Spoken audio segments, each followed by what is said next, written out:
Hey guys, welcome to Green Bean Fiction. So in today's video we are gonna see, what if Deku became Green Demon in Hazbin Hotel and had harem? Part 1. This story is Izuku Midoriya-The Green Demon by HayateAnaguma. Before starting, make sure to hit that like button, as your one like motivates me to bring more stories, and subscribe the channel if you are new so you won't miss our latest videos. Izuku Pav. Not all people are created equal. I learned that at the age of 4. 80% of population posse's a power call quirk and 20% population are quirkless. I'm part of this 20%. Ever since everyone learned that I was quirkless, I was treated like a plague in this world. School sabotaged my grades and punished me for something I didn't commit. Everyone I ever considered friends turned their backs on me. They were bully, torment, abuse, beat, neglect me every time they got the chance. The hospitals didn't even let me in because they knew I was quirkless.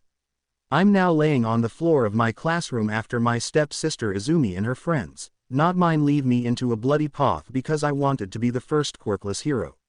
I thought that I'll die, but then I heard footsteps and I heard a voice that sounded like someone spoke through a radio. Radio, oh, young boy. How hurt you are. Let me fix you. No one Pav. The radio demon Alistair snapped his fingers and Izuku was healed. Izuku. Who are you? Alistair. Oh, where are my manners? I'm Alistair. The radio demon. Izuku. The radio demon. Like you're from hell. Alistair. You're smarter than you look, boy. But yes, I'm from hell. I'm here because you attracted me here and so I came. Izuku. How did I attracted you here? Alistair.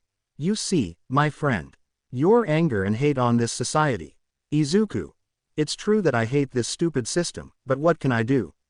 I'm quirkless. Alistair smile even more. Alistair. I have a way to give you power. Do we have a deal? Izuku. I'm sorry, Alistair. I think you're a nice guy, but I just meet you. How can I trust you? Alistair. That's true, but don't worry, I'm not mad at all. It's your choice. Whenever you want, you just say my name and I'll come. Alistair sink in the shadow and disappear.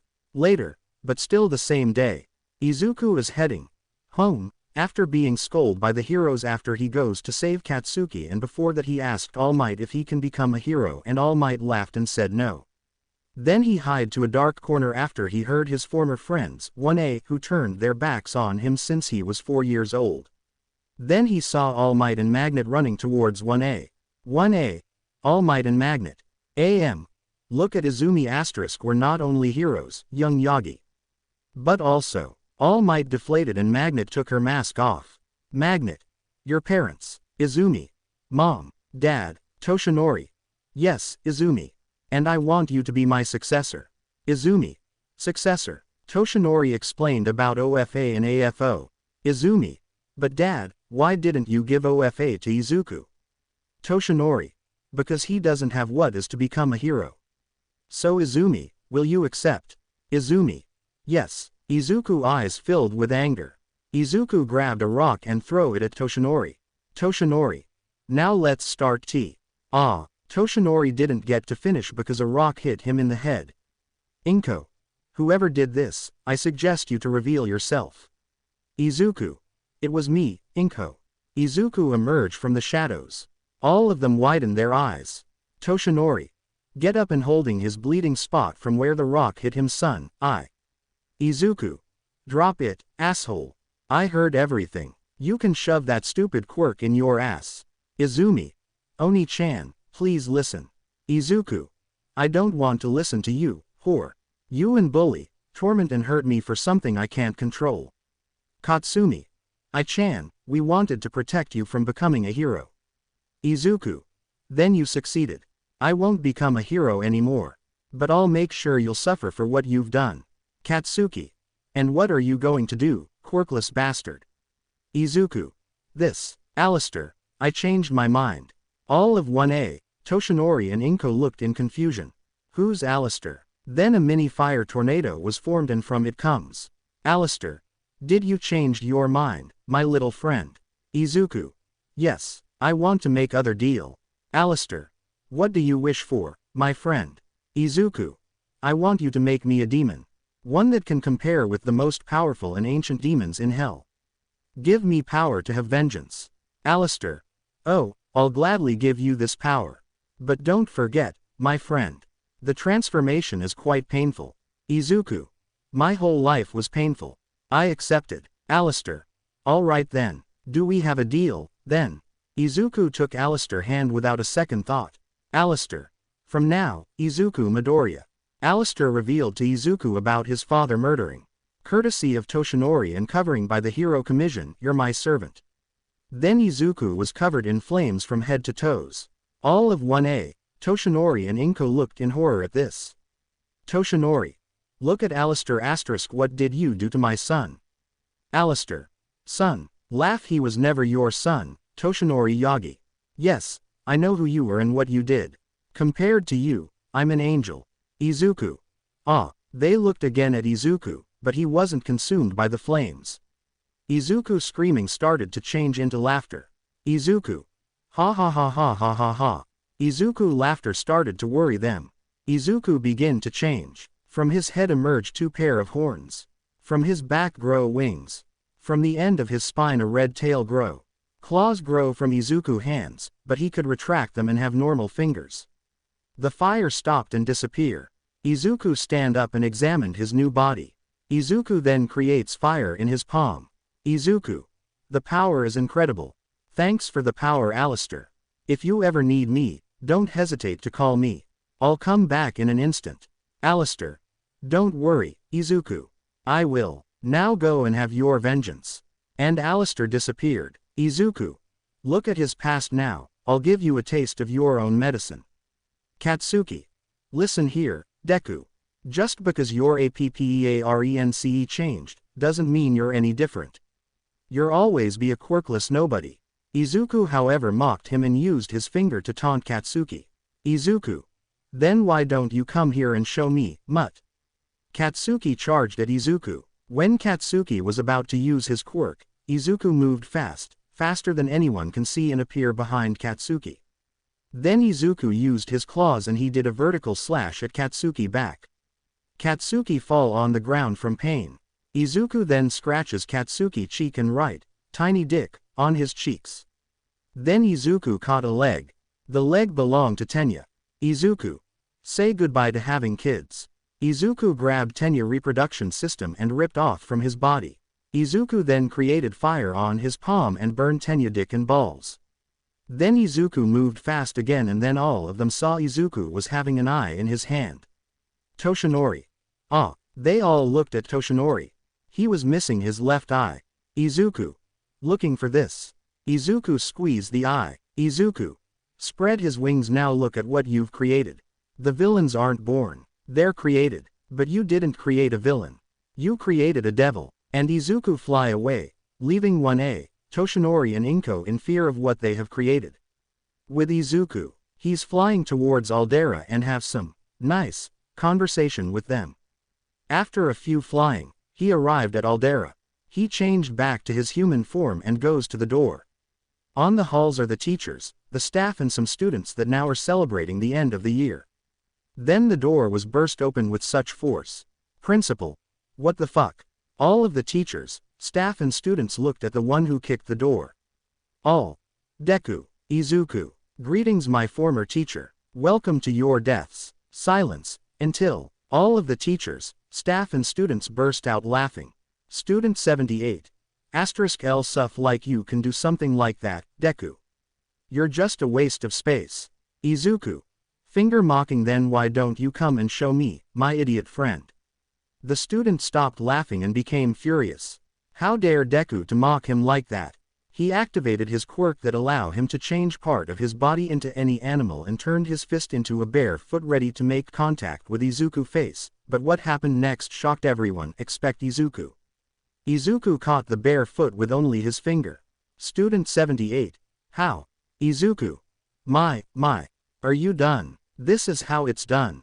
Izuku just flicked his finger from his another hand and flicked the student in the forehead. The force of the impact was so powerful that the student was sent flying through the teachers and goes through the wall. The student hit the tree outside with so much force that he died. Izuku.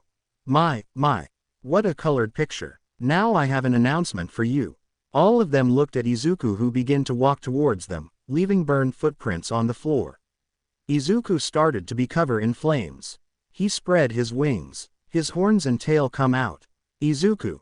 Not to mess with the green demon. Ha ha ha ha. All of them started to run in fear, but they couldn't leave the campus because Izuku made it a barrier around the school. Izuku. Don't you go just now. The party just getting started. Before the party begin, I must do something. And Izuku disappeared in flames. Outside the school is sitting Alistair. Izuku appear next to him. Izuku. Alistair, my friend. What are you doing back here? Alistair. Radio voice, you see my friend. I sensed you using your powers, so I came. And I didn't think you wanted to started this show without inviting me. How rude from you, my friend. Izuku. Well, I do apologize for not inviting you, my friend. But I thought that you were going back to hell. Here, this is an apologize. Izuku snapped his fingers and a bag of popcorn appears next to Alistair. Alistair. Thank you, my friend. Now you must go and start the show. Izuku. You got it. Enjoy. Alistair. I will. And Izuku disappear and reappear back to Aldera. Izuku snapped his fingers and everyone who has shared his fate were teleport out of the school. Izuku. I will kill each and every one of you. Izuku started the massacre. After. Aldera is now looking like one of the school from the movies that was attacked by zombies with corpses everywhere. Izuku then fly high in the sky and created a giant energy ball and throw it at the school, obliterated it. From the flames, comes words. You're next. Izuku then goes with Alistair and they go to hell where Izuku got a nice suit similar to Alistair and then Izuku created his microphone cane. Alistair. You look very good, Izuku. Izuku. Why, thank you, Alistair. Alistair. May I ask what are you going to do with your past? Izuku. I play low and stay here for a moment. Alistair. May I ask why? Izuku. That way they'll think that I'm scared to face them. By doing that, they'll grow confident and think I won't act and lower their guards. Alistair. How smart you are. Now come, we have work. And Izuku walked through hell with Alistair. Back to the living world. Toshinori got surgery and got a new eye. Izuku Pav. A week passed since I became half demon thanks to Alistair. As long as I don't anger him, he's a nice guy. He also give me a special ability to know who's innocent and who's a sinner. No one Pav. Izuku and Alistair are walking through hell. Izuku make a name for himself as the new overlord, the green demon. Many tried to mess with him, but they didn't see the light of the next day. Also Izuku grow more powerful thanks to Alistair who give him also the power to make deals. Then Izuku and Alistair saw a crowd gather around a TV shop and they saw Charlie Morningstar who was presenting the Happy Hotel. Alistair. So, my friend, what do you think about her idea? Izuku. I say it's good to try to redeem a demon. But even if it's possible, I don't think that anyone here would want that. Alistair. You're correct, my friend. Now come, we'll pay a visit to her. Izuku. Coming. They walked through hell until they arrived at the Happy Hotel. Meanwhile inside the hotel, Charlie hit her head to the door. Then someone knocked at the door.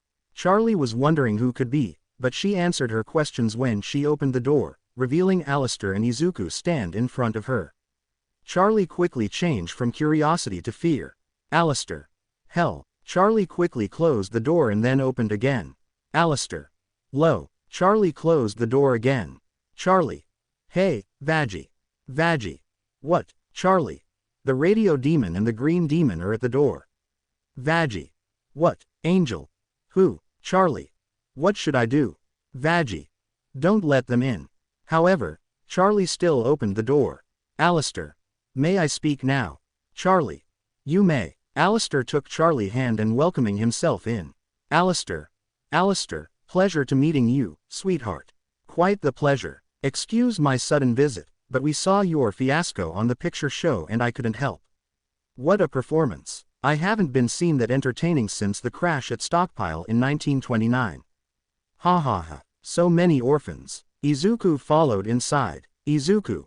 Good to meet you, beautiful. I'm Izuku Midoriya. Nice to meet you. Izuku took Charlie's hand, kissed the back of it and entered inside. Charlie got red at his face and because Izuku called her beautiful. Then Veggie pointed her spear at Alistair. Veggie. I know what you are and I'm not going to let you hurt anyone here. You shit lords. Alistair. If we wanted to hurt anyone here, we would done so already. Charlie and Veggie looked at Alistair, then at Izuku who was walking through the hall. Alistair. No, but we're here to help. Charlie. Say what now? Alistair. Help. Hello. Is this thing on? Testing. Testing. Kane. Well, I heard you loud and clear. Charlie. You want to help with? Alistair appear next to them. Alistair. This ridiculous thing you're trying to do. This hotel. I want to help you running it. Charlie. Why? Alistair. Why does anyone want to ask questions? Sheer, absolute boredom. I lack inspiration for decades. My work became untrained. Rest on Veggie head then pushed her over anyway. I came here to create a new form of entertainment. Charlie. Does getting into a fist fight with a reporter counts as an entertainment? Alistair. Huh, it's the purest thing, my dear. Reality, true passion. After all, the world is a stage and stage is a world of entertainment. Charlie. So, do you think it's possible to rehabilitate a demon? Alistair. Haha, of course not. That's wacky nonsense. Charlie. Alistair. Oh, redemption. The non-existing humanity. No, no, no. I don't think that's possible to save some lonely sinners. Look at Veggie and Angel asterisk the chance given was the life they lived before. The punishment is this. There's no undoing what's done. Charlie. Then why do you want to help if you don't believe in my cause? Alistair. Smile consider this a benefit of going for myself. I want to watch the scum of the world struggle to climb of the hill of betterment. Only to fail and fall in abyss pit of failure. Charlie. Right, Alistair. Yes indeed, I see big things coming your way. With Veggie and Angel. Angel. So, what's the deal with Smile over there in green hair? Veggie. Wait, you don't know about them. You've been here longer than me. Angel. Moved his shoulders. Veggie. The radio demon and green demon. Two of the most powerful demons hell has ever seen. Angel. Not big fan of politics. Veggie. Angel. And what about green hair over there? Veggie. Until now, I don't know nothing about him. Time skip thanks to Kurumi. Izuku is in his new room after Charlie leave in a hurry after Izuku smiled at her. Veggie is in the hall and she's the same since Izuku called her beautiful and smile at her. Then Alistair came. Alistair. Looks like you got accustomed to your room, Izuku. Izuku. Yes, it's a nice room comparing to the basement from that house. But now I have to leave. Can I have your microphone for a bit? Alistair. Sure. Give Izuku his cane but can I ask you why do you need it? Izuku. I'll try to do something. Izuku used his powers on both canes. Izuku. And done. Here. Give back Alistair cane. Alistair. May I ask what you did? Izuku. Easy. I connected my microphone to yours. That way, me or you can call the other. Here. Can you hear me? Alistair heard Izuku voice through his microphone. Alistair. You're really unique my friend. What are you waiting for? Go and produce entertainment. Izuku. You can count on that. Izuku opened a portal and entered back to Earth. Izuku is now walking through town. He didn't have the need to hide his demon form since no one complained about it since today is normal for someone to have horns, wings and a tail. Then Izuku heard some entertainment for him coming from a meat shop and goes inside. Once he opened the door, the customer managed to escape from the butcher. Izuku shewed his smile. Izuku. Good day, sir. I was walking through town and I got curious about your meat shop and decided to try every meat shop in town. You never knew which one will end up being my favorite. The butcher looked annoyed at Izuku. Izuku. Look at the meat, do you have any fresh venison? A friend of mine cooked one time some venison and I decided to try to cook. I also love sirloin, but venison is my favorite. Remind me of simply times. The butcher tried to reach for the knife, but then Izuku slammed his hand on the desk. His horns grow bigger, his teeth became sharper and his eyes turned black. Izuku. And we all love to return to simply times, do we not? Butcher. Yes, sir. I have some nice cuts. I can get them for you. Izuku. Good. The butcher started to cut the meat. Izuku. Make sure to cut the silver skin trimmed off. I want fresh meat, not bubblegum. The butcher give Izuku the bag of meat. Izuku. Thank you kindly, my good sir. And Izuku leave and opened the door. Izuku. Oh, pardon me. Izuku said that to a nice lady that had the appearance of a sheep. Izuku closed the door, but then he heard. Butcher. Come here bitch. Sheep lady. No, get off me, someone, please help. Izuku looked at the heroes and none of them looked like they wanted to help. Worse, for Izuku they glowed red indicated that they're sums of the world, so Izuku goes back inside the meat shop and saw the butcher who was glowing red and the sheep lady who was glowing green. Glowing red, the one who committed sins. Glowing green innocence. Glowing orange committed sins for a reason. Izuku. You know, I really hate those who can't show some respect to their customers. It's rather distasteful. Like bad meat. Izuku killed the butcher in an instant, then he hit the corpse with his cane and a green ball-like substance goes from the corpse and enter inside the cane. Then Izuku exit the shop. The heroes rushed to attack Izuku. Izuku just snapped his fingers and tentacles comes from the ground and killed the heroes and then hit the corpses with his cane. All present heroes were glowing red. Izuku. Look at the civilians, tell All Might that sooner or later the green demon will come for him. Izuku then fly away from there and land on a building where he returned to hell. Izuku. Alistair, my friend. Would you like some venison? Alistair. How could I refuse some fresh venison? They got to eat half of the bag and the rest put it inside the fridge to cook it for dinner. Alistair. I see that you captured more souls. You grow up so fast, my friend. But what are you going to do to help Charlie? Izuku. I don't know. But I'll figure it out. Then Alistair hit the picture box, I mean TV, and started to show the IMP. Alistair. Do you have some idea now? Izuku. Yes, I think tomorrow I'll go there and apply for the job. With the money I can help Charlie. Alistair. Very good, my friend. Yon, let's call it a day, shall we? Izuku. Yon, yeah, I'm tired as well. Good night, Alistair. Alistair. Good night, my friend. And Alistair leave. Izuku throw himself in bed and sleep. Izuku thought, such comfortable bed. Meanwhile on Earth, the news about the death of these heroes spread like a cheetah. But the cameras around and people phones got destroyed when they were recording Izuku. Toshinori got nervous and furious that Izuku said that. The hero commission once they heard that Izuku somehow has a quirk. 1a. Toshinori and Inko didn't tell them about Alistair, only that Izuku has a quirk, come and destroy everything that belonged to Izuku. No one pav. Izuku is walking through hell to get to IMP. Many demons are afraid of him and run away from his way. Izuku got ready to cross the road, when someone stopped him. My, if he ain't the green demon.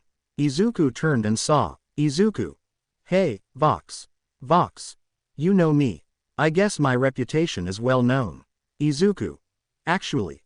Point in a direction. Vox turned and saw where Izuku pointed. It was a billboard with him. Vox.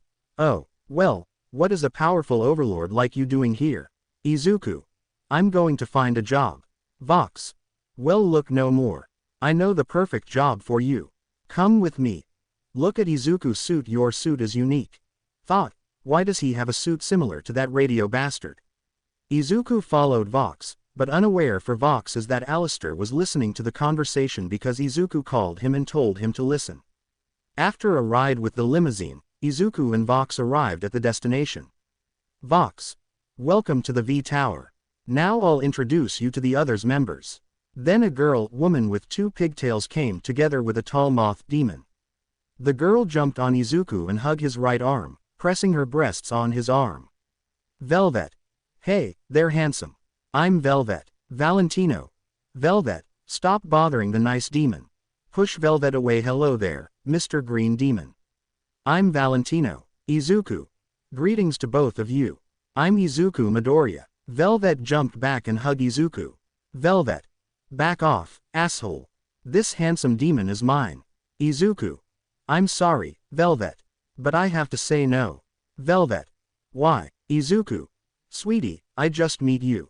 How can I be with someone I just meet? Velvet. Let Izuku go, that's fair. Vox. Come here, Izuku. Let's discuss about business. Izuku followed Vox. Vox. As you can see, the V's are formed by powerful overlords like myself. With you by our side, the hell will be ours. So, what do you say? Will join us, Izuku? That's a tempting offer, but I have to refuse. I just meet you and I can't really trust someone I just meet. Goodbye. And Izuku exit outside and leave. Vox was smiling, but once Izuku leave, he thrash his office. Vox. How dare he refuse me? I'll make sure he pay for refusing me. With Izuku. Izuku. Alistair, my friend. Did you heard everything? Alistair came. Yes, indeed. What a delusional to think that. Izuku. I know. Anyway, I arrived. Talk later. Izuku arrived at Imp City and looked for where IMP is, until he saw the billboard. Izuku. This is pretty vulgar. But who am I kidding? This is hell. Izuku found the building and enter inside. Inside Izuku saw a female houndoom who work as a receptionist. Izuku.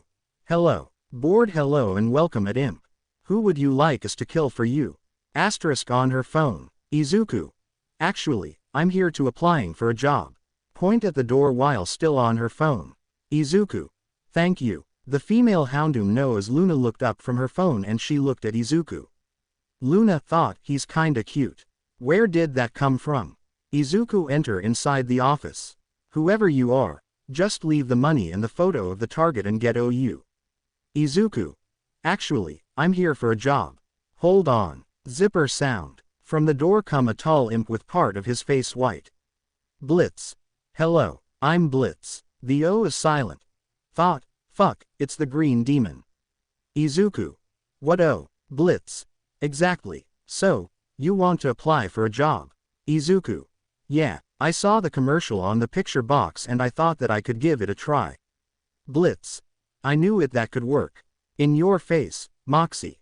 Anyway, congratulations. You're hired. Izuku. Thank you. Blitz. Looney, Moxie, Millie. Come here. We have a new member to the family. Izuku. Family. Then the door opened, revealing two imp demons and Luna. Moxie. Are you sure about this, boss? You know he's the green demon. No offense. My name is Moxie. Nice to meet you, Millie. So, he's the green demon. I'm Millie, and this hug Moxie idiot is my husband. Moxie. Do you have any experience with killing? I don't mean to offend, green demon. Izuku. Yes, I do. But please, you can call me by my name. Izuku Midoriya. Millie. Okay Izuku. Does Blitz hire you instantly or you show him what you can do? Blitz. Moxie. Again, you hired someone without letting him show you his qualities. Izuku. He did, but I can assure you that I have what it takes to kill. Millie. We have a training room. Izuku. Okay. Look at Blitz. Blitz. Sure, it's not gonna hurt to see what you can do. They got to the training room where Blitz toss Izuku a 9. Blitz. Shoot some target there. Izuku. Sure, but I don't think I need the gun. Izuku give the gun back and use his hand like a gun and he shoot fire from his pointing finger hitting the target in the heads and hearts. All four remained with their mouths closed. Blitz. Now I see why almost everyone avoid you. Time skip thanks to Kurumi. Izuku returned to the Hazbin Hotel after a day of showing his abilities to Blitz at the training. Izuku enter inside where he was greeted by Charlie. Charlie. Izuku, welcome back. How was it? Izuku. Well, I got the job. Then Alistair came. Alistair. I never doubted that you won't get the job, my friend. Izuku. Thanks, Alistair. Yon I'm gonna head to bed. Good night, Charlie, Alistair. Charlie. Good night, Izuku. Alistair. Good night. And Izuku leave to his room. Alistair. The purest soul is in hell. Such irony. Charlie. Yeah, I feel bad for what happened to him. Alistair. Don't worry, my dear. He's gonna be fine. And Alistair sink in the floor and disappear. With Izuku. Izuku. Just you wait Toshinori. Sooner or later you'll face the green demon. Ha ha ha. Meanwhile on the surface, Toshinori felt a chill going down his spine. Toshinori thought, why did a chill goes down my spine? With Inko. She's in the sleeping room, crying on the floor and hugging an All Might onesie that Izuku once wore it before the quirk test. As for the hero commission, they tried to find Izuku and lock him in prison, but couldn't find him. As for 1A, Katsuki got laser operation and got the word, tiny dick, from his face, but the humiliation after the doctors laughed at the words was permanent. He swore that he'll kill Izuku. Tenya couldn't find a donor for his lost. The girls were sad because they turned the most innocent boy in the world into a demon who wants vengeance. Future. Izuku is in UA principal office and he's face to face with the staff, 1A and Madam President. Izuku. What do I own the displeasure to be here, my homunculus friend? Nezu. Nephew, He didn't had to finish because a blast of fire goes next to him and hit the wall. He looked scared at Izuku who had his hand in shooting position. Izuku. I'll watch my words carefully if I were you, Nezu. Nezu. Green Demon. We know that we can't do nothing to you. We can't contain you. We can't kill you because you'll return more powerful. Izuku is half human half demon because he's still alive. If he die, he'll reborn in hell as a full-blood demon and still has his powers and no one is on your caliber. So, let's make a deal. Izuku. And what do you offer? Nezu. Whenever you go after someone, no one will try to stop you. MP. Nezu, you can't let this villain do what he want. Nezu. You have a better idea. MP. Nezu. And in return, you'll become a teacher at UA and you won't lay a finger on my students to harm them. Deal. Izuku extend his arm and it started to be engulfed in green fire. Izuku. Deal. Shake Nezu paw. Katsuki. Take that Deku. You're trapped. Izuku. Are you sure about that, Mutt? Izumi. Punch him in the face. Izumi charged OFA at 5% and punched Katsuki in the face. Eraserhead. Izumi, why did you do that? Izumi. I have to do anything Oni-chan commands me. Midnight. Why? Izumi. Because Oni-chan own my soul. This silent everyone. Izuku. As you can, I can make Izumi to harm them. Cementos. But you are not respect the deal. Izuku. You think you know deals better than me, square head. The deal said that I can't lay a finger on them. It said nothing about my servants. Plus, this is a regular deal, not a soul deal. A soul deal easily surpassed this deal. This make them to think about it and realized Izuku was right. Izuku. Also, I can't harm them since they're students of UA. And I respect my deal. And Izuku goes to the door and open it, but when he was about to leave, he said. Izuku. You know that the deal only refer to students. I can easily kill the staff if I want to. A chill goes on the teachers' spines. Izuku. But that won't be fun. I guess I have to wait for 1A to graduate and I'll have some fun with them there. And Izuku leave. Midnight. What he mean by 1A graduating? They started to think about it, then Nezu figure it out. Nezu. Shit, I didn't think of that. Izumi. What do you mean, uncle? Nezu. Izuku won't harm you since you're students. But once you're graduate, be expelled or transferred to another school, that means. Eraserhead. You'll no longer be UA students and the deal won't protect you. Future end. No one pav. Izuku woke up from his sleep and goes to get some venison from the fridge. Izuku. Nothing is better than some venison in the morning. Alistair. Couldn't agree more. Izuku turned and he saw Alistair in his room. Izuku. Alistair, my friend. What are you doing here? Alistair. You see, my friend. I ran out of venison in my room. Can I have some? Izuku. Be my guest. Alistair. Thank you. Alistair goes and took the rest of the venison. Alistair. What are you going to do today, my friend? Izuku. Well, I'm going to my job and then I'll see what happened on Earth. Maybe I'll cause some entertainment. Alistair. Well, what are you waiting for? I don't want to hold you. Izuku. Thanks, my friend. And Izuku sink in shadow and is at the front door. Charlie. Are you going to imp? Izuku. Yes. Charlie hugged tight Izuku. Izuku. Ah, Charlie. Charlie. Be careful there. Izuku. I will. Smile. And Izuku leave. Charlie looked at Izuku leaving and blushed. Vaji looked at the scene and blushed as well after seeing Izuku smile. With Izuku, He spread his wings and fly towards Imp City. After a few minutes of flying, Izuku arrived at the city where he entered inside Blitz building. There Izuku saw how Moxie was holding a crossbow while shaking and the red light of deranged client was alerting. Millie. Moxie, stop shaking. You're going to shoot our only hellhound. Luna. Oh, I'm so loved. Millie. Just take a deep breath and let it out. Moxie. But it's a family. Under what circumstances are we going to kill a human family? Millie. I mean, if that's what the client want. Moxie. Maybe a shitty dad. Or a mob family. That's understandable. But to eradicate an innocent seemingly in this instance upper middle class family bloodline. Luna looked at the photo and said. Luna. Hey, you don't know their innocence. Point at the kid, this one probably set dogs on fire. Point at the girl, maybe this one is off bullying Australian kids online, and this guy point at the husband, definitely watches. Izuku. And the wife is recording. Millie. Exactly. Humans are full of secrets, nasties. It's why they end up here. Millie. Guilty or innocent aren't our business. Moxie.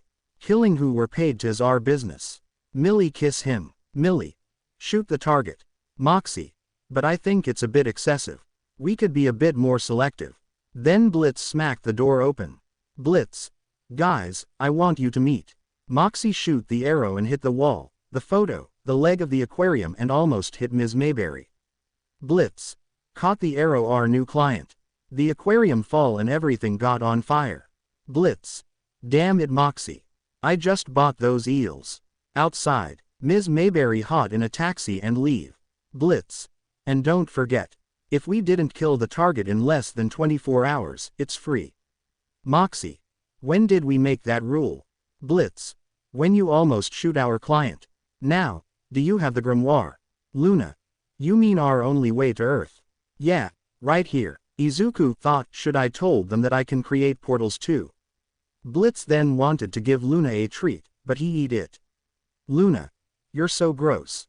Luna opened the portal and Blitz, Moxie, Millie and Izuku enter inside. Blitz. Here's the bitch. Izuku used his powers and all members of the family were glowing bright red. Blitz. Now, we need a plan. Izuku. I have one. I just need to buy something from Earth. Izuku snapped his fingers and changed his appearance. His green curly hair turned long black hair and his eyes became blue. Izuku. Now no one would recognize me. Moxie. Why would anyone recognize you? Izuku. You'll see. Izuku teleported to Pizza Hut where he buy a pizza and then returned. Blitz. You went to buy a fucking pizza. Izuku. It's part of my plan. Izuku make a Pizza Hut uniform appear on him. Izuku. Now, wait here and I'll take it from here. Izuku also created a scouter and goes towards the door. Blitz. As that much power make him an idiot? Izuku knocked on the door. Then, the man, Ralphie opened the door. Ralphie. Can I help you, boy? Izuku. Pizza delivery. Ralphie. Oh, thank you. But we didn't order any pizza. Izuku. Wait, isn't this the street asterisk asterisk asterisk asterisk asterisk asterisk asterisk asterisk asterisk asterisk asterisk asterisk? Ralphie. No, this is asterisk asterisk asterisk asterisk asterisk asterisk asterisk asterisk asterisk asterisk asterisk asterisk asterisk asterisk. Izuku. I got lost. Sorry, it's my first day and I had a lot of work. Ralphie. It's okay, boy. How about I called the pizzeria and you can spend the night with us to rest? Izuku. Thank you, you're too kind. Ralphie welcomed Izuku inside. Blitz. What the fuck is he doing? Millie. I don't know. Back to Izuku. Ralphie. Honey, a young boy got lost here after his job at delivering pizza. Can he stay with us? Then a woman with bandages on her head came. Martha. Why, of course. Guide this young boy to the guest room and I'll make some extra food for him. Ralphie guided Izuku to the guest room while Martha and her kids took their weapons out. With Izuku, Ralphie opened the door and they enter inside. Ralphie. Here you have the bed, there you have the bathroom. He goes to open the bathroom door. Ralphie. By the way, what's your name, young boy? Izuku got rid of his disguise and returned to his demon form. Izuku. Izuku Midoriya. But I'm sure you heard of me after my other name. The Green Demon. Ralphie. Gasp. He turned and he saw Izuku smiling at him. Izuku. I'll see you in hell. And Izuku kill Ralphie in an instant. Izuku. 1 down, 3 to go. With Martha and the kids. Martha. Ralphie, dinner is ready. Izuku sinked in the shadows and appear behind her. Izuku. I'm afraid your husband is retired. Permanently. Martha tried to attack Izuku, but she was caught by tentacles. Izuku. No, no. Play nice. The kids tried to attack Izuku, but Izuku just snapped his fingers and the kids got on fire, carbonated them. Then Izuku looked at Martha and moved his head a little and his shadow moved on his own. Izuku. Smile now, I'll see you in hell. Izuku tentacles started to grab tighter and tighter, until Martha's body popped out. Izuku. Now the job is done. Izuku exit outside, but not before to take the pizza, Never Waste Pizza, where he was waited by Blitz, Moxie and Millie. Blitz. Can you fucking explain? Izuku. I took care of all 4 of them. Moxie. And the kids. Izuku. They were guilty like their parents. They were a sadistic family who kill for pleasure. Now. Izuku snapped his fingers and the house got on fire. Izuku. Shall we return? Blitz call Luna who opened a portal and they enter inside where they were eating cake. Later. Ms. Mayberry got ready to leave, but Izuku stopped her. Izuku. I believe we haven't finished, Ms. Mayberry. Jill. Please, call me Jill. Izuku. Okay Jill, I want to make a deal with you. Jill. A deal. Izuku. You know that your husband and that family is here now, don't you? Jill. Yes. Realize I'm gonna beat the shit out of them. Izuku. That's where I came. I can give you power and make you more powerful. Extend his hand. Do we have a deal? Green flame emerged from Izuku's hand. Jill. Deal. Jill shook Izuku's hand, making him smile even more and horns grow bigger. Izuku. Now sign here. Izuku created a contract for Jill which she signed. Izuku. Try your new powers. Jill tried her powers and she noticed she was stronger than before, more powerful than she imagined. Jill. Thank you for this powers, Green Demon. Izuku. Don't worry, and you can call me Izuku if you want to. Do you have a place to stay? Jill. Number. Izuku. Don't worry, you can stay at my friend hotel after. Jill. Thank you. And they part away. Small future. Izuku is at the beach where Jill lived. She asked Izuku to let her relax on Earth as a demon. She didn't even need to change into a human disguise because it's normal now for people to see someone different. Jill. Izuku. Izuku turned and he saw. Jill. You like what you see? Izuku looked away. Even after he saw Charlie, Luna, Veggie, Octave and I naked and had sex with them, he wasn't ready to see the body of such mature female. Jill. It's okay if you don't answer me. Why do you say that in the night to have some bed talk? Izuku. Blush but, Jill. Don't worry, I already have permission from Charlie and the rest of them to be together. The night came and Izuku with Jill spend the night having sex. Small future end. Future. The TV is showing Izuku commercial about UA. The TV showed Izuku who was running with a camera in his hand towards some villains. Izuku. Excuse me, do you like blood, gore and illegal stuff? Silence. Izuku. Of course you do. That's why you're a villain. But what if I told you that there's a place that has none of that? Scene change in front of UA. Izuku. Welcome to UA. The school who has villains in disguise. We have customer service, animal pest control and many more. Right here, at the UA Academy. Starts here. Then TV got shut down. Izuku. So, what do you think? No one pav. All of the residents of the Hazbin Hotel are watching Alistair commercial. Veggie. I'm sorry, what the fuck was that? Charlie. Yeah, Alistair. First thing first. Thank you for your work. All amazing. But maybe the tone was a bit off. Alistair.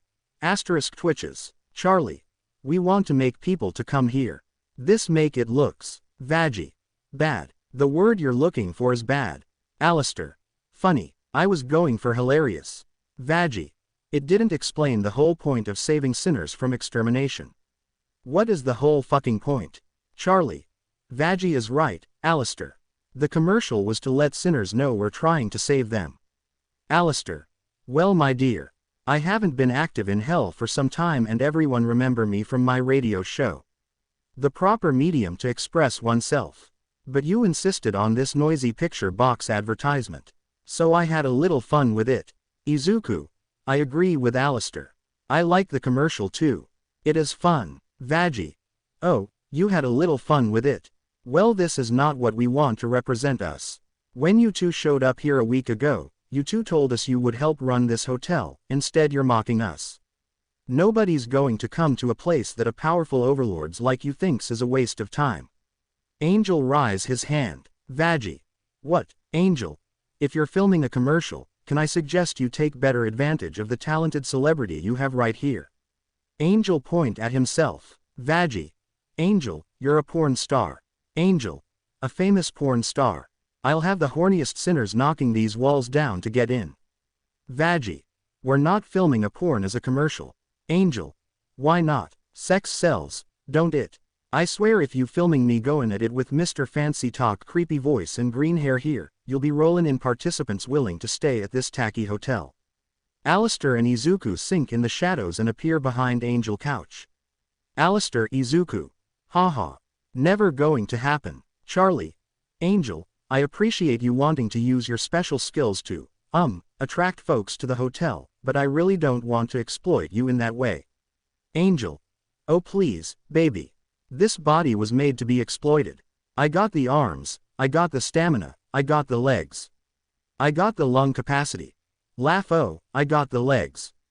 The gag reflexes, the holes, the chest fluff everyone thinks are tits. Then Charlie phone ring from Lucifer. Charlie. I have to answer. Angel. I could going all night, baby. While Charlie talked with her dad. Angel. Hey, I have a question. If freaky face and green hair over there are so powerful, then why they can't just make people stay here? Izuku.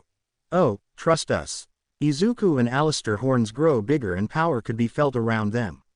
Alistair. Izuku. We can. Husk. Why do you think I'm here? They turned to Husk. Husk. You actually think I'd be cleaning bottles and listen to you fucks bitchin' moaning all the time if he wasn't forcing me? Nifty pop out of nowhere. Nifty. I like being forced. Husk. Keep that to yourself, Nif. Angel. What, you don't love being here with me, Whiskers? Husk. Call me Whiskers again and I'll jam that bottle down your throat. Angel. Kinky. Come on, keep talking dirty. Veggie.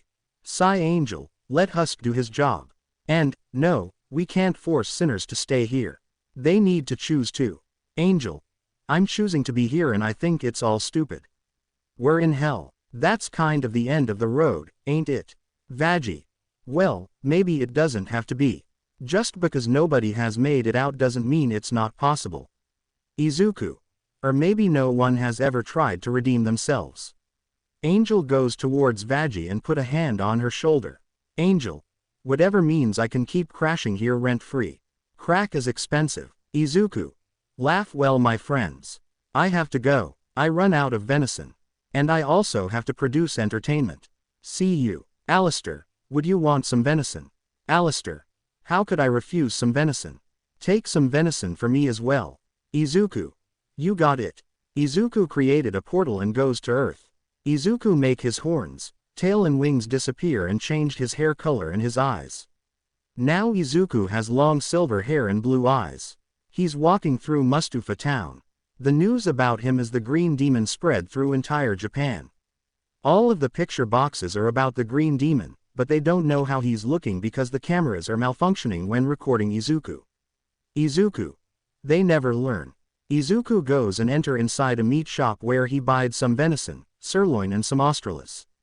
Then he buys some ingredients. Some rosemary, butter, and many other ingredients. Izuku then saw his past, 1A walking through town like nothing happened. Izuku sink in the shadows and followed them. With 1A, Katsumi. Izumi, any sign of Ai-chan? Izumi. Number. Mom and Dad didn't find him. Nor the hero commission. Ejiro. Don't worry, we'll find Izu bro and saved him from that guy, Alistair. That's not manly from Izu bro to do something like that after he took that Alistair deal to us. Tenya. And I'll scold him for doing all those things. I didn't give him my permission. Then they heard a voice. Do you really think you can stop me? They turned and saw a shadow that looked like Izuku, but it was dark black, except for bright green eyes and wide green smile. Izumi. Oni-chan. Izumi jumped to hug the shadow, but she hit the wall. Shadow. What did you expected to happen? I'm a shadow. I'm just the messenger. Momo. What message? Shadow. You're fools if you think you can stop. With each day I grow stronger and stronger. Sooner or later, you'll face me at full power. Ha ha ha ha. And the shadow vanished, leaving 1A to tremble in fear for what will come. With Izuku, he returned to his demon form and returned to hell where Alistair asked for a piece of venison. Then they got ready to film a commercial old style. Time skip thanks to Kurumi. Izuku and the other residents find out about the early extermination day. Scene change to Adam and Loot. Loot. We find the body. They were never able to kill one of us. I say we go down there and kill everyone. Adam. Don't need to. All we have to do is wait. But when we go down there won't be any demon left. And he smashed the device that showed the headless body of the exorcist. Future. Izuku is walking through UA yard. 1A and the staff are watching him from a good distance. Izuku stopped at a flower bush. 1A and the staff thought that he's liking the flowers. Mina. He's still Izuku. You see, he like flowers. But what happened next shocked and terrified them. Izuku used his powers and the bush wilted immediately. Izuku then leave. Eraserhead. We need to return problem child back. Mike. But how? Midnight. If he's going out with me one night, he'll do anything I say. No one resist me after a full night of sex. Izuku then appear next to them. Izuku. Haha. Never going to happen. And Izuku leave. Izuku Pav. After the news of the early extermination was broadcast on the picture box, Charlie became more nervous. No one Pav. Charlie got in panic mode. Charlie. Okay, so the extermination is coming in 6 months instead of a year. No big deal. Just a little setback. Nothing we can't handle. Just angels cutting our timetable in half.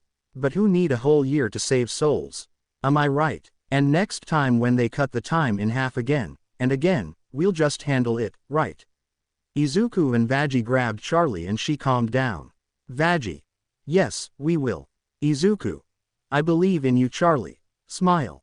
Charlie and Vaji blushed when they saw Izuku smile. Angel. Oh, please, you had less than half a chance when you started this salvation bullshit. And now phone vibrates with messages ain't no silver lining this time toots. Jill. We just need to find the ones who want redemption.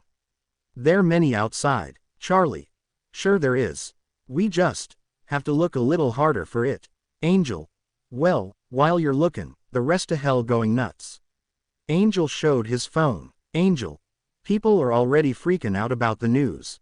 Look at what's happening in the Doomsday District. Angel showed his phone, but then a message from Valentino appear. Charlie. What is a donkey show? Angel quickly panic and retreat the phone back. Angel. Hey, nothing. My boss, Val, is just freaked out about the news too. Like I said, everyone is losing their shit. Vaji. Yeah, that's true. Sinners are desperate. Maybe desperate enough to try anything to escape the extermination. Charlie. Gasp, this is the perfect time to recruit more sinners for the hotel. Angel. Cute idea and all, but you really gonna go out in all of this? He showed his phone showing places on fire and panic. Charlie. Well, it's not like people are just gonna show up on our doorstep. Charlie was interrupted by an explosion. The hotel got a hole in the wall. Outside is Serpentious. Serpentious. Show yourself Alistair. Come and face. He looked, but he didn't saw him. He then saw him on the second floor, drinking some coffee. Serpentious. Oh there you are, face my wrath. Alistair. Who are you? Serpentious. Who am I? Who am I? I'm the great Serpentious. Alistair sink in the shadows and appear next to the others who were watching. Serpentious. Inventor, architect of destruction, villain extraordinaire. Egg bois. Oh you tell him boss. Nifty appear on Alistair's shoulder. Nifty. Ooh he's a bad boy. Alistair. Ha, well, if all that's true, You'd think I'd never heard of you. Sir Pentious. I attacked you literally last week. Alistair is confused. Sir Pentious. We've done battles, like, 20 times. Alistair. Well, you must be really bad at this. Sir Pentious. Silence. Now cower. For when I've SSSLAINU, the almighty V's will finally acknowledge me as their equal. Nifty appear on Izuku's shoulder. Nifty. Ooh, wait, who are the V's? Alistair. Oh, nobody important. Izuku. Just some idiots. Meanwhile with the V's, Valentino smoke his cigarette. Valentino. Ya know, Angel isn't the only one spending time at this ratty hotel with the Devil's Princessa. Vox. Oh, who else is there? Someone who owes you money. Valentino. Chuckles, someone who owes us much more than money.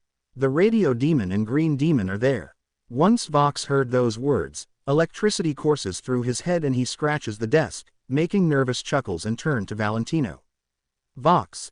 Asterisk distorted. What did you just say? Valentino. You heard me. Vox. Alistair. Walked towards Valentino, came back, and Izuku is there with him and they are with Lucifer daughter Glitches, and that wasn't the grab Valentino by the collar asterisk first fucking thing you told me. Valentino.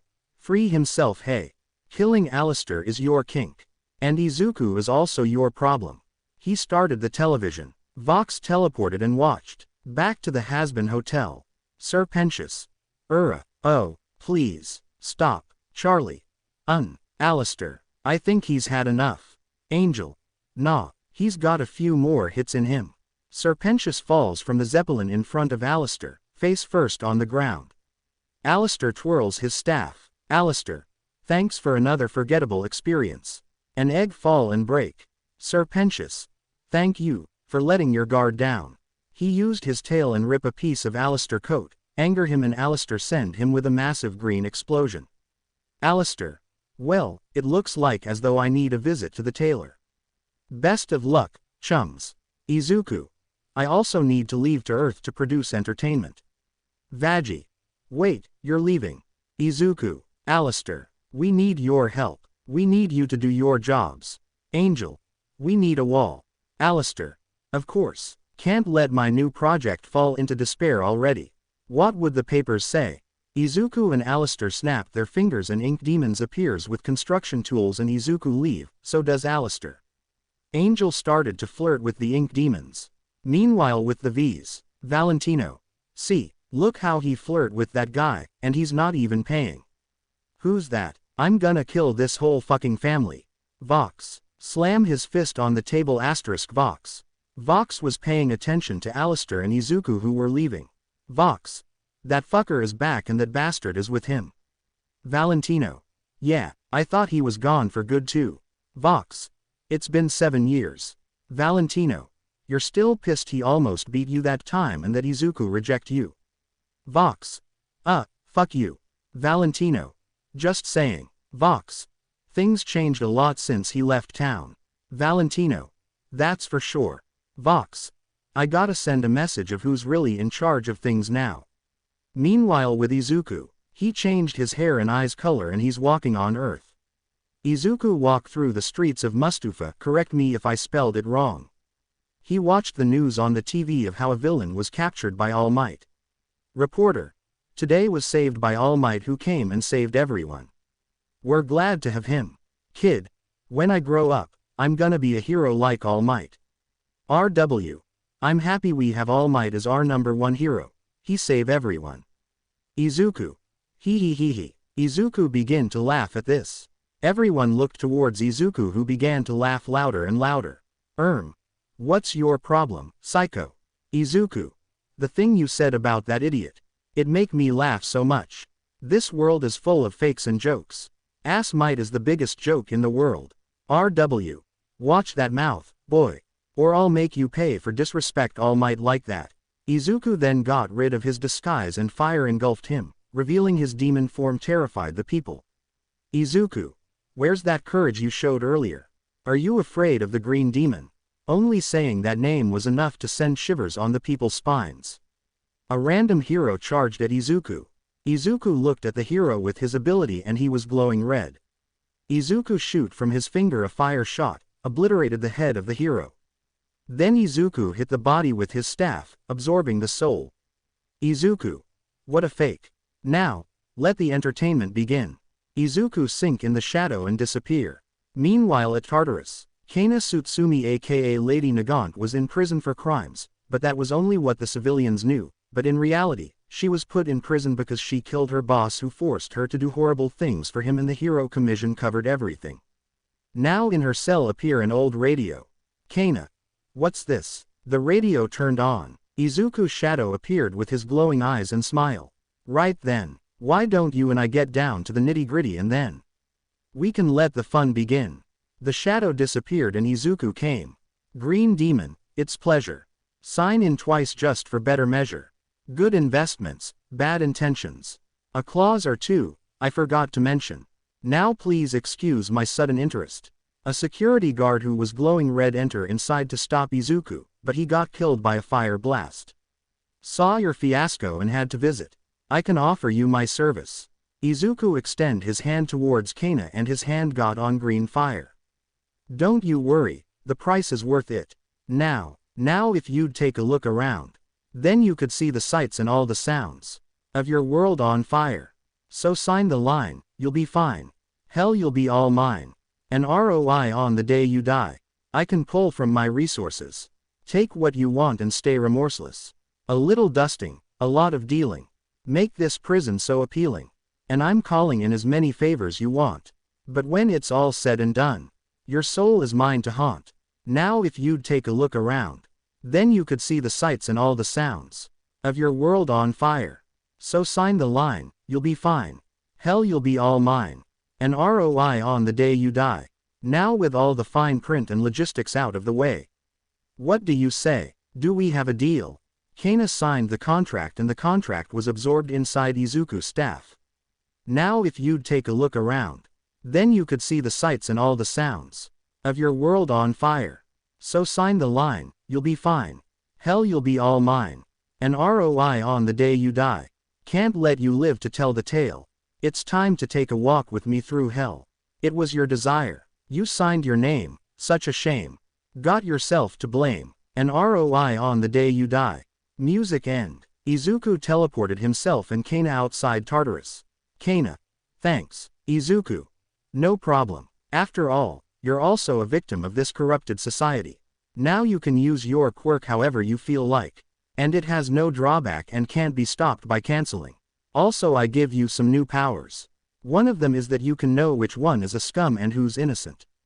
But be aware, leave All Might, Magnet, their daughter and her friends alone.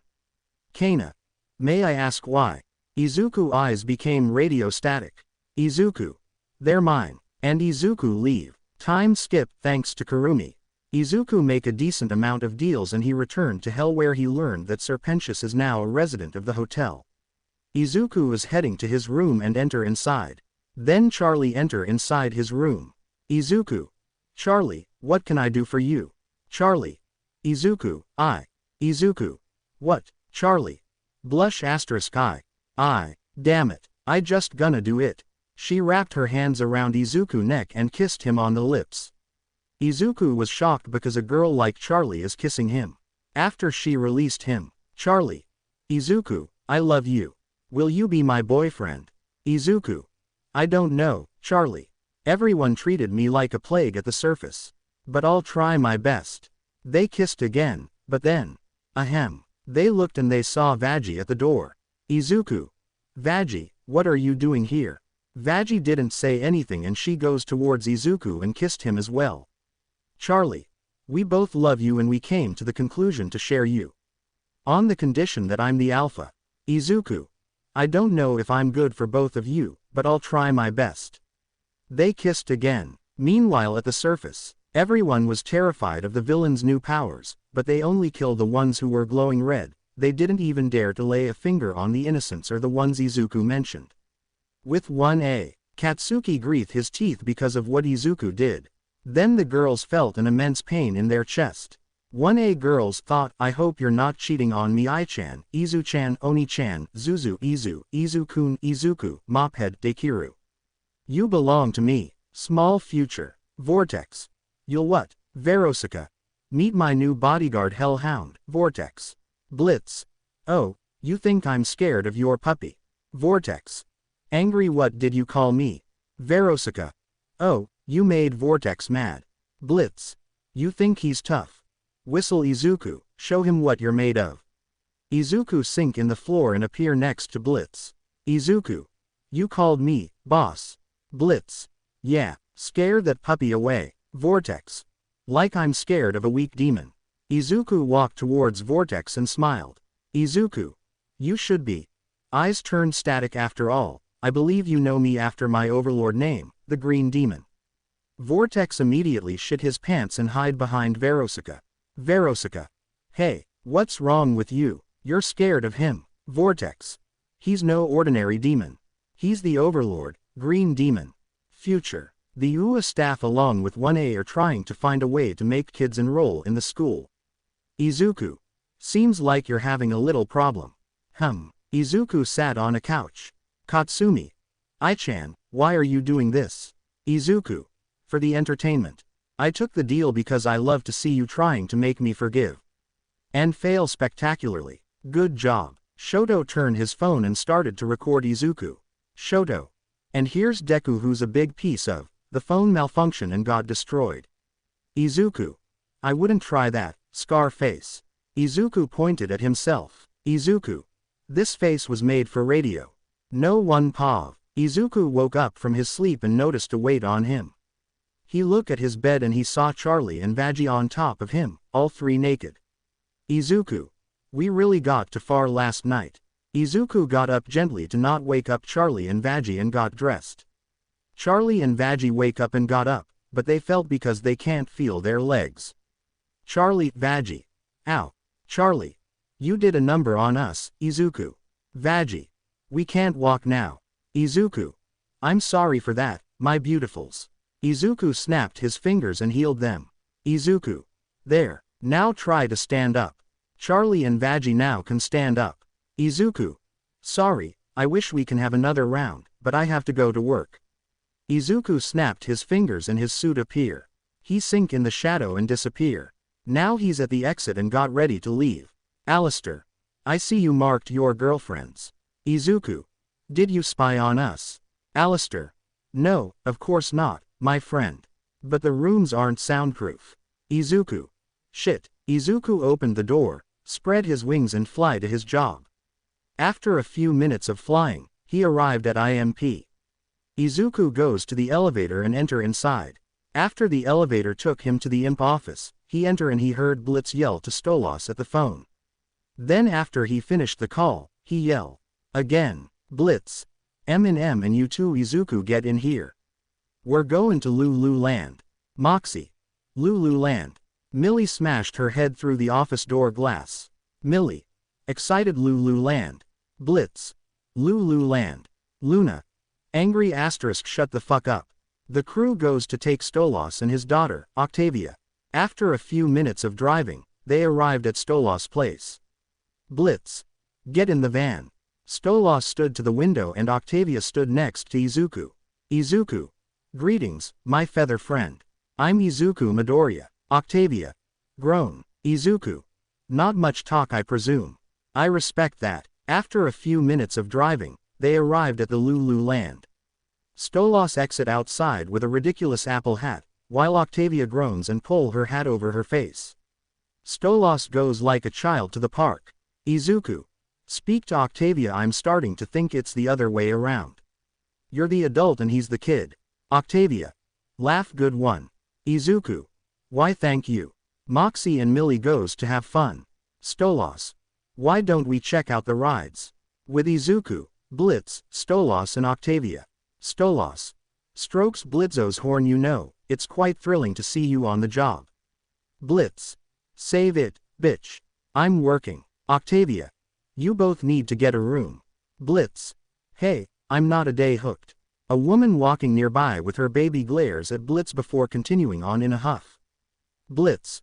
What? I just said I'm not one, prude. Show her the bird. Stolas. Gaspo. Look. Via. Stolas point at a circus tent. Stolas. You used to cry tears of joy at this show. Octavia. Panicked, oh, no. Octavia got flashback of her childhood. Blitz and Octavia. I hate that fucking clown. Stolas was captured by some imps. Stolas. Unconcerned, oh, Blitzy, I need my bodyguard, please. Blitz. Hold still, bitch. I got this. Point his rifle. Izuku. Push the gun away, no, boss. Leave it to me, Blitz. Huh, Izuku. It's time I let them know that eyes become radio static. I'm here. Izuku summoned his tentacles and ripped in half the imp who tried to stab Stolas. Izuku. Leave and never try again to attack. The imps tried to attack Izuku, but they were killed in less than 10 seconds by Izuku. Then every imp around run away from Izuku. Blitz. That's my employee. Octavia enter inside the tent. Blitz carried Stolas and Izuku enter inside with them. Octavia removed the sack of Stolas' head. Octavia. Furious, I can't do this anymore. Stolas. Concerned, wait, Octavia. Izuku. What the fuck did I just watched? Izuku goes after Octavia and Stolas, while Blitz got in a fight with Robo Fizz. Stolas. Octavia. Octavia. Just leave me alone. Stolas. Octavia. Octavia run into a building called Fun House. Stolas and Izuku followed inside and a random imp jump on Stolas' back. Stolas. Annoyed, I think I'm supposed to be bodyguarded right now. Izuku got the imp down with his tentacles and rip him in half. Stolas. Wipe imp blood off his sleeve, annoyed, that's better. Where's Blitzy? He's my knight in shining armor, not you little demon. Moxie and Millie appear. Millie. He's, busy. Moxie. Being a fool. Stolas. What kind of fool? Izuku. The mess is his signature. Stolas goes after Octavia with Izuku following. After a few walk, they spotted Octavia riding in circles in apple-themed rail cars, crying. Stolas. Octavia. Stolas got the hat down. Stolas. I take it you are not having fun. Octavia. Crying, I didn't even want to come here. Stolas. I'm sorry, sweetie. I thought you loved it here. Octavia. Sniffling, when I was a kid and my parents didn't hate each other, and my dad didn't flirt with some weird red dickhead the entire time. Stolas. I'm sorry, Via. I'm sorry for everything happening right now. I know it's a lot. I should have listened. Octavia. Crying, I just want to go home, but home doesn't even feel like home anymore. You ruined it, Stolas. You need to understand, your mother and I felt, she's always been, I haven't been, we weren't in, I'm sorry, I don't have the words. Izuku put a hand on Stolas' shoulder. Izuku. Can I speak with her? Stolas got out and Izuku sat next to Octavia. Izuku. Octavia. What Stolas was trying to say is that him and your mother doesn't have the same love they had at the first interaction. Stolas always tried to make things work, but it wasn't enough. Your mother never tried to make things work. Even if your father sleep with another guy, he'll never leave you behind. Matter of fact, I think he'll sell his soul to protect you. Stolas.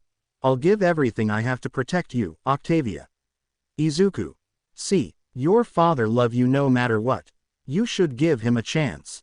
Take it from someone who never had a family. Stolas will never leave you. Stolas. Never. Pick up Octavia, I think it's time to go. You're right, you're too old for this anyway. Izuku. Stolas and Octavia leave the playhouse, as an imp grins maniacally above the ceiling. The imp dropped down and got his switchblade. Izuku.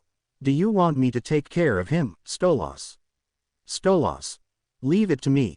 Stolas turned around and his eyes glowing brightly, turning the imp into stone, and then they got out where Blitz, Moxie and Millie are fighting Robo Fizz, who was eaten by a draconic creature.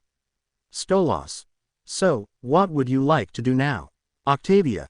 Oh, can we go to Stylish Occult? They sell weird taxidermy there. Stolas. Asterisk reluctantly, okay. ... Octavia. Chuckles, thanks, Dad. You're okay, sometimes. Stolas. Thank you, Via. Thank you. Then an explosion appear and Blitz, Moxie and Millie land. Moxie. Way to ruin another good thing, sir. Blitz. Worth it. That slutty toy clown had it. Comin'. Izuku. Oh, you like an absolute mess. Here. Izuku snapped his fingers and the three imps got healed. Moxie. Thanks Izuku. Blitz. Yeah, having an overlord by our side is really helpful. Octavia. Dad, can you put me down for a bit? Stolos. Sure thing, Via. Stolos put Octavia down and she goes towards Izuku. Then she hugged Izuku. Octavia. Thank you for helping me and Dad. Izuku hugged back. Izuku. It was nothing, me dear friend. Octavia handed him a piece of paper. Octavia. Here's my number. Izuku. I'm sorry, but I'm not into this picture's devices. Octavia. Huh, Blitz. Izuku like radio shit and old crap like jazz. Izuku eyes become radio static. Izuku. What did you just said about radio, Blitz? Blitz. Scared nothing. Izuku. Lovely. The three imps took Stolos and Octavia home while Izuku flies back to the Hazbin hotel. He goes to his room and enter inside. Izuku. Time to produce entertaining. Izuku opened a portal and goes back to Earth, but not before to change his appearance to look different. Now he has black hair and yellow eyes. Izuku enter inside a building that took care of kids with special powers. That's what the documents said, but in reality is an underground facility where scums of the government brutally train innocent kids to become killing machines for them. Izuku talk with the receptionist. Izuku. Good day, sir. I want to talk with your boss about the underground training facility for the kids. The receptionist was shocked that someone know about the facility. He pressed the under-table button and many guards appeared, pointing their guns at Izuku. Guard. Don't move, you're not allowed to come here. Intercom. Hey. Who's this guy we deal with?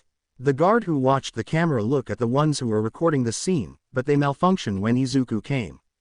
Watcher. Sir, I can't tell. The cameras are malfunction, but only the ones who are filming the one who's in the same room as you. Guard. But how can that be? How's the cameras malfunctioning when this guy is here? Realize, oh, shit, retreat. Izuku summoned his cane and got rid of his disguise. The guards run away from Izuku. Izuku. Eyes become radio static. Where are you running? The entertainment just begin. Izuku grow taller and tentacles comes from his back. His horns grow bigger and sharper. His wings also grow, the same with his tail. Izuku.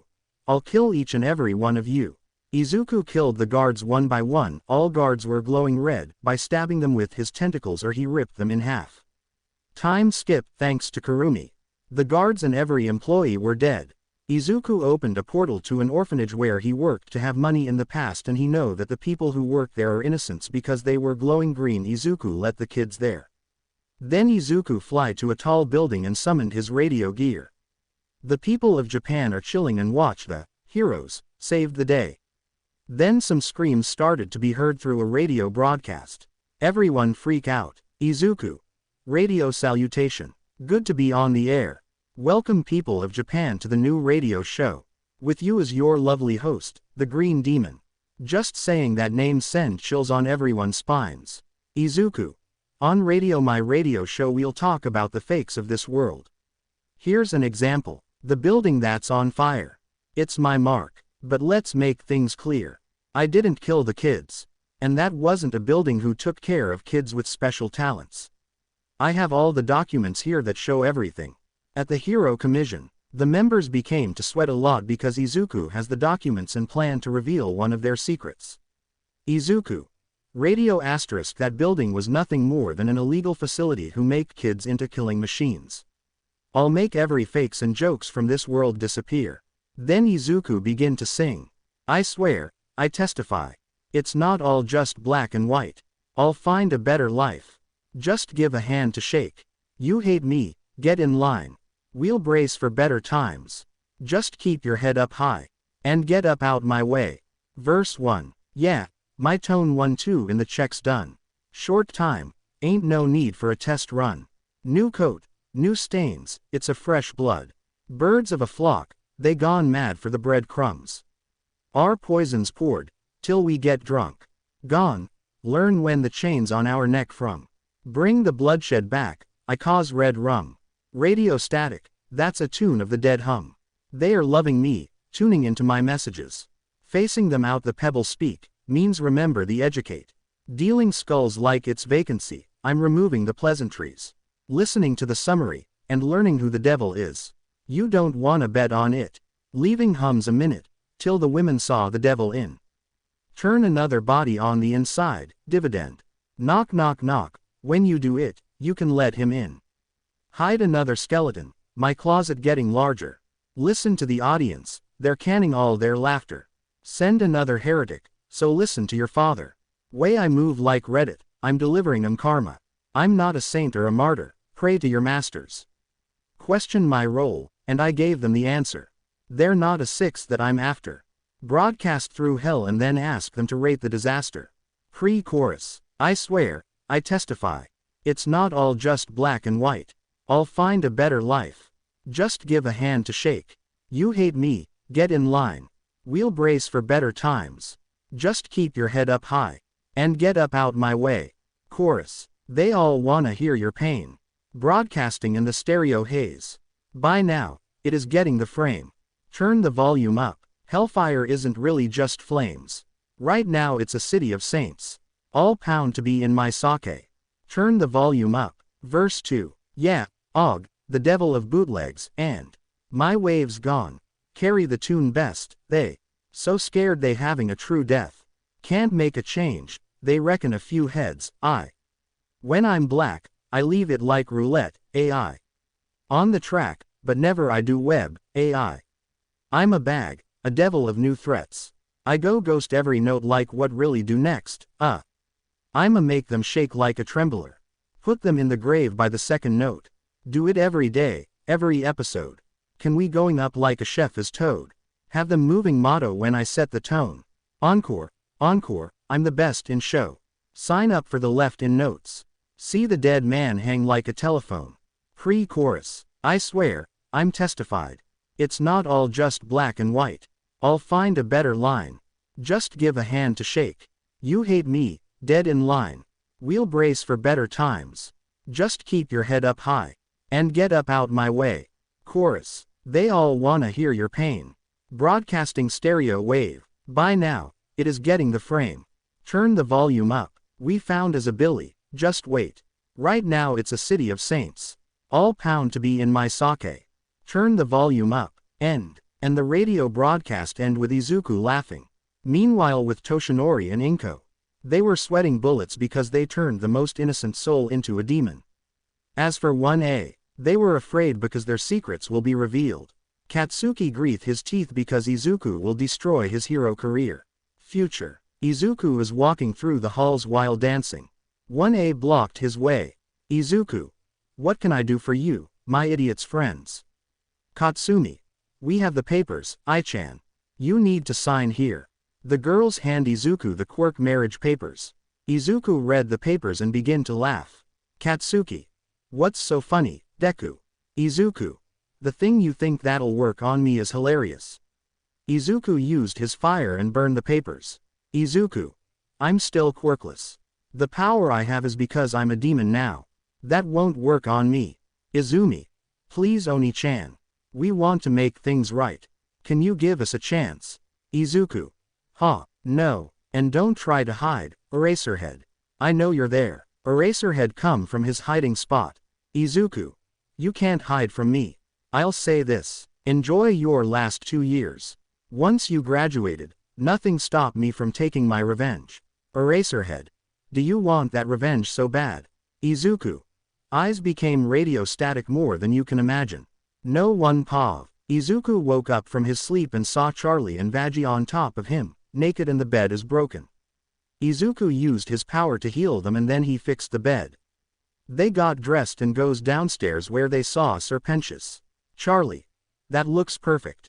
I am so excited that Serpentius is staying at the hotel. Vaggie. Pentius was just trying to take over the city with his weird steampunk bullshit a few days ago. Izuku. I would do the same. Charlie. Well, I haven't seen him try to pull any of that here. Serpentius comes in, rolling in a new machine that his egg boys are sitting on. Vaggie. What the hell is that? Serpentius. Oh, hello, purple female. It's my new invention, the Skin Flayer 11,000.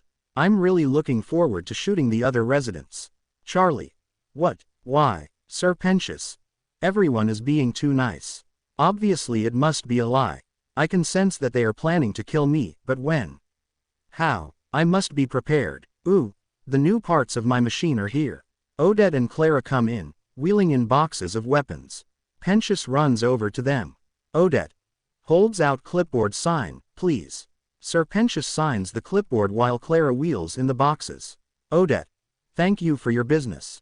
Enjoy your Carmen purchase. Odette and Clara walks out of the lobby as Sir Pentious takes the crate full of parts and weapons for his machine.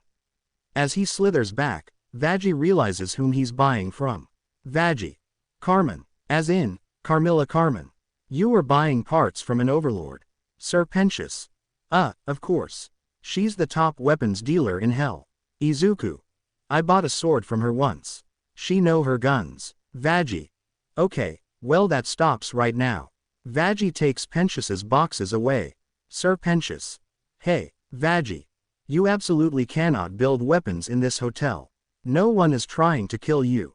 People are being nice because they want you to feel welcome. Sir Pentious looks at Vaggie with a worry expression. He peeks over his machine to scowl at the other residents and workers. The camera pans to Husk downing a bottle in the bar, who flips off Sir Pentious. Angel Dust, standing near the bar on his phone, does the same. Nifty, who is dusting a corner of the wall, looks at him and does a sinister-sounding giggle. Sir Pentious. I have my doubts. Vaggie. Well, it's true. You have to trust us. Sir Pentious. But I don't. Charlie. Well, why don't we focus on that for today's activities? Vaggie. Not before we lay some ground rules. No more building weapons, no more plotting against other guests, and you need to get rid of these things. Vaggie points at egg boys who were on the crate of weapons. Two egg boys, having a tug of war over a laser, accidentally set it off and blow a hole in the roof, much to Vaggie's frustration. Vaggie. Oh, points at the ceiling. What did I just say? What did I just say? Sir Pentious. What? Not my little egg boys. Hugs egg boys *, they do my evil bidding for me. Vaggie. Do you want to stay here and redeem yourself? Sir Pentious. Narrows eyes. Yes. Vaggie. Then no more eggs. Sir Pentious. With tears in his eyes. All right, eggies. You've got to go. I sobs can't keep you anymore. Egg boys. Okay, boss. They all follow Vaggie as she wheels Pentious boxes away. Sir Pentious. No, don't resist. This is how it has to be. Sir Pentious begins crying as he watches his egg boys walking away. Charlie, looking awkward, pats his shoulder. With Alistair. Alistair in his room, eating a deer carcass with a knife and fork while jazz music plays in the background. Suddenly, the jazz music stops with a record scratching sound when Vaggie came by with the egg boys behind her. Vaggie. Alistair. Alistair looks surprised for a second and his eyes go from the deer carcass on the table to Vaggie. Alistair. Do you mind? I'm in the middle of breakfast. Vaggie. Pentious eggs are all over the place, and I need you to get rid of them. Alistair. Throws away knife and fork, stands up and summons his cane. Oh, well, in that case, I'd be delighted to. Vaggie. Humanely. Alistair. Well, that's a lot less fun. Eyes glow red and the X appears on his forehead, but I suppose I can take care of that on my outing today. Walks out of the room. Vaggie. Great. Looks at deer carcass. That looks disgusting. Alistair goes downstairs. Alistair. Izuku, my friend. We have some business to attend. We need to go. Izuku. Coming. Izuku and Alistair exit outside. With Izuku and Alistair. Egg boys. Oh, boy. What's the plan, boss? I like your suit. What are the antlers for? Can I touch your staff thing? Are those your ears or is it your hair? I can't tell. Can I touch your wings, other boss? Alistair and Izuku eye twitches as he walks down the street, a pained smile on his face. Izuku thought, Vaggie said humanly. Does it count if I eat them? Humans eat eggs. Fried, boiled, egg salad, omelets. A shadowy person watches him from behind, before appearing in front of him, revealing himself to be an overlord, Zestial. Zestial. Hark, Alistair. How fare thee this day? Alistair makes a radio static sound effect, looking slightly scared. Egg boy. Who's that, boss? Want me to rough him up for you? Alistair. Follow in silence if you value your shell. Taps Egg boy's shell with his cane before turning back to Zestial. Greetings, Zestial. A demon comes out from an alleyway and sees Izuku, Alistair and Zestial. Bowler hat demon. Oh, holy shit. Zestial. Ah, the weather, doth become this fine day. A cowboy demon comes out of the back door after a fight, and was about to go back in when he notices Zestial and panics before fleeing. Cactus cowboy demon. Whoa. Oh, Alistair. Indeed, looks like we might have some acid rain this afternoon. A demon, seeing Zestial, pours gasoline over himself and sets himself on fire, screaming. Zestial. If our luck doth hold, I do revel in the screams. How art thou? Zestial begins walking down the street with Alistair as tons of demons spotted them and hide, run, or avoid them from getting in their way. Zestial. It has been an age since thou hath graced us thy presence. Some hath spun wild tales of you falling to holy arms. Alistair. Laughs. Oh, I just took a well-earned sabbatical, nothing serious. Adjusts bow tie and coat in a window reflection, though it's fun to keep everyone on their toes. Laughs as a laughing sound effect plays from his microphone. Zestial. Chuckles. There too hath been rumor of thy involvement with the princess in her recent flight of fancy. Tell me, cloak flares open briefly, how does thou fall in such folly? Alistair. Spins cane. That is for me to know. But please, do guess, I'd love to know the theories. Continues walking. Zestial. Chuckles. 'Twould be grander folly by far to assume the workings of your mind, Alistair. Thou hath been naught but an enigma since thy manifested in this realm. Alistair. Coming from someone as ancient as you, I take that as quite the compliment. Zestial. Saw Izuku. You must be the green demon. I must say, I'm fascinated. Tell me, Izuku. That is for me to know and for you to find out. Zestial. I see you taught him somethings, Alistair. Alistair. Yes, the young demon is quite a quick learner. Izuku, Alistair, Zestial and the Egg boys walk into an alleyway with a row of lifts. The security camera spots Zestial walking in view, but Izuku and Alistair's image glitches when the camera was on him. Zestial and Alistair gets into one elevator. The Egg boys attempt to follow, but Alistair blocks them with his cane. Alistair. No, I have a very important task for you. Stay here and guard the front until I return. The Egg boys salute and the lift begins its ascent. Egg boy. Oh, look. Frank is up there. Points to the lift, where one Egg boy is inside, pounding on the glass. Another Egg boy. We have names. The lift reaches the top of the building and opens, where Izuku, Alistair, Zestial and Frank walk out. Frank watches as other overlords come out of other lifts and go into another room, Zizi stepping over him due to her massive stature. Frank follows them in and stands near Alistair's seat. The overlord sitting next to Alistair turns to look at Frank and he waves. She smiles widely at him, showing her pointed, knife-like teeth. Frank hides behind Alistair's chair as Carmilla Carmen walks to the head of the table. Carmilla Carmen. Welcome, Hell's sovereign overlords. I've invited you all here because you represent the controlling powers of our city. Together, you own millions of souls. Souls at risk with the new extermination schedule. Pounds fist on table. We need to discuss what can be done to minimize the impact to our interest. Zestial takes his seat. Carmilla Carmen. Zestial, so good to see you, my friend. Zestial. Summons teacup and saucer. Enchanted as always, Carmilla. Carmilla Carmen. Notices Alistair. Alistair. Yes, I know I've been absent some time. I'm sure you've all been wondering. Carmilla Carmen. Not really, but welcome back in any case. Alistair narrows his eyes and looks offended in Carmilla's general direction. Carmilla Carmen.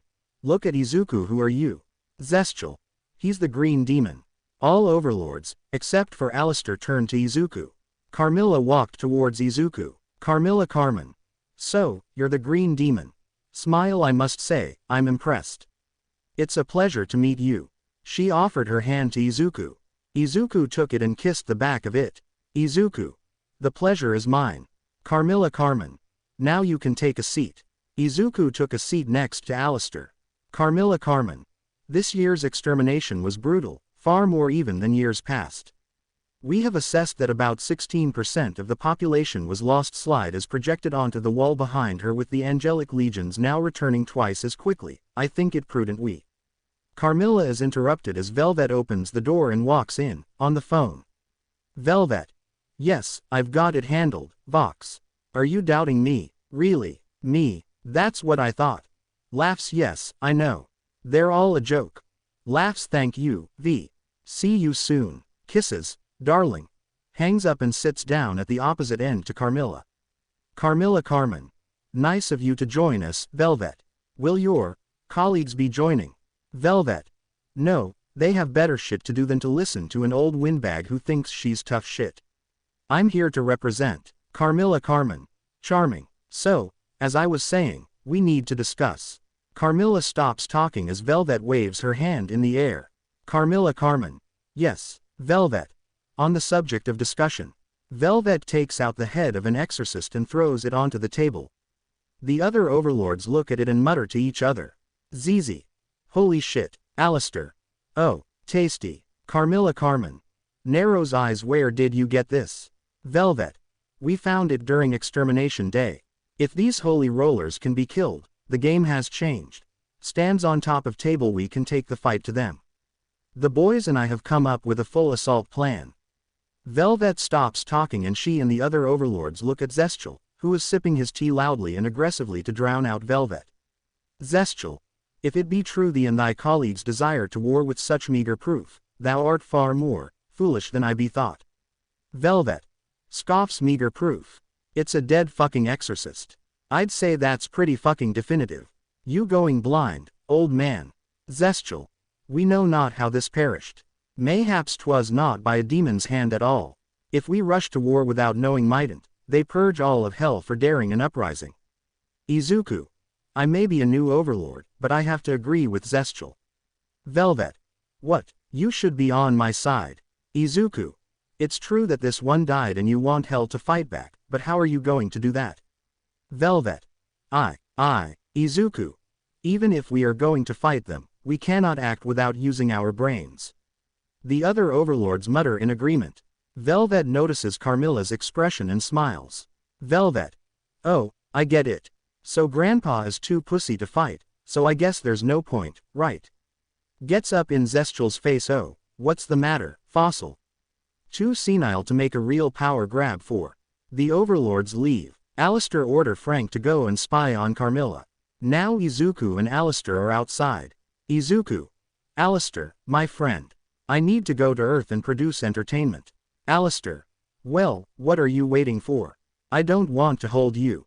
Alistair leave with the eggs and Izuku got ready to leave, but then. Velvet. Hey, green hair. Izuku turned and he saw Velvet. Izuku. What can I do for you, Velvet? Velvet. Watch your back from now on. Vox doesn't like that you reject his offer. Izuku. I'm looking forward for that. But why did you told me that? Velvet walked towards Izuku and wrapped her arms around his neck and kissed him on the lips. Izuku was shocked about this. She released him. Velvet. Because I love you. And she leave. Velvet thought I already smelled other females' scents on him. I must make my move. Izuku opened a portal and goes to Earth where he kept a low profile. Then he saw how a villain who make a deal with him for more power was fighting Magnet and got ready to kill her. Izuku. It looks like he didn't listen. Time to make him know what happened when he dared to defies me. The villain got ready to smash Magnet head, but his fist was blocked by Izuku who blocked the attack with only a finger. Izuku. What a naughty boy you are. Izuku pushed the villain back. Izuku. When I give you those powers, I say it clearly that no one will touch the innocents, All Might, Magnet, their daughter and her friends. Villain. Like I'm gonna listen to you. I'm invincible now. You can't stop me. Suddenly a metal leash appear on the villain neck together with some green chain. The chain was on the villain leash and the other end was wrapped on Izuku cane. Izuku pulled the chain, making the villain fall. Izuku started to pull the chain more. Izuku.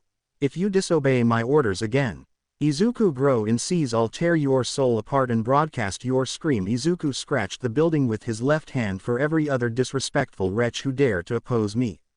Villain. Scared understood. Izuku returned to his normal height. Izuku. Lovely. The villain was shaking in fear. Izuku walked towards Magnet who was injured. Izuku. Oh, Magnet. You look like an absolute mess. Izuku snapped his fingers and Magnet was healed. She got up and looked at Izuku. Izuku. Don't think I healed you because I care about you. No, I did it because no one will kill you, except me. Time skip thanks to Neko Kurumi. And Izuku returned to hell after he saved Hoshino's life and flies towards the Hazbin hotel where he goes to take a shower. After he took a shower, he got a pair of short pants and a towel around his neck. Then Charlie enter inside. Charlie. Izuku, we're going to need. She stopped talking after she saw Izuku 8-pack abs. Izuku. Yes Charlie, what can I do for you? Charlie. Stare at Izuku abs. Izuku thought she's staring at my abs. I don't blame her. Hang on. Izuku walked towards Charlie and put a hand on the wall next to her. Izuku. Seductive hey baby. Charlie. Nosebleed and pass out. Izuku. Shit, she passed out. Izuku picked Charlie and put her on his bed. Then Vaggie and Jill enter inside. Vaggie. Izuku, did Charlie come? Vaggie and Jill saw Izuku shirtless and couldn't take their eyes from Izuku abs. Izuku. Not you too.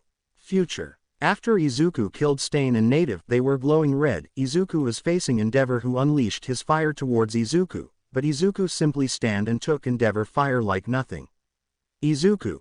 Are you done? Endeavor. What? Izuku. I'm a demon. I'm not affected by fire. And you're a joke. Endeavor. Angry what? Izuku. Your quirk is called Hellfire, but it's just a joke. Let me show you real Hellfire.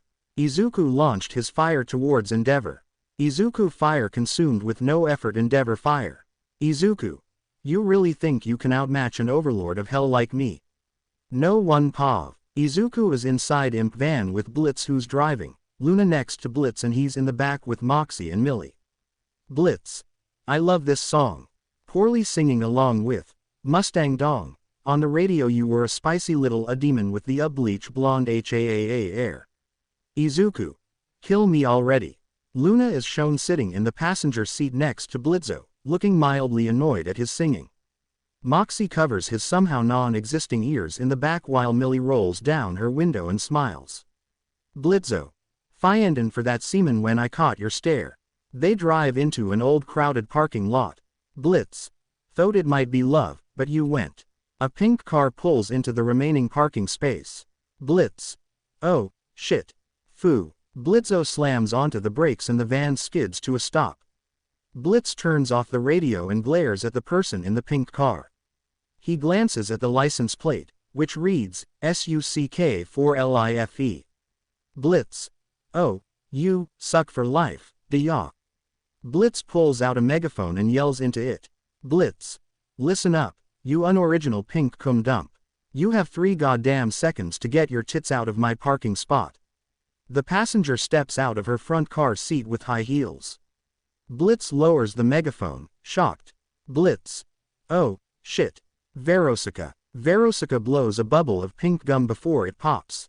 Verosika. Blitz. Oh, Blitz. I should have known you'd be here. I could smell fish for miles, which is odd. Because, I believe the nearest ocean is. Blitz falls and faceplants onto the ground before standing up. Blitz. 3 rings down. Verosika. And I should have known you'd be here when I heard the Amber Alerts. Blitz. Oh, yeah. I'm surprised they let your fat ass out of rehab. I can see you're still a drunken whore, clutching onto that Beelzejuice bottle like it's the last cock in hell. Verosika flips her long hair back dramatically. Verosika. They let me out because I'm still famous. And rehab is for sad, loser wash-ups. Verosika takes a drink from her bottle and wipes her mouth with her thumb. Verosika. So, your sister says, hi. Blitz angrily steps in front of Verosika. Blitzo, why are you parking here? This is the only parking spot my company has. So take your tampon race car somewhere else. Verosika. Actually, prick. It has my name on it. Verosika points down to her name written in purple spray paint by their feet. IMP is crossed out on the ground. Verosika. I'm doing a bit of freelance for one of the infinitely more successful companies in the building. Luna. Watching from the van. No way. Verosuke. And they wanted to have me come in this week to lead their team during spring break. Blitz. A week? No, you are not parking here for a fucking week. Verosuke. Removes her sunglasses. Aw, you mad, Blitz? Oh. You gonna run off, leaving someone else to pay for the hotel room, steal their car and run. Blitz and Verosuke. Run 3 rings to Wrath and max my credit cards on shitty horse riding lessons. Blitz. Goddamn it, whore, you will not let that go. Verosuke. Choke on a sandpaper cock. Verosuke flips him the bird and walks away while Luna fearfully lowers her head in the van. Blitz follows Verosuke. Blitz. Hold on, you better move that pussy wagon right now, or I'm gonna. A towering muscular hellhound appears behind Blitz and growls. Hellhound. You'll what? Verosuke. Meet my hellhound, Vortex. Blitz. Oh, you think I'm scared of your puppy? Vortex. Angry? What did you call me? Verosuke. Oh, you made Vortex mad. Blitz. You think he's tough? Whistle. Izuku, show him what you're made of. Izuku sink in the floor and appear next to Blitz. Izuku. You called me, boss. Blitz. Yeah, scare that puppy away. Vortex. Like I'm scared of a weak demon. Izuku walked towards Vortex and smiled. Izuku. You should be. Eyes turned static. After all, I believe you know me after my overlord name, the Green Demon. Vortex immediately shit his pants and hide behind Verosuke. Verosuke. Hey, what's wrong with you? You're scared of him. Vortex. He's no ordinary demon. He's the overlord, Green Demon. Blitz. Do you really thought your puppy can scare me? I have an overlord by my size. So fuck off. Flip her off. Verosuke leave angry. Blitz. I wasted so much time with a bag of holes like that. Luna. Kicks van door open and steps out. You know Verosuke Mayday. Blitz. Huh, oh, yeah, her, yeah, we dated. Millie. Was it before or after she became a pop star? Moxie. Opens the van door and steps out. You dated a pop star. Blitz. Okay, why are you all acting like that's such a shock? Luna. Hello, it's Verosuke Mayday. Millie. It's you, Moxie. I just, scratches his head. Asterisk. Is she blind? Suffering some form of brain damage. Blitzo. Okay, look, you are all making this into a way bigger deal than it needs to be. I don't pry into your stupid personal lives. Izuku. Boss, who was the one who that you told me to scare? Luna. You don't know Verosuke Mayday. Izuku. Should I know her? Moxie. She's a national pop star. Izuku. Still doesn't sound familiar to me. Millie. She appeared many times on TV. Izuku. Even if that's everything true, I never heard of her. Besides, I don't watch that noisy picture box. I prefer radio. Moxie. Boss, you do that all the time, sir. Millie. Come on, you kinda do that. Luna. You totally do that. Millie grins mischievously, eyelids lowering. Millie. What was sex with her like? Moxie. Taken aback. Millie. Millie. What? It's a pop star. You'd wanna know what sex with Michael Crawford was like. Moxie. About to scold Millie but changes his mind. Touché. Izuku. And you also wanna know how it was when I had sex with Charlie and Vaggie. Blitz. Okay, look, let's just drop it. Millie. Jay, find a temporary spot for that truck. Tosses the keys to Millie, who gleefully catches them and runs to the driver's side. Okay, Looney, Moxie, let's go handle this shit. The scene cuts to Luna, Moxie and Blitz stepping out of an elevator. Luna walks nervously forward. Luna. Do you think they saw me? Fuck, I did my makeup shitty today. Blitz smiles at her with shining eyes. Blitz. Oh, you look perfect, Looney. Like always. Luna narrows her eyes and scowls. Luna. Shut up, Doc. Blitz looks at her with adoration on his face. Luna catches herself almost referring to Blitz as Dad, and shoves him aside. Luna. Blitz. Luna checks her face in a handheld mirror, stepping over Blitzo before accidentally bumping into Vortex. She looks up in embarrassment. Luna. Oof. Oh, whoa. Vortex glances down at Luna. Blitzo smiles at Luna before he gasps in shock. Luna blushes and wags her tail. Blitzo then moves between Luna and Vortex, his arms out. Blitzo. Big man. Where's your bitch bag of an employer? Vortex mentions to a nearby room with neon pink hearts over double doors. V and M are spray painted on the door windows across from the IMP office room. Vortex. She's in her office.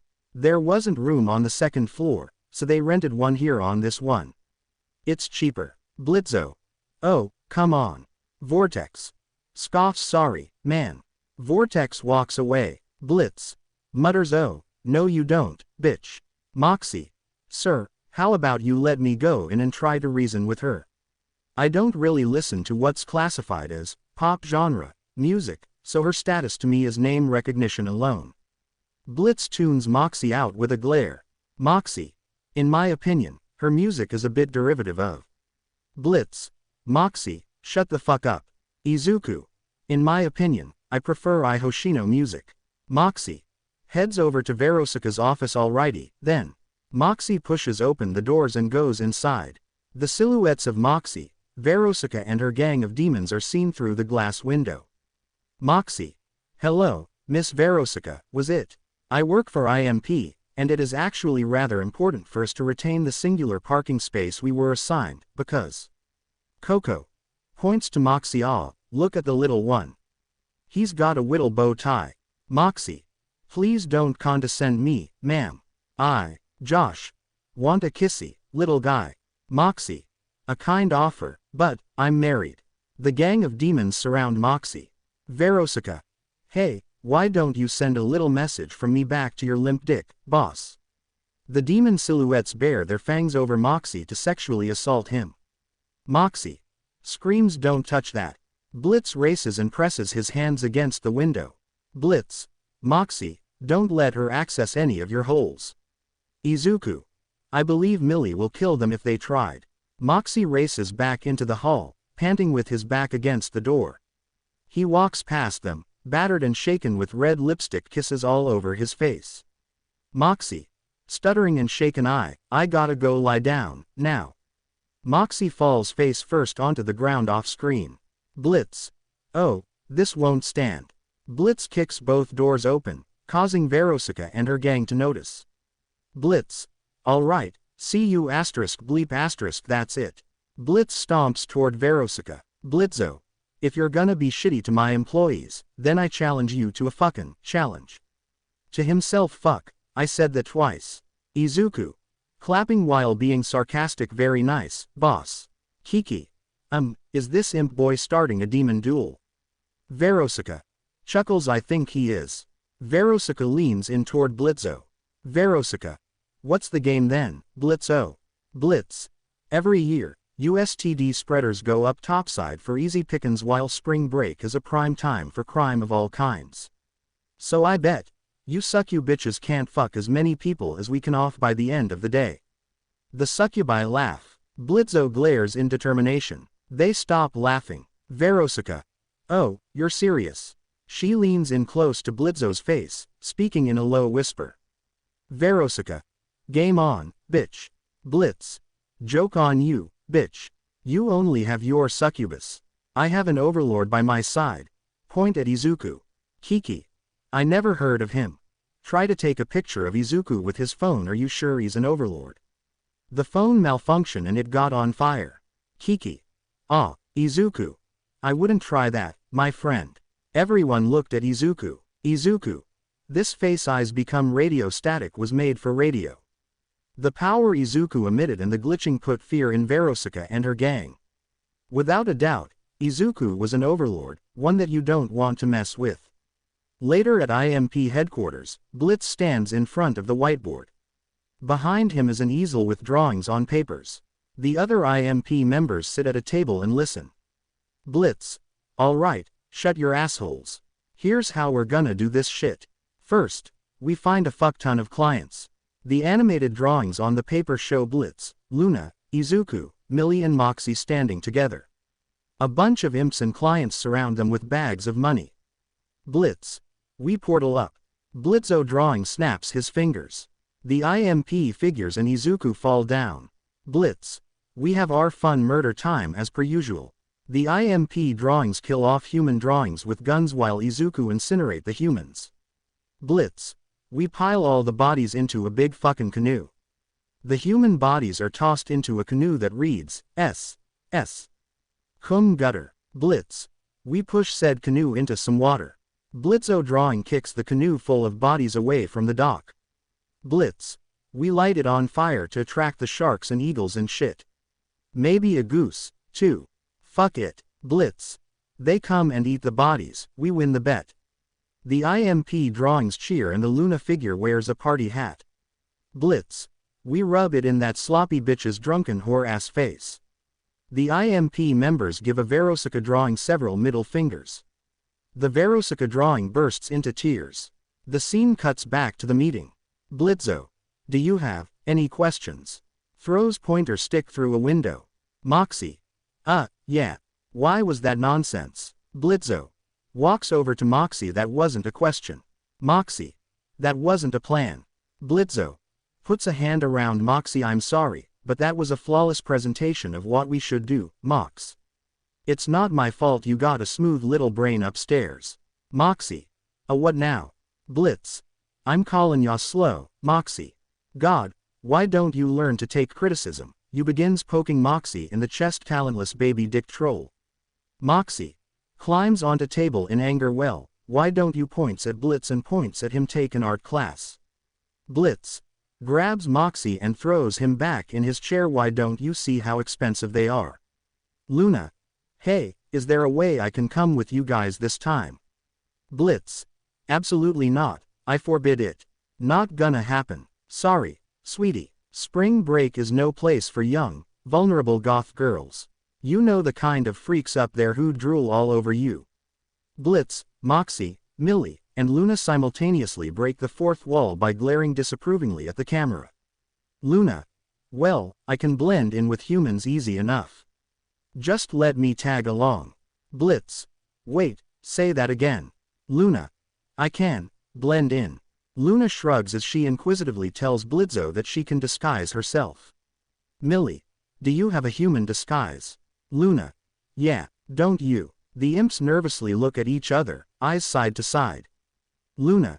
You three have been screwing around on Earth this whole fucking time, without human disguises. Izuku. Luna. Even if they don't have human disguise, that's not a problem. Moxie. What do you mean? Izuku. Has anyone heard of quirks? All four looked with confusion at Izuku. Izuku. To be more precise. A quirk is a power people developed 200 years ago. One human can produce fire, another one can levitate things and many others. Other quirk makes someone's look like animals. All you had to do is say that your quirk is demon or imp and you'll be fine. For Luna, all she has to do is to say her quirk is either werewolf or hellhound. Blitz. Okay, new plan. Blitz quickly scribbles on a piece of paper and hangs it on the easel. It shows Luna and Izuku surrounded by humans with hearts around them. Blitz. Looney and Izuku can help lure the humans to us, and we'll take care of the rest. Okay, how about that? Millie. Flawless logic. Moxie. I think you're missing the biggest issue, sir. Isn't it crucial to have a client who demands enough kills to win this bet? We aren't just going up to massacre. Blitz. I got that covered, Mox. Later, Blitz puts up a ratty flyer reading, Spring Break Victim, 50% off. With drawings of Blitzo, a dead victim and horses. Blitzo walks to Moxie. Blitz. Now, we wait. Moxie. Sir, there is no way we are going to get enough clients by the end of the day with one poorly spelled, bad grammar flyer. Moxie and Blitzo look to see demons lining up, including Travis, looking at the flyer. Blitzo grins smugly and elbows Moxie. Blitzo strolls toward the other demons. Blitzo. Now, who's first? The scene cuts to a beach in the human world. People happily walk around, relax and talk. Blitzo, Moxie, Millie and Luna hide behind coral-covered rocks under a dock. Blitz. Now, remember. Luna and Izuku can help with leading targets to a better spot to off 'em. You got the list, Looney. Izuku. Luna skims a long list in her hands and gives it a sniff. Luna. Got it. Luna stands up and in a swirling flash of blue light, she transforms into a human version of herself. The imps stare in shock. Izuku snapped his fingers and his demon form disappeared. He now has black long hair and purple eyes. Blitz. Oh, Looney, look at you. You look downright awful. Luna glares at Blitz. Blitz. I am so proud. Now, fetch. Luna peers in front of her, her target humans outlined in red in her vision. Izuku does the same. He looked at the targets and saw them glowing red. Luna smirks and strolls over to a tall man wearing sunglasses. She moves a finger toward his chest and gives him a flirtatious grin. She motions behind her into a private alleyway. Luna leads him into the alleyway and leans against the wall. The man reaches out to grab her in lust but is shot in the head by Blitz spying on the roof. He gives Luna a thumbs up. In the next shot, a blonde man runs to her in an alleyway with a hungry lustful look on his face. He is caught in a noose by Blitz. On a rooftop, a brown-haired man leans in to kiss Luna, but Millie knocks him off the roof with a kick. The man falls into a dumpster that Moxie slams shut. Luna walks with a fat man down the sidewalk and a flower pot crashes into his head. Blitz kills a woman with a knife. Millie kills a white-haired woman with a spiked baseball bat. Another woman gets shot in the head. Izuku incinerates some monks. Blitz and the gang put the bodies in bloodstained dark trash bags, closing them. In the background, Millie jumps on another body. Izuku ripped a woman in half with his tentacles. Blitz. That's 9 kills in the bag. I like to see that whaley snatch orgasm that many. Verosuka. Alright, spring breakers. Y'all ready to get fucked up and make some bitchin', bad choices. The audience cheers. A fanboy rips his shirt that has her name written on his chest. Fanboy. Verosuka. Verosuka. This is your final boarding call. All aboard. Luna walks over nervously toward Vortex. Luna. Nervously, hey, you. Vortex. Oh, hey. You're the hound workin' for my boss's freaky ex. Luna. Yeah. Chuckles, sorry if that's weird. Vortex. It's cool. Her beef ain't mine. I'm not paid enough to care. Luna. Nervously, yeah, I'm Luna. Vortex. Okay. Mimics her nervous tone and smile, I'm Vortex. Luna. That's hot. I mean, like, literally, you know, 'cause vortexes, you know, they give off heat. Probably. Right. Bites lip nervously. Vortex. Yeah. Chuckles, I guess, but my friends call me Tex. Luna. Oh, yeah. I wish I had friends. Chuckles nervously, I mean. No. I mean, I don't. I don't have friends. Blitz arrives and stands between them. Blitz. Am I interrupting something? Vortex. Nah, man. Just having a conversation. Blitz. Pokes Vortex. Conversation. Leads to HPV. Verosuka flask dropped in the ocean and turned a catfish into a monster. The humans trapped Moxie into a beer barrel thinking he was a possum. Millie runs behind a few stacks of beer kegs toward a wobbling barrel. She opens it and the barrel tips over. Moxie burps as the beer spills out onto the ground. Millie. Moxie. Drunk Millie. Hey, when did you get 4 heads? I wanna kiss him. Makes smooching noises. Millie picks up the drunken Moxie. The fish monster emerges from the ocean. The humans and the succubus saw the monster. The monster crushes a relaxing human, sending blood everywhere. The humans scream and run away. Blitz looks at the monster as he finishes choking another man. The fish monster roars. Moxie. Drunk fish. The monster wraps its tongue around Moxie, pulls him closer and closes its mouth. Moxie. Drunk wee. Millie spots a spring breaker with a cocktail and kills him with a knife. She lights a cloth on fire and tosses a Molotov cocktail at the fish. Izuku keep the monster with his tentacles and the monster receive the Molotov in the face. The fish loses balance and falls down. Millie rushes into the ocean and slices up the fish's body with her knife. She pries open the monster's mouth, seeing Moxie punching the monster's uvula. She reaches out her hand toward Moxie, who briefly gives her a high five. She grabs hold of him and slices the tongue, freeing both of them. Moxie smiles, closes his eyes and spreads his arms as he flies. He lands into Blitz's arms. A human man celebrates after avoiding getting hit from the tongue, but Blitzo kills him with his flintlock out of annoyance. Moxie laughs hysterically. Inside of the monster's mouth, Millie punches the tongue as the monster spits her out as Millie starts wrestling with it. While outside, Izuku is throwing his flames at the monster, keeping it in place. Moxie. I love that woman, his tail makes a heart shape. Blitzo.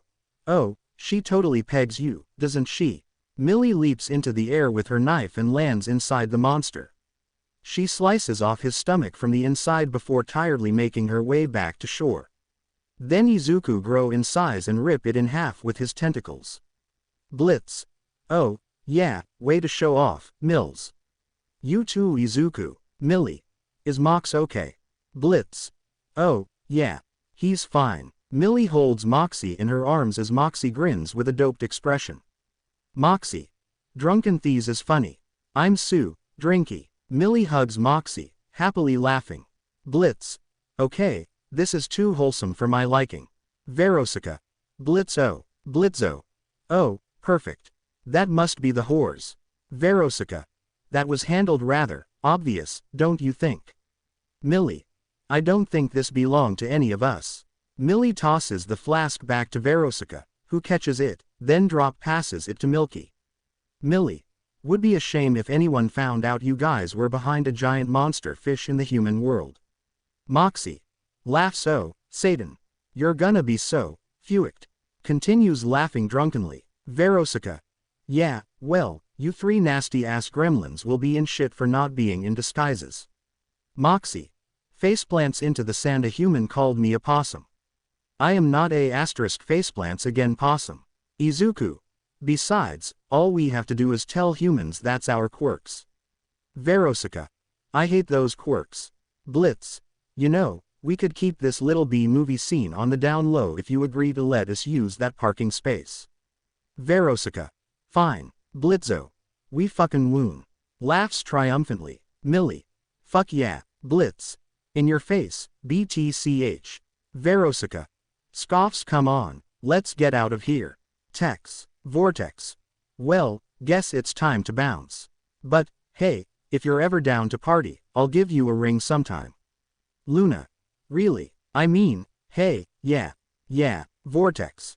Yeah, my girlfriend throws a ton of crazy hound parties. As Vortex mentions his girlfriend, Luna's expression shifts into dejection. Luna. Dejected niece. Can't wait for my first one. Vortex. Chuckles. Let's get you some friends, girl. Vortex gives her a playful punch before following Verosuka. Luna looks downcast at seeing Vortex leave and being reminded of her confrontation with Blitzo as well as the reveal her crush already has a partner. Izuku put a hand on Luna's shoulder. Izuku. Are you okay, Luna? Luna looked at Izuku and smiled. Luna. Yeah, I'm okay. Thanks for being concerned about me. Blitzo. Come on, Looney Tooney. Let's go back and park our fat fucking car in our fat fucking space. IMP. Go through the portal. Luna falls through the portal backwards. Blitzo jumps up and mockingly flips the double bird through the portal, making Verosuka growl in anger and her eye twitch. Verosuka and her gang huddle together in fear as the police, a clown, and a mine robot surround them, guns pointed. Police. Put your hands up, you sick deviants. Verosuka. All right, sluts. Raises her hands in the air in defeat and dismay. Get ready to suck a lot of pig dick. Her gang all sigh and groan in disgust as they raise their hands in defeat. Before the police put the cuffs on Verosuka and her gang, tentacles emerge from the ground and killed the cops. Verosuka. What the? Izuku. Consider this a gift from me. Izuku then enter in the portal as well. Small future. Izumi saw how Ochako is about to be crushed by the zero-pointer robot. She used OFA on her legs and jumped high in the air. She charged then in her arm and got ready to punch the robot in the face since her legs are broken. But before the punch made contact with the robot face, tentacles pierce the robot and rip it in pieces. Izumi fell and was about to hit the ground, but Ochako saved her by slapping her in the face, making her floating. Izumi. Thanks for the save, Ochako. Ochako. Thank you for saving me from the robot. Izumi. But I didn't destroy it. Ochako. Then who? Then Izuku's shadow appear next to them and begin to laugh. Izuku's shadow. Ha ha ha ha ha. Soon enough. And the shadow disappear. Future. Izuku goes to Izumi and make her doing something that mostly likely would ruin Ua's reputation. But Katsumi and the rest of 1A got in his way. Katsumi got in front of Izuku while glaring. Katsumi. Where do you think you're going? Izuku. To take my property. I have business to attend. Momo. Izumi is not a property. She's a living human with emotions. You can't treat her like a slave. Izuku's eyes became radio static. Izuku. You dare to say that I shouldn't treat Izumi like that after what you did to me? Denki. Izuku, I know that what we did was wrong, but can't we let that in the past? Ejiro. Yeah man, let bygones be bygones. Izuku. That's how you want to play. Alright then. Izumi, come to me. Izumi come in front of Izuku, without her noticing. Izumi. What? How did I end up here? Mina. Izumi, how did you get here so fast? Izuku. One of my abilities is that all I had to do is calling my servants to come and they'll summon to me without them notice. Now Izumi, Denki and Ejiro are saying something stupid. Use OFA and teach them a lesson. Izumi. Izuku. Come on, Izumi. Everyone is waiting for the entertainment to happen. Vamos. Izumi. No, Izuku. Excuse me, Izumi. Crying no, I won't do it. Please Oni-chan. I'm sorry for everything. Please don't make me do all those things again. Izumi fall on her knees and started to cry. The rest of 1A looked at Izumi, then Izuku. They thought that this will melt Izuku's heart and never make her do his bidding, but that wasn't the case. Izuku. What did you say? The green chain appeared around Izumi's neck and Izuku pulled the chain that was wrapped around his cane, making Izumi fall. Izumi. Nothing, I got. Izuku. If you disobey my orders again Izuku grow in size I will tear your soul apart. Izuku scratches the wall with his claws for every other disrespectful wretch who dare to oppose me. Izumi. Understood. Izuku. Lovely. No one pav. Izuku is sitting on the couch with Charlie on his lap and Veggie hugging his right arm. They were watching a movie about angel dust. Angel dust. You know, this performance won me a Sex X She award. Charlie. It's, very honest. Oh. Turns away and tries to shield her eyes with the right hand. Veggie.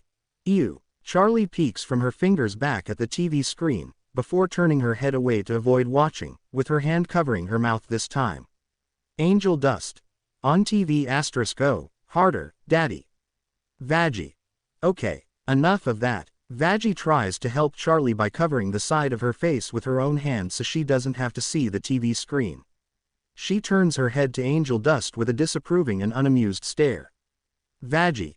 Angel, what the fuck? Angel Dust. What you said was, show and tell, day. I'm showing you my best film, and I'm telling you that it scored me a win over that bitch, Tiffany Titfucker. Husk is seen cleaning and wiping a wine glass. Husk. Ya know, not a very convincing interrogation scene. Angel Dust. Laughs, angry alright, dickhead. What makes you think you have any right to insult my work to my fucking face? Husk. You really gonna sit there and act like these scripts ain't hot garbage? Angel Dust. Gasps fuck you. This is classy art. Gestures with two hands at the TV screen. Angel Dust. On TV. *O. Fuuuck. Co-star slaps Angel's butt and bites it. Serpentius covers his eyes when he sees this, while Nifty lies on her stomach on the table with Smile kicking her legs back and forth as she continues watching. Husk. That's bullshit. You get drunk and bitch about them all the time. Everyone likes to bitch to the bartender. I know everything about you and these motherfuckers at this point. Point to Serpentius * that one. That one is an insecure buffoon whose lonely ass watches you idiots sleep. Point to Charlie Princess, is a bleeding heart who wants to solve everybody else's problems, except her own. Charlie. What? No. What? Peef. No. Veggie just stares at her silently. They're friends here, not lovers. Husk. Point at Izuku. Izuku is an innocent soul who was wrong for something beyond his control. Point to Veggie this one. She turns her attention away from Charlie and scowls at Husk, growling under her breath, judges everyone and everything because she hates herself. Veggie frowns before groaning. Husk. Point to Nifty, who smiles mischievously, and Nifty. Hey, you don't even want to know what her deal is. Husk drinks from his bottle of whiskey, wine he is holding, as Angel laughs and kicks his legs. Angel Dust. You weren't kidding. Oh ho, wow. Angel laughs in front of Vaggie's face briefly while she is still frowning before sitting himself down on the couch's arm. He tried to laugh in front of Izuku's face, but after Izuku I became radio static, he quickly changed his mind and goes to Husker. Angel Dust. Kittens got claws. He gestures claws with his hand while looking to the side at Husk flirtatiously, causing his eyes to widen and his eyebrows to raise at that. Angel places his hand underneath Husk's chin, turning his head to face him closely as his hand adjusts against his cheek with his other holding the bottom of Husk's hand. Angel Dust. Sexily meow. Husk immediately breaks away from his grasp and points at Angel with his index finger, rather annoyed, causing Angel's eyes to widen and eyebrows to rise in surprise from the sudden move. Husk. And you, scoffs, don't get me started.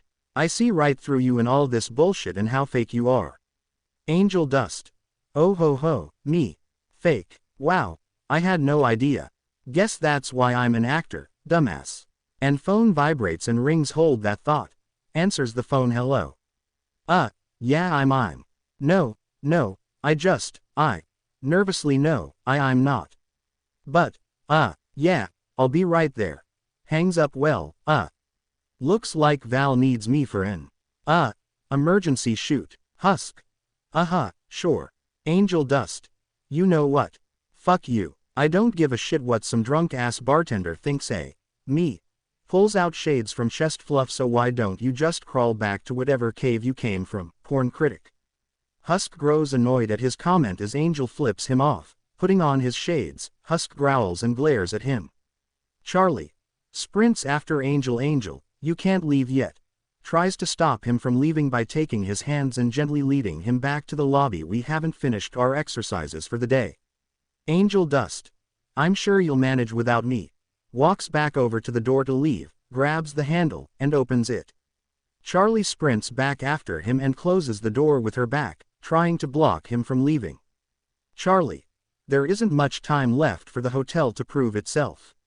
Angel places his hands on his hips and waist, growing annoyed and facepalming, trying to remain calm before taking off his shades with one hand, and placing another on Charlie's shoulder. Angel Dust. Dollface, it's my job. I know you want to fix everything, but unless you can fix my boss, there's nothing you can do. Charlie frowns at what he said. Angel moves her out of the way to the door, opens it, puts his shades back on, and slams the door and leaves. Charlie. Why is this so hard? What am I doing wrong? Vaggie. Well, I mean, you're the princess of hell. Charlie. So, Vaggie. So, you don't really use the power that comes with that, which I love about you, but maybe you can. I don't know, command a little more authority. Charlie. Whines, but that's so mean. Vaggie. It's not mean, exactly. It's, aggressive kindness. Izuku. Besides, babe. This is hell. It's perfectly normal. Charlie.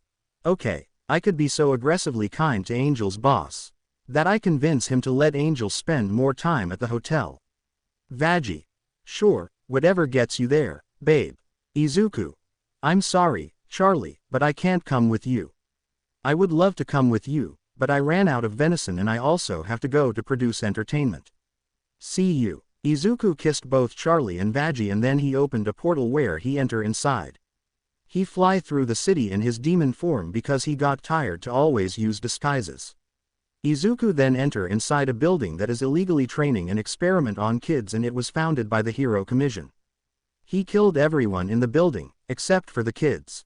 Izuku then used his powers to open a portal to the orphanage and he told the kids that they'll be safe there. The kids enter inside and Izuku closed the portal.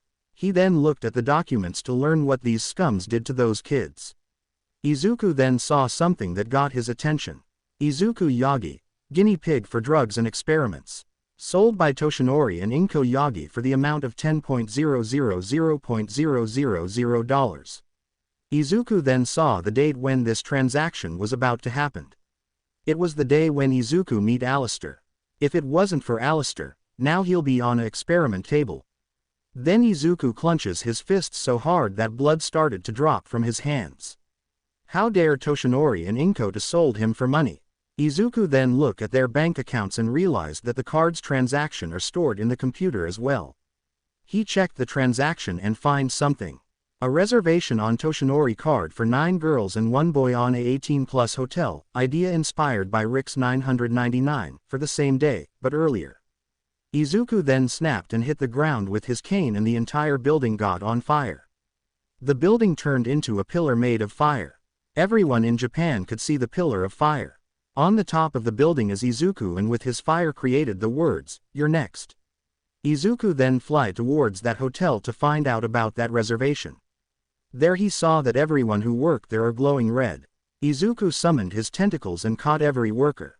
Izuku, listen here, you'll answer my questions and if you answer me with sincerity, eyes become radio static. Do I make myself clear? The workers nodded. Izuku's eyes turned back to normal. Izuku, can you tell me about a reservation for 9 girls and 1 boy on the date? Receptionist, it was on the day before that, but they didn't come. Izuku, tell me, did the boy come along or just the girls?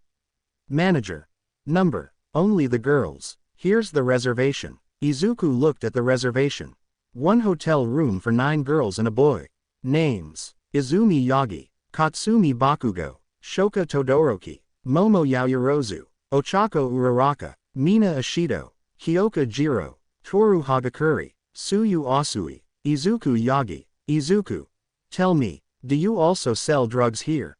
Owner, Shutter NNO. Izuku used his tentacles and squeezed the cleaner so hard that he popped.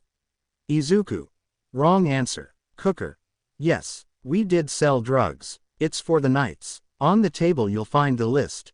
Izuku looked at the list and find that Izumi and the others girls bought a lot of drugs. Izuku then connected the dots. They were planning to drug him and then to get him to this hotel and rape him. Izuku's eyes became back radio static. Izuku, thank you for your cooperation. Now I'll see you in hell. Owner, but you said that you'll let us live. Izuku, yes, I did. I won't kill you because you answered sincerely, but I'll kill you for everyone who suffered because of you. Before that, I must remind you who I'm. Not to mess with the green demon. Ha ha ha ha ha. Izuku killed the workers by ripping them in half and right on the wall with their intestines. I'm coming for you. Time skip thanks to Kurumi.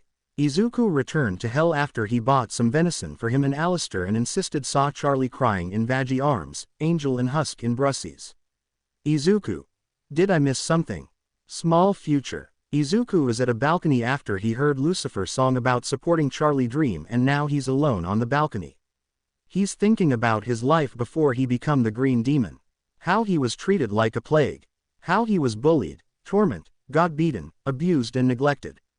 Knock knock. Izuku turned around and saw Lucifer at the door. Izuku, Your Majesty, what can I do for you? Lucifer walked towards Izuku, hugged him. Izuku, what are you doing? Lucifer, it's okay. Charlie told me what happened to you. I'm here for you, son. Izuku hugged Lucifer. Never in his life he was hugged and felt the warmth of a hug. Izuku, thank you, Your Majesty. Lucifer, from this day on, call me Dad. Izuku, okay Dad, but I was wondering. Lucifer, about what? Izuku, if you're the king of hell, then why don't you make yourself taller? You're powerful, right? Lucifer, gasped, why didn't I think of that? Lucifer used his powers and he looked different. Lucifer, this is much better. Future, everyone complained about Izuku commercial about UA. Izuku, well, my friends, I haven't been active in this world thanks to someone's and everyone know me from my radio show. The proper medium to express oneself. Walk towards the TV asterisk but you insisted on this, hit the TV with his cane noisy picture box advertisement. So I had a little fun with it. No one pav. Inside a build is panning shots of 5 monitors. The first shows Blitz and Moxie outside Martha's house, Moxie then pushing Blitz's gun causing him to shoot in the wrong direction.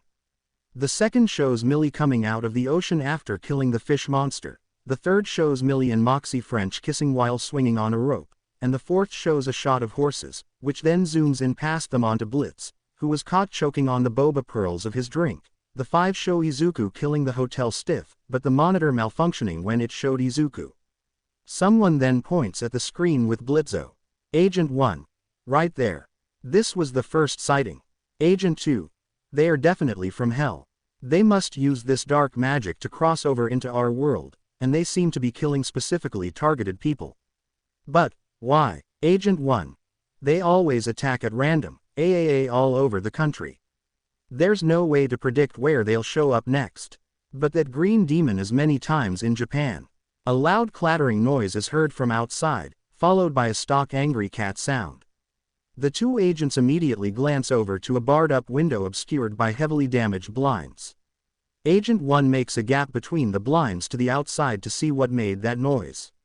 The agents then see the source of all the racket, Blitz, standing on a box and a dumpster while holding the dumpster lid open. He looks around suspiciously. Agent 2. Ah, well. That's convenient. Cuts to Blitzo outside, standing on trash bags and holding a dumpster lid open. Blitzo. Shish. Remember, we can't be seen. Blitzo slams the dumpster lid loudly, but then falls backwards into a pile of trash bags. Millie silently chuckles at his predicament, then walks away. Moxie. Pardon my words, sir, but you're currently being the loudest. Izuku. You'll wake up even the deads, Blitz. Blitzo jumps up out of the garbage pile covered in trash. He has an old newspaper on his forehead, a half-eaten lollipop stuck to the side of his head, a scrap of paper on his horn with an old banana peel impaled on the end of it, and a used condom on his index finger, the same finger he uses to poke Moxie's face indignantly. Blitzo. Softly I said, shush your dick-sucking lips, Moxie. You too, Izuku. Moxie steps away from his boss for a short moment, likely grossed out from Blitzo's condom finger, as he notices a portal opening behind him. Luna is seen on the other end and Millie jumps into it, waving to Moxie. Moxie begins to walk towards the portal but is suddenly tackled to the ground by Blitzo, barely missing a net being shot their way. Blitzo. Get down. Agent 1 cocks his net launcher, readying another capture net. Izuku burned the net that was approaching him with only heat up the alley. Blitz looks behind him and sees Agent 2 jump down on a rope from a building, landing in front of the portal. Blitzo. Luna, close it. Millie. Wait, no. She tries to run through the portal before it closes, but fails. Moxie, seeing the portal close, is distraught at first but quickly shifts to angry, pulling out a pistol in an attempt to fight off the 2 agents while Blitzo hides. He jumps off a wooden pallet to dodge both a tranquilizer dart and a capture net and prepares to fire. However, he is hit in the neck from behind by a tranquilizer dart. Moxie stumbles, mumbling incoherently, then falls to the ground. Blitzo. Moxie. With quick thinking, Blitz grabs Moxie, knocking down the trash can he was hiding behind, and runs away. He smacks Agent 2 in the face with Moxie and keeps on running through the alleyway. Moxie. Slurred I smell, sniffs colors. Blitz eventually reaches a dead end. The agents waste no time in cornering him. Blitz raises his gun, ready to fight. Blitz. Back off, you tuxedo-wearing fucks. Izuku. Get out of here. Izuku. But Blitz. Blitz. I say get out. Izuku used his powers and open a portal beneath him and get back to IMP building. Blitz and the agents both ready their guns and prepare for a firefight. But just as Blitz is about to fire, Agent 2 pushes a button on her gun, causing Blitzo and Moxie to be electrocuted. Moxie is shocked out of Blitzo's grip and Blitzo is zapped a second time from residual charge, dropping his gun and going down for the count. The agents are then seen through Blitzo's eyes. Agent 1 chuckles confidently. I'd like to see the suits at corporate colonist losers now. That was pretty badass. Agent 2 cocks gun super badass. And we'll capture the one he escaped earlier. Soon enough, Blitzo passes out. Meanwhile in the IMP office, Millie furiously punches the wall, tears in her eyes and making vicious demon screeches, before falling to her knees devastated. Millie. Shit, shit, shit, shit. Millie wails with her head and hands on the floor. Luna stands behind her with Stolas grimoire in her hands, looking concerned. Luna. You okay, there. Millie suddenly stands up, startling Luna into dropping the grimoire and holding her hands up defensively. Millie. What are you doing sitting there? The boys are in trouble. Open it again. Izuku came. Millie. Why are you here? Izuku. Blitz give me orders to leave. Luna. Blitzo was using a total of 0 euphemisms, innuendos, or swears. That means it was serious, which means I don't open it until. Consumed by rage and worry for her husband and boss, Millie grabs Luna by her shirt and Izuku by his suit and yanks them down to face level. Millie. Furious, open the fucking portal, now. Cuts to a sequence of Luna and Millie gearing up for a rescue mission.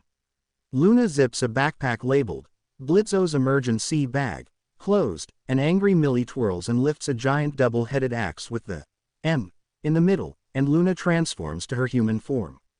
Izuku used his powers to open up a portal. The portal opens again, and Millie leaps out and lands in a pose while Luna nonchalantly steps through. Millie. They aren't here. Millie drops her axe and falls to her knees again, tears welling in her eyes. Before she can cry, Luna suddenly grabs and lifts her up, bending down to sniff the ground to track where Blitzo and Moxie went. Luna. It smells like they went this way. Luna drops Millie into the backpack and slings it onto her back, then grabs Millie's axe off the ground, resting it on her shoulder. Luna. Come on, let's find the dumbass twins. Izuku. I'll search the sky. Izuku fly up and begin to search. Luna starts running towards the screen while carrying Millie. Meanwhile, in an unknown location, Moxie wakes up and looks around groggily. The camera zooms out revealing that he and Blitz are tied to chairs. Moxie panics and briefly struggles to get out, until Agent 2 grabs the lamp over their heads and brings it close to Moxie's face, causing him to flinch away. Agent 2. Finally awake, little fella. Releases the lamp. Your partner has been a while now. The camera zooms out to reveal that not only are Blitzo and Moxie tied up, but their tails are wrapped together and chained to an iron ball. Blitz. Look, shitbag, it takes a lot to keep me down, alright. I took a fuck ton of tranquilizers in the college I dropped out of. Also, I've been strapped nipple first to a car battery. So, Blitz flinches as the lamp is shined in his face by Agent 1. Blitz. Oh, okay. Agent 1. Tell us, demon scum. Who do you work for? Satan. Agent 2 grabs the light again. They begin grabbing it back and forth as they interrogate the two imps. Agent 2. How did you get to our world from the afterlife? Agent 1. Why are youse killing humans? Agent 2. When did you show up here? Agent 1. What do you know about the green demon? Agent 2. Why camera's malfunctioning when he's on screen? The two agents stop passing the lights as Blitz interrupts them. Blitz. Annoyed. Okay, I'm gonna stop you right there, bitch. First of all, we just woke up from a very nasty shock. And I'm still feeling fucking woozy, so I'm gonna request you fetch us some coffee before we get into this. I mean, everyone gets coffee in shitty movies with scenes like this, am I right? I want something iced, bitch. Blitz turns his head around to Moxie. Blitzo. Moxie. I'll have a Neapolitan cappuccino, more capu than chino, make sure it's got no more than 4 ounces of milk. The beans won't have the right texture otherwise, and make sure they spell my name correctly on the cup. They always put Foxy, or Roxy. I hate that. If you can't handle that, I'll have a venti traditional misto. Please use soy milk. With 2 blonde shots. Affogato points foot accusatorily at Agent 2 and Ristretto. I'd also love 3 vanilla pumps at the very bottom, then add the coffee after, then add. Agent 1. Enough. We aren't getting youse coffee. Blitz. Wow, I was getting massive douche chills just there, Mox. Congrats. Agent 2. Leans up close to Moxie's face. If we have to, we are willing to resort to torture methods to get answers out of you nasty hell beasts. Moxie. When you say torture, do you mean physical or psychological? Physical seems counterproductive. We would likely tell you anything if it meant an end to the pain, and you would have no way of knowing what was true. Blitz. Or we might like it too much.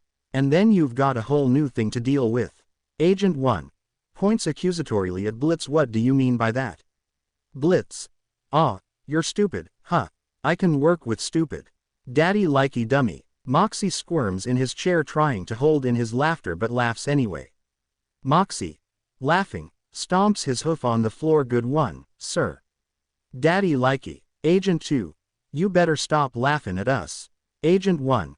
Grabs Blitz by the collar. Yeah. Pulls an amused Blitz closer. You are the ones at our mercy. Moxie. It's hard to resist, I'm really sorry. I mean, considering your approach thus far, you've had us tied here for what, hours? And you haven't even had us confirm what exactly we are. Agent 2. Leans down curious. What are you? Moxie. I'm a Virgo. Blitz. Ha. Agent 1. Oh, a smart guy, Agent 2. One more quip out of you and we'll shut you up. Blitz. Ooh, getting kinky. Both agents recoil in shock and horror. Agent 1. WHAAAAT. We aren't playing into your vile demon kinks. Blitz. I mean, that's what it sounded like back there, you sickos. Moxie. Sarcastic. Please don't give them ideas, sir. Blitz. Why not? I know the shit you're into. Moxie gets an embarrassed look. Agent 1. Stoop. Weir leans towards Moxie, pointing asterisk not getting kinky with youse. Agent 2 grab Agent 1 and pulls him back. Agent 2. Calm down, 1. Don't let these monsters get to you. The agents start to walk away. Blitz. Hey, aren't we gonna get our phone call, bitch? Agent 1. Well, that entirely depends. Who are you gonna call? Blitz. Your fat mom, thanking her for a fat time. Agent 2.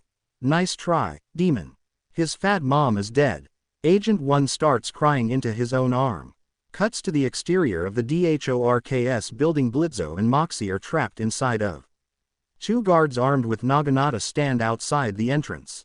4 security cameras loom over their heads. Izuku, Millie and Luna peek around the side of the building, looking for a way to sneak in. Millie. This where they ended up? Luna. I think so. Fuck. This looks intense. How are we gonna get in? Millie sees a small vent over their heads and points at it. Millie. Lift me up to that vent. Luna raises her hand and Millie climbs up, opens the vent and crawls inside. She opens the side door from inside the building and lets Izuku and Luna in. They sneak through the halls trying to find Moxie and Blitzo, completely unaware that an unnamed DHORKS guard can see them on the surveillance camera, but the cameras keep malfunctioning when Izuku appears on screen. The guard spits out his coffee in surprise, unintentionally soaking another guard, and sounds an alarm to alert the other guards of the trespassers. Luna screeches to a halt. The camera zooms out, revealing a bunch of agents holding several Japanese melee weapons. An agent holding a naginata runs toward Izuku, Luna and Millie and swings it at them. The girls duck, avoiding the blade. Luna jumps, swings the axe, chopping off an agent's leg while Millie shoots him twice with twin pistols. As Izuku, the Overlord Green Demon, stood amidst a circle of agents, their weapons drawn and aimed at him, he smirked confidently. His eyes glowed with a sinister green light as he raised his hand, ready to unleash his powers. Izuku. Let the slaughter begin. Ha ha ha. Izuku summoned tentacles that ripped the agents in pieces. Izuku declared, his voice low and menacing. Instantly, more tentacles of dark energy burst forth from the ground, swirling and coiling around the agents with deadly precision. The agents tried to fight back, but Izuku's powers were too overwhelming. With a flick of his wrist, he sent the dark tentacles snaking towards them, tearing through their defenses and striking them down one by one.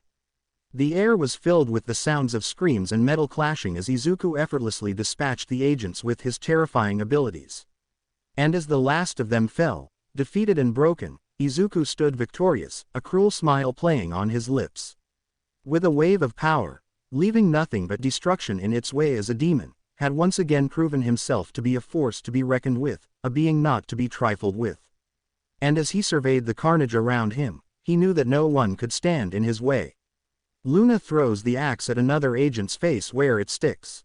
Millie climbs the agent's body and removes the axe from his head, jumps to avoid yet another guard's katana swing, then chops the katana-wielding agent in two vertically. Izuku then grew claws on his fingers and slashed at the agents. Luna runs into an agent with twin nunchaku and attempts to split kick him, but he avoids it. She then rolls back and jumps to avoid his strikes. An agent swings his kusarigama at Luna, but Luna ducks low to the ground, allowing the nunchaku guy to be decapitated instead.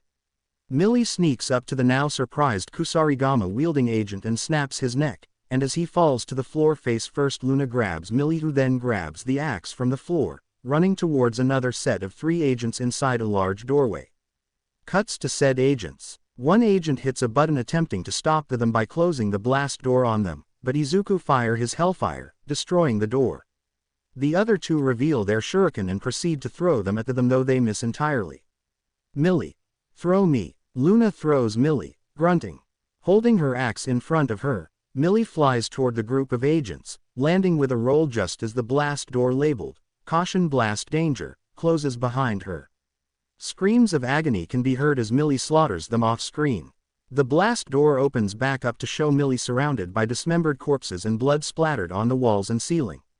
Luna walks into the room, impressed. Damn. You're pretty agile for an old lady. Millie. I'm, like, 5 years older than you. Cuts back to Blitz and Moxie.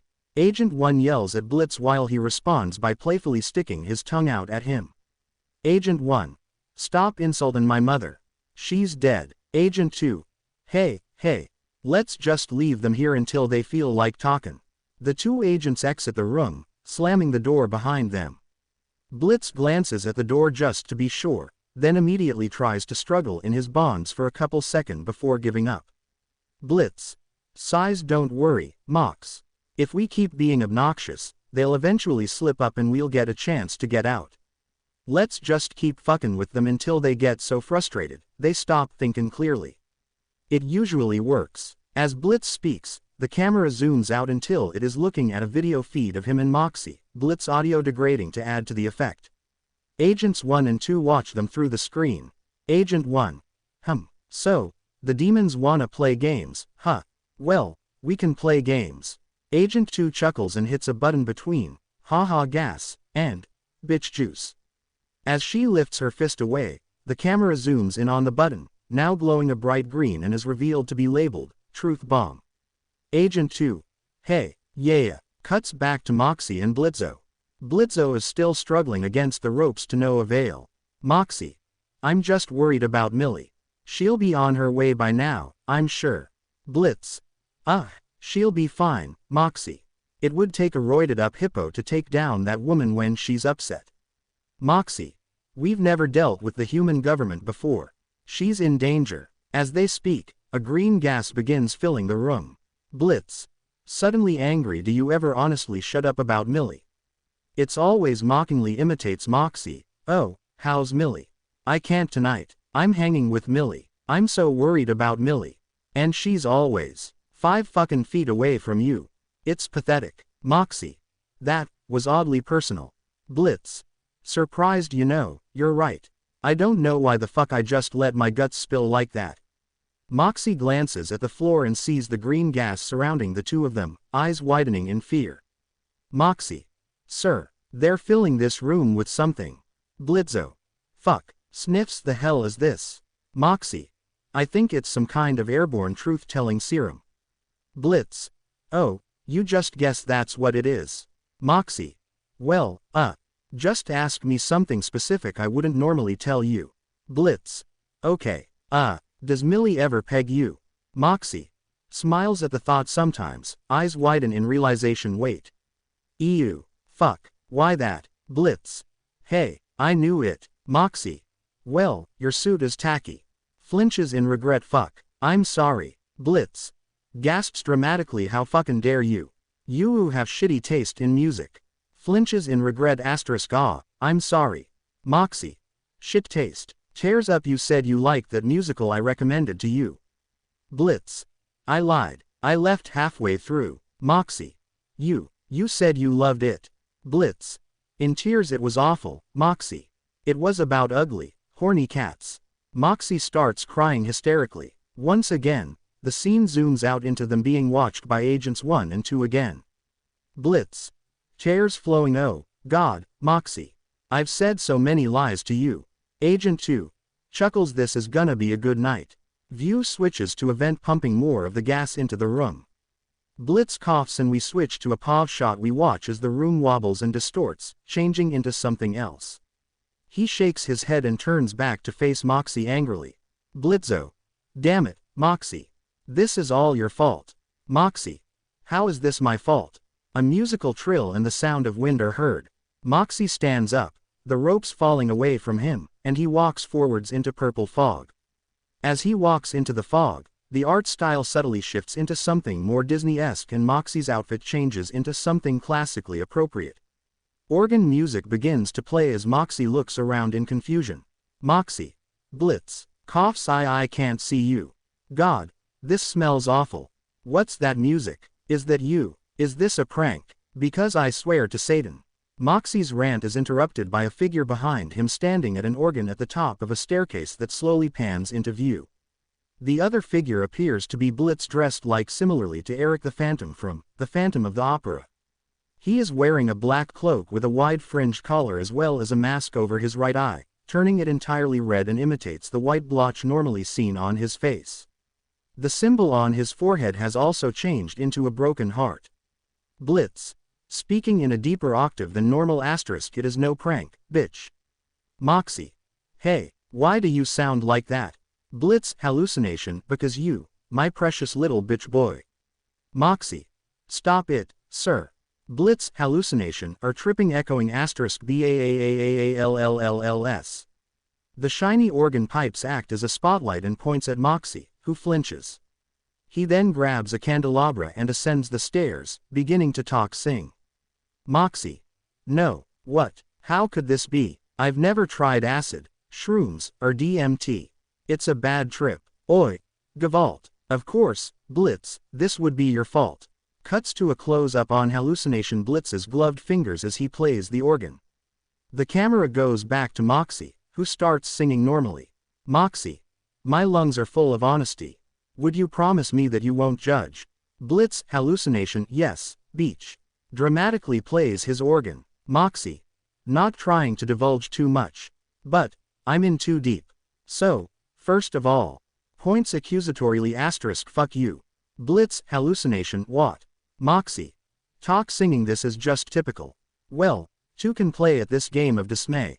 'Cause if you're here, causing frustration, I'm torturing you in your hallucination.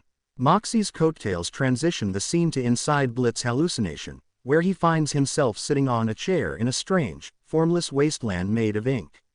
Stalactites made of ink drip in the foreground. Blitz art style has shifted to be similar to early animation, presumably rubber hose.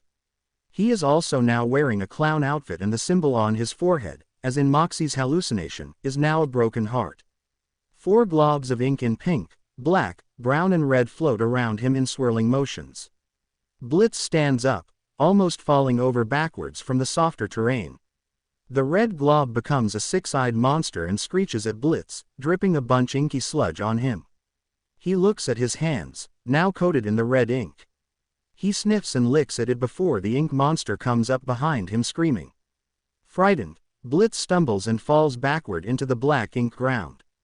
The ink monster lands and morphs into a version of Moxie drawn a la the Plan segment from when they were at the beach killing to win against Veronica that speaks in a British accent with old-timey audio quality. All the while, gloomy rock music plays in the background. Moxie. Doodle. I simply follow your orders. It isn't my fault that your orders are as nonsensical as a sun-tanning bed left out on the cold, rainy porch of a fresh April shower. Blitz. Why are you talking like that? What the fuck does that even mean? The Doodle Moxie begins shifting between Doodle and real Moxie, his audio changing back and forth accordingly. Moxie. Doodle. I am simply speaking Satan's plain English. Perhaps you should crack open a dictionary sometime. And then maybe you can understand half of the frivolous things I carry on and on about on my many rants about. The music gets louder while being accompanied by a high-pitched tone, drowning out Doodle Moxie's words. The camera zooms out as Blitz looks up at the 3 other ink glob creatures circling around them. Blitz. To Doodle Moxie. Asterisk. Shut up. Cuts back to Moxie's hallucination. Moxie. Why do you hurt me so? Blitz. Hallucination. I knew. Moxie. Why must you push your friends away? Blitz. Hallucination. Harmonizes. I push my friends away. Both begin talk singing. Moxie. Why does it seem like a recurring theme? That you alienate with your toxic routine. Blitz, hallucination, I don't know. Eventually, everyone goes. Moxie. Cause you're thoughtless and cruel. And you'll end up alone. Cuts to a close-up of the hallucination Blitz mask-covered eye looking back at Moxie, seemingly shocked by Moxie's accusations. Cuts back to Blitz hallucination again. He is now standing motionless while the remaining ink creatures swirl and drip in the air above him. Moxie, doodle off-screen, admit it. My dear boss, you don't know what you are doing half the time, and you depend on me and the missus to manage your foolish flights of fancy. Blitz. I don't need you. I can do this shit on my own so easily. The brown ink creature grabs him by the neck and throws him on the ground. It then morphs into Striker, who speaks with Blitz's voice in a southern drawl. Striker, hallucination, but ya don't wanna do things alone, Blitzo. More brown sludge grabs Blitz and tosses him up into the air, then the gray ink creature morphs into a rubber hose version of Fizzeroli, who also has his voice. Fizzeroli, hallucination, you tried the solo act, it didn't work out so well. Distorted laugh. Hallucination Fizz winds him up and throws him to the ground. Blitz coughs as the pink ink creature lands on the ground, morphing into a hallucination of Verosuka Mayday and taunting Blitz in his voice as well while crawling towards him seductively. Verosuka, hallucination, yet you still shove away anyone who gets too close until they voice gradually becomes warped and distorted, resent you for being a selfish, shitty, shit fuck. Blitz sees a staircase forming from the ink behind him. He pulls hallucination Verosuka's hands away from his face and scrambles to it. The stairs transform into pristine white stairs with golden railings. Blitz runs up the ink-covered stairs as shiny, glowing white feathers fall onto the stairs and dissolve the ink away. Blitz trips on some residual ink and looks up, seeing Stolas sitting on a throne at the top the stairs getting fanned by two Blitz silhouettes. Stolas, hallucination, voiceover, are you afraid to love people, Blitzy? The fans flap and transition into a close-up of Stolas, who grins at Blitz. Blitz begins to climb the stairs on his hands and knees. Two of the glowing feathers fly onto his wrists and turn into golden shackles, while his clown costume turns into his normal suit with a flash of light. Moxie, hallucination, I believe your subconscious is trying to tell you that you simply cannot fathom proper intimacy, but also crave it as well. It's rather unfortunate, sir, considering it's often how you treat those who stand by you, such as myself. As hallucination doodle Moxie is talking, Blitz is almost to the top when another feather slaps onto his throat, turning into a golden shackle attached to golden chains while also cleaning the ink off his face and returning him fully to his normal art style. Stolas pulls on the chains, pulling Blitz close to him and grinning mischievously. Cuts to the bottom of the stairs where the Striker, Fizz and Verosuka hallucinations are gathered around Doodle Moxie as he monologues. They then turn back into inky sludge again and flew off.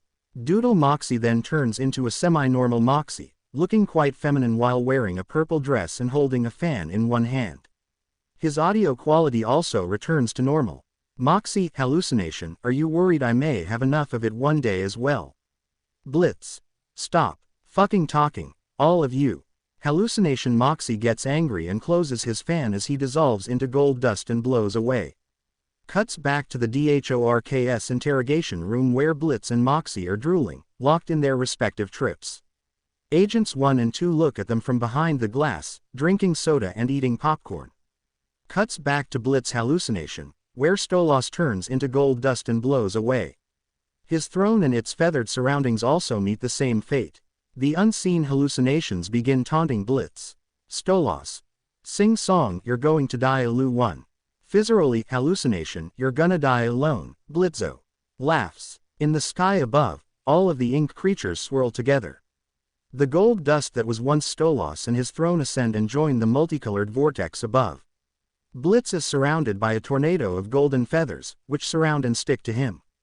The hallucinations keep repeating, you're gonna die alone, Blitzo. Blitz is covered in feathers until his arms are bound together and his mouth is covered. He opens his mouth in a silent scream, tearing the feathers away. Cuts back to Moxie's hallucination. Blitz, hallucination, why? Moxie, why? Have you held your true feelings inside? Moxie. Sets candelabra down on a table, I am scared of rejection. Blitz, hallucination, why? Moxie, why? Do you have Millie put it in your boot? Moxie. It gives me an erectio hey. Blitz, hallucination, no need to heed. We accept your true feelings, so promise me. Moxie. That I can do begins walking towards the stairs. Both. Harmonizing to be true. Blitz, hallucination, the world is your anus, so peg it with honesty. Moxie. Oh. Moxie walks up to hallucination Blitz and joins him in playing the organ. Blitz, hallucination, I've been a jackass, it's true. Moxie. You've been a jackass, it's true. Blitz, hallucination, but soon as we're back as Orseals. Both. Harmonizing I will be a better friend than I was before. Moxie. Be better at speaking my mind, and. Both. Harmonizing together. We can begin to become. Fiend. The two hallucinations finally end as Moxie and hallucination Blitz smile at each other. Cuts back to Izuku, Millie and Luna walking up to a 3x4 12-digit keypad. Millie walks closer and sees that the one button is the only one that shows anywhere, while the other buttons are untouched. Millie. Try 1. Luna presses 1 5 times. The door slides open, revealing a reception desk. Izuku. And I thought that they might have some brains. The girls and Izuku look to each other in affirmation and run inside. Millie vaults over the desk as the door slams shut behind them. Cuts back to the camera feed watching Blitz and Moxie. Now that their respective trips have worn off, they slowly wake up. Blitz glances up to see that the truth gas is no longer being pumped into the room. Both are silent for a moment. Moxie. Do you remember what you said to me after my first day with the company? Blitz. Not really. Moxie. I remember. You told me I did a good job and that you were proud to work with me. I feel like you wanted to say something more judgmental, but you said that because I needed it. And it helped. Blitz. Look, I'm hard on you, because I know what you're capable of, Mox. You care too much about what everyone thinks except for me, because, you know, my opinion is correct, but just keep doing a good job. K. You shoot and kill good. You escape things easy. You can be strategic and cold-blooded when you need to. And don't expect any more compliments. I'm maxed out. Moxie. Thank you, sir. Blitz. You know my name. Use it. Moxie. Thanks, Blitzo. Blitz and Moxie suddenly look up as they hear a muffled pounding coming from the ceiling. Millie crashes through the ceiling, landing with a superhero pose. Moxie. Excited asterisk there's my Millie. Millie runs over to Moxie and Blitz and begins to untie them. Blitz. Impressive work, Mills. How'd you get here all by yourself? Millie and Moxie have a tender reunion but are rudely interrupted when Luna smashes through the one-way window using Agent 2 as a makeshift battering ram. Blitz. Luna. Get your asses out here before more fuckers show up. Izuku appear next to them. Luna throws Agent 2 at Agent 1 as he stands behind her in shock. She crouches, wolf ears sprouting from her head, and leaps, having instantly reverted to her hellhound form as she lands. A wolf howl sound effect plays as she lands. She drops her backpack and Blitz and Moxie grin maniacally at each other. Moxie pulls out twin submachine guns while Blitz brandishes his trusty flintlock pistol, flicking the hammer. Agent 1 weakly presses a button, setting off an alarm. Izuku and the IMP group turn as a few disposable mooks drop from the ceiling holding Japanese weapons, before even more cartoonishly slide in from the sides and encircle them. Izuku and the IMP group hold fighting poses, ready for a smackdown. Izuku. It's time I remind them who I'm. Eyes become radio static. A reminder to all, not to mess with the green demon. Ha ha ha. His eyes glow with a menacing green light as he slowly raises his hand towards them. With a flick of his wrist, Izuku channels the powers Alistair give him, causing his body to transform into a demon-like form. His once gentle features become twisted and monstrous, his eyes turning into pulsating orbs of radio static. As the agents watch in horror, Izuku unleashes a wave of energy towards them, sending them flying in all directions. With each blast, his power grows stronger, his demonic form becoming even more formidable. One by one, the agents fall before the green demon, unable to withstand his overwhelming power. As the dust settles, Izuku stands alone in the aftermath, his eyes still crackling with static. Izuku. I warned you. Never underestimate the green demon. Blitz. Okay, I've had one too many emotions for today. Guys. Turns to Moxie. Let's fuck these fuckers up. Moxie give an evil, toothy smile and nods. A fluid fight scene starts as one agent attempts to strike Blitz with the sickle end of his kusarigama, only for Luna to catch it in her mouth and yank hard, throwing the wielder across the room to hit an agent with a katana. A female agent attempts multiple strikes at Luna with her naginata, but Luna deftly dodges and, with the kusarigama sickle still in her mouth, stabs the agent through the throat. She releases the kusarigama and grabs the chain in her hands while running, wrapping it around another agent's neck and yanking hard enough to decapitate both him and the agent with the sickle end in her throat, sending both their heads flying. Izuku used his hellfire to kill the agents. Izuku. Who's up for a barbecue? As the two agents' severed heads fly, Millie jumps and twirls in the air with her axe and goes for an agent wielding a katana. He tries to block but is unsuccessful as the axe easily breaks through his sword and he is cleaved in half, splattering blood and brain matter around her. Millie sees an agent with a two-handed sword running toward her, so she runs up to him and dismembers him in 2 quick swings. She uses her axe to deflect incoming shuriken and swings at their thrower, but he backflips away as another agent with a sword runs at her. She jumps and flips in the air and lands with a pose, then briefly clashes with the sword-wielding agent before taking off his entire lower half. The shuriken thrower makes a second attempt, but he is easily cut down. She then happily runs off while spinning her axe as the agent she dismembered earlier is seen helplessly flailing his bleeding stumps. Cuts to a dolly arc shot of Moxie and Blitz firing on a multitude of agents coming their way. Blitz discards his flintlock pistol and reaches for the backpack. Blitz. Mox. Cover me. Moxie. Yes, sir. Moxie unloads his submachine guns in a wide arc, before disposing them as Blitz hands him 2 golden revolvers that he uses to great effect.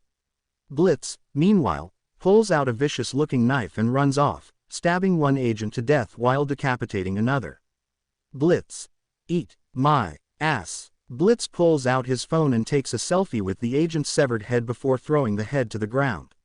Moxie fires his revolvers until they're spent, then he viciously beats one agent to death with the butt of one before discarding them.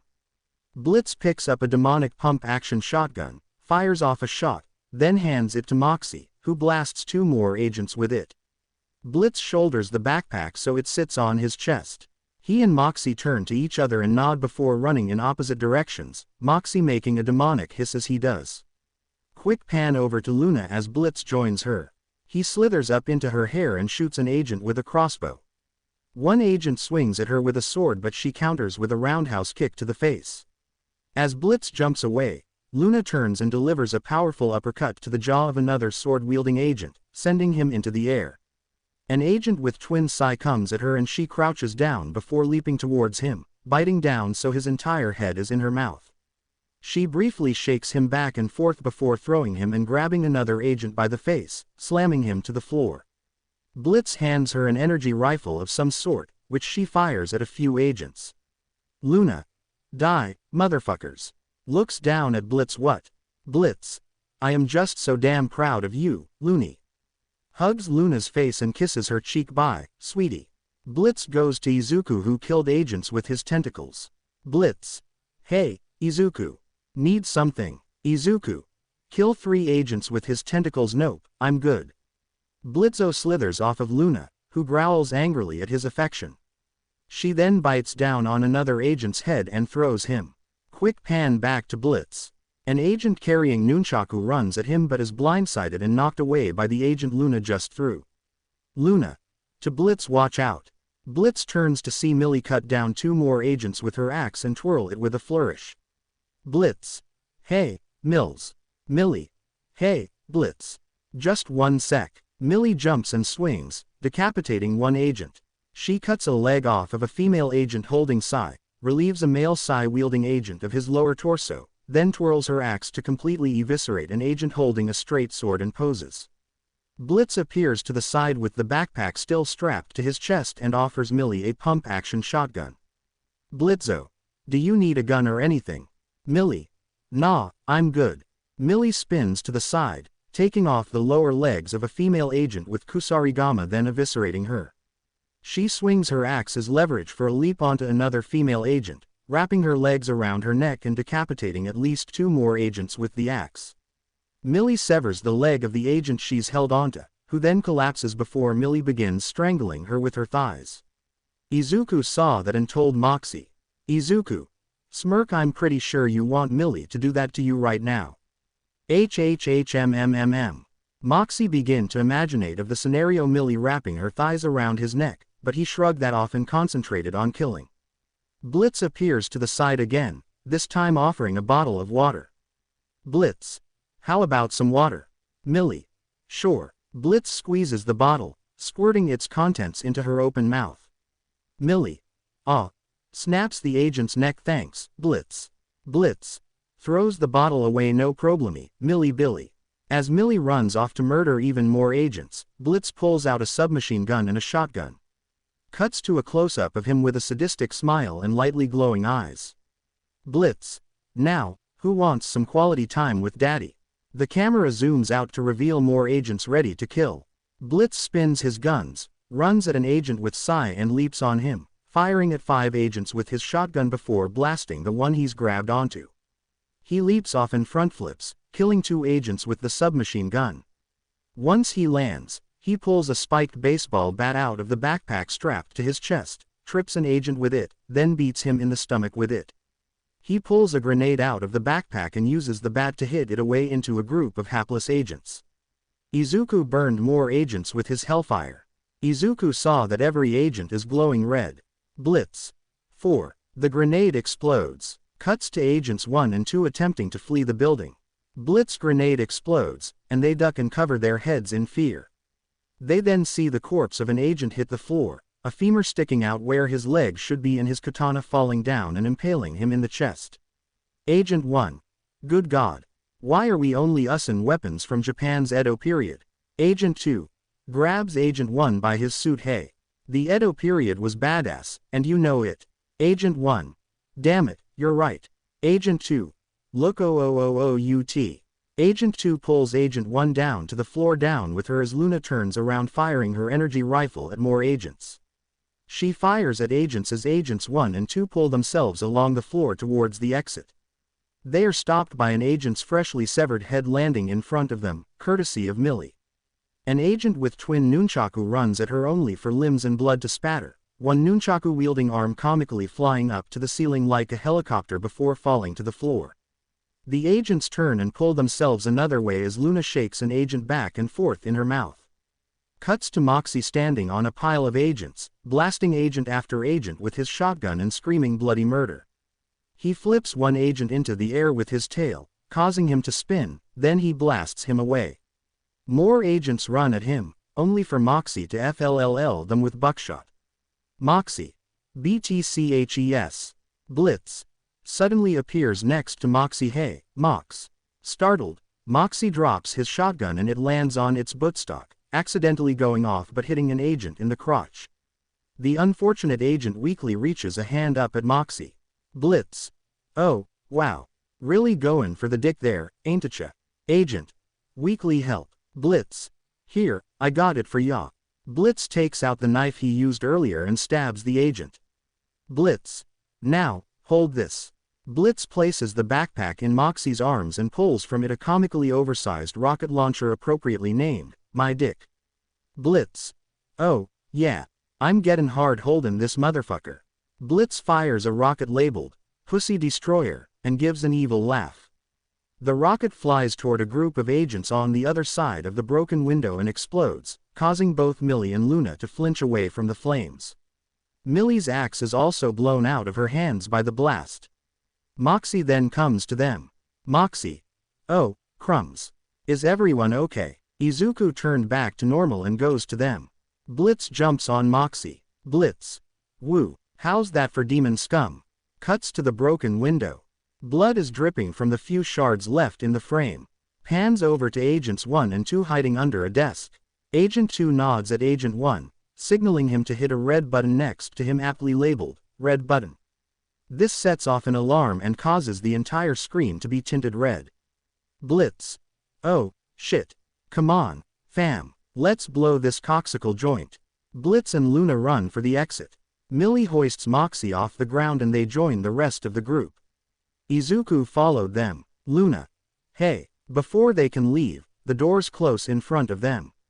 A set of iron bars lowers in front of the doors, then a garage door closes further down, then a large steel door clamps down, lasers activate outside of it, and bathroom doors close outside of that, the vacancy indicator switching to occupied.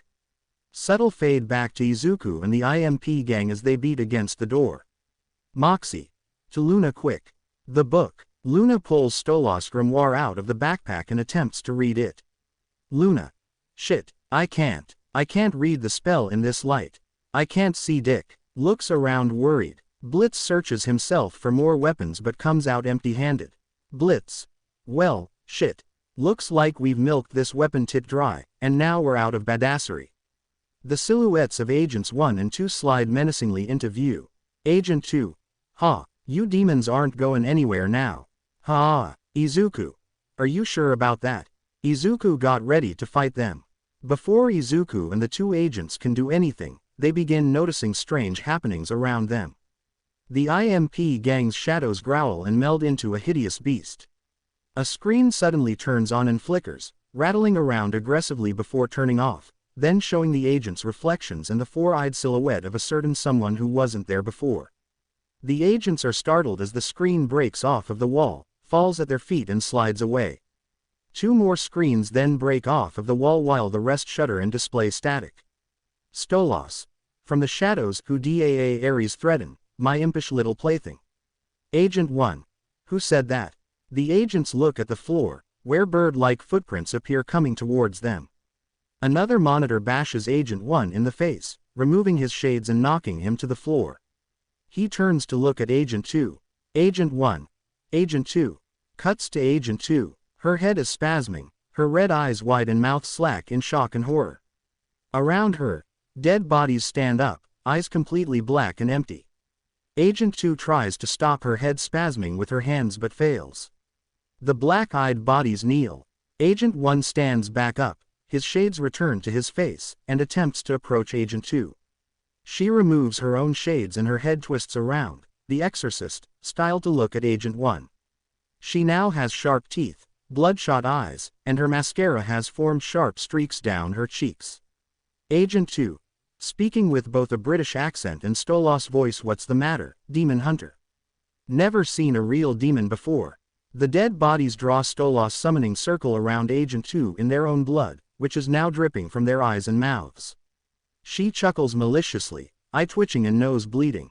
Agent 1 looks on in terror as Agent 2's head whips back to its normal orientation. Her eyes have rolled back. She throws her head back and vomits shadowy sludge and feathers. Demented laughter can be heard in a variety of voices.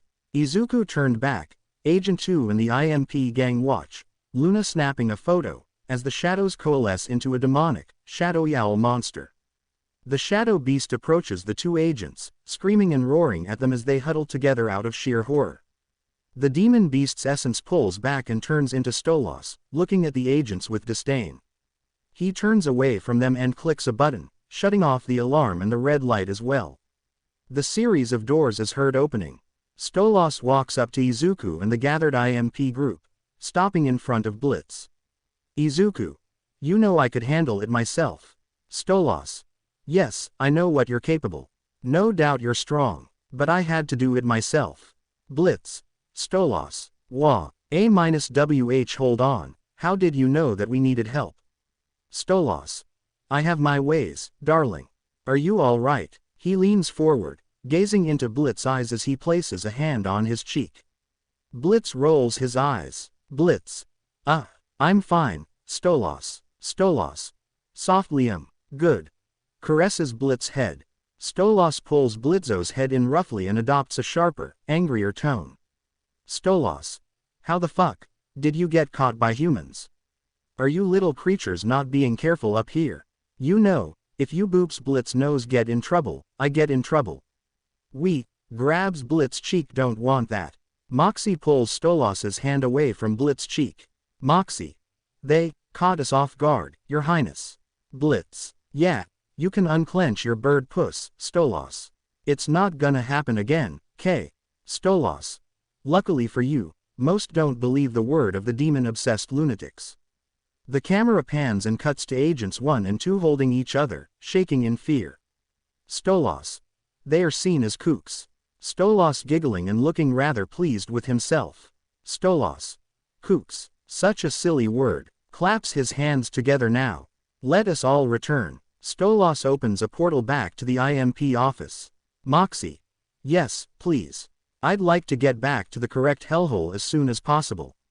Moxie hops through and helps Millie through. Luna walks through looking at Stolos' grimoire, and Stolos picks up Blitz in a bridal carry. Stolos. Am I going to get any thank you for the rescue, Blitzy? Blitz. Well, I suppose you should. Want me to fuck your brains out tonight? Stolos. Very much so. Leans in for a kiss. Blitzo grabs the back of Stolos' head and pulls it back, causing him to blush. Blitzo. All right, but you're keepin' quiet, or I'm ussin' those bear traps. Blitzo runs a finger down Stolos's face as he shudders with obvious pleasure, his feathers fluffing out. Stolos. Oh, please do. The two of them partake in a French kiss. The portal closes behind them. Agents 1 and 2 watch as they leave. Agent 2. So, what now? Agent 1. Excited what now? Walks off screen. We finally got the evidence we needed to be taken seriously. Agent 1 walks over to a computer, pushing some rubble away before typing on the keyboard. 5 monitors go from static to showing security camera footage of the events of the last few minutes.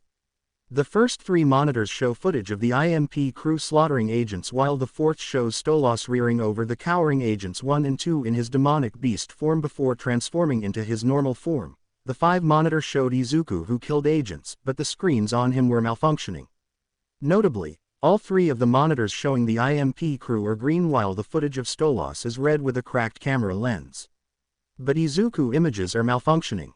Agent 2 walks up and the 2 agents put their shades back on, smiling confidently. Agent 1. Nobody in corporate is ignorant this, chuckles victoriously. Izuku. If you value your life, you won't. They turned and they saw Izuku smiling at them. And with that, he vanishes into the shadows, leaving behind a trail of destruction in his way. The agents are left to ponder their defeat, knowing that they had crossed paths with a force far greater than anything they had ever encountered before.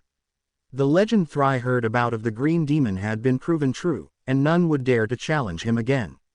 Small future. Izuku teleported with Katsuki at ground beta. Katsuki. Why did you brings me here, Deku? Izuku. So I can bury you after. Katsuki. Huh, Izuku. I'm about to end your hit the ground with his cane fucking life. Future. Izuku is walking through the halls of UA and saw 1A. They look at him with mixture of emotions. Guilt, sadness, sorrow and many negative emotions. Izuku walked towards the girls and smile. Izuku. Smile, my dears. You know you're never fully dressed without one. No one pav. Vaggie sleeping in the bed. She squirms before waking up, yawning and rubbing her eyes. She turns to the left side seeing Izuku staring at the window. Vaggie looked, but she didn't saw Charlie. Vaggie. Charlie. Izuku. She woke up early. Do you want to sleep more or you want to get up? Vaggie get up and they goes downstairs. Cuts to Charlie panicking and planning out everything with lots of paper with strings attached, with everyone else watching her, disturbed by her behavior. Charlie. I'm just not quite understanding why it's not working. Okay, think Charlie. Think. Okay, if I do this, it's going to be gasp. I have trust falls every single morning. We can do gasp. Angel dust. Yikes. Charlie. Come on, Charlie. Vaggie. Charlie. Izuku. Beautiful. You good. Charlie looks back with sleep-deprived, insane look in her eyes that red veins were shown in the sclera. Charlie. Nope, no. Not really. Haha. I've been up all night trying to figure out why the hotel isn't working. Crushes paper with hand. We've done trust falls. We've tried sharing our feelings. We only have a couple months left before the angels come. Turns into demonic form and laughs maniacally before turning back to normal, and at this rate. Vaggie. Maybe it's time. Charlie. No, Veggie. To ask. Charlie gets up close to Veggie's face, holding her cheeks desperately. Charlie. Don't say it. Veggie. Your dad. Charlie groans, knowing what this means for her. Veggie. Charlie, I know you don't want to, but we need every advantage we can get. Charlie. He let the extermination happen to begin with. They just had a meeting and said, go ahead and kill everyone, gasp wait. That's it, Veggie. Kill everyone, Charlie. No, he could get me a meeting with heaven. Veggie. Didn't we already try that? Charlie. Well, yeah, with Adam, he was an asshole. But he isn't in charge of all of heaven. We could go to the top. There's sure to be some angels who will listen. Izuku. If heaven is like Adam, then I doubt it, but it's worth a try. Charlie scrolls through her contacts. In her contacts, she has Egg Boys 1, 2, and 3, before her thumb lingers on top of her dad. However, she was hesitant to call her dad. Husk. What's the holdup? You got daddy issues, Charlie. No, we just have never been close. After he and mom split, he never really wanted to see me. He calls, sometimes, but only if he's bored or needs me to do something. Husk was aware that this is just an excuse that Charlie does have issues with her dad and turns to the others. Husk. Daddy issues. Angel dust. Well, I'd like to meet the big dick in charge. Nifty was holding a knife in her hands. Nifty. The ultimate bad boy. Laughs like a gremlin with excitement, holding a knife while Angel takes her knife away without her knowing. I bet he's scary. While Charlie call her dad, we cut to Lucifer's house, showing framed photos of his family in a dark spooky room. Lucifer can be heard making snarling noise as he was working on something. As the scene goes, his room is revealed to be filled with a lot of rubber ducks, and stacks of them filled the boxes and tubs. Lucifer. That's it, almost there. Now presenting. The magic-tastical backflipping rubber duck. Ha ha, that spits fire. Rubber duck shoots flamethrower from its mouth. Hoo hoo hoo. Hold the applause, please. Okay. Oh, thank you, thank you. Oh god, who am I kidding, this sucks. He throws the rubber duck at his family portrait and looks sad. Suddenly his ringtone plays. He picks up his phone, and was shocked who was calling him.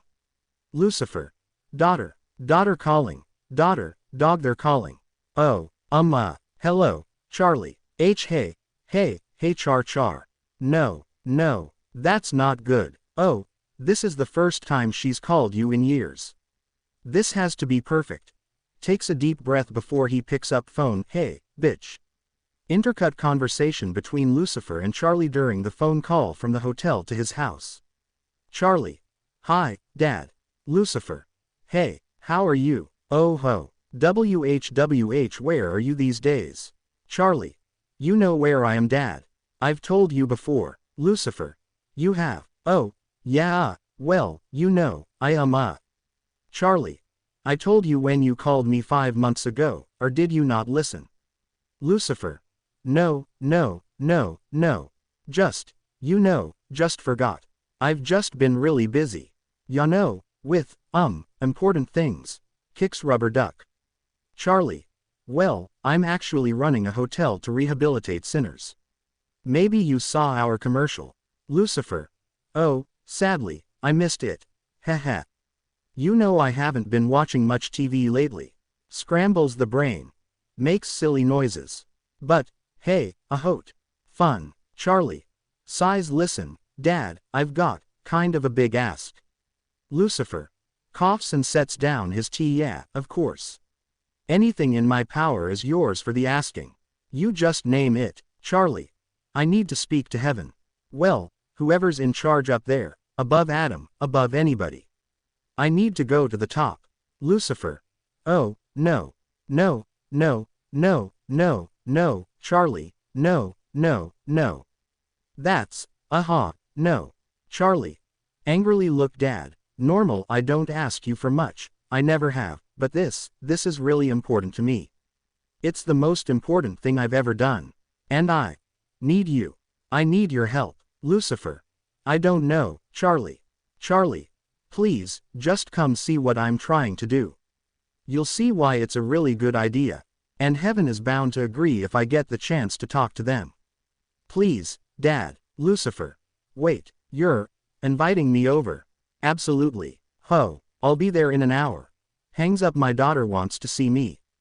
Points at the rubber duck below him. Take that, depression.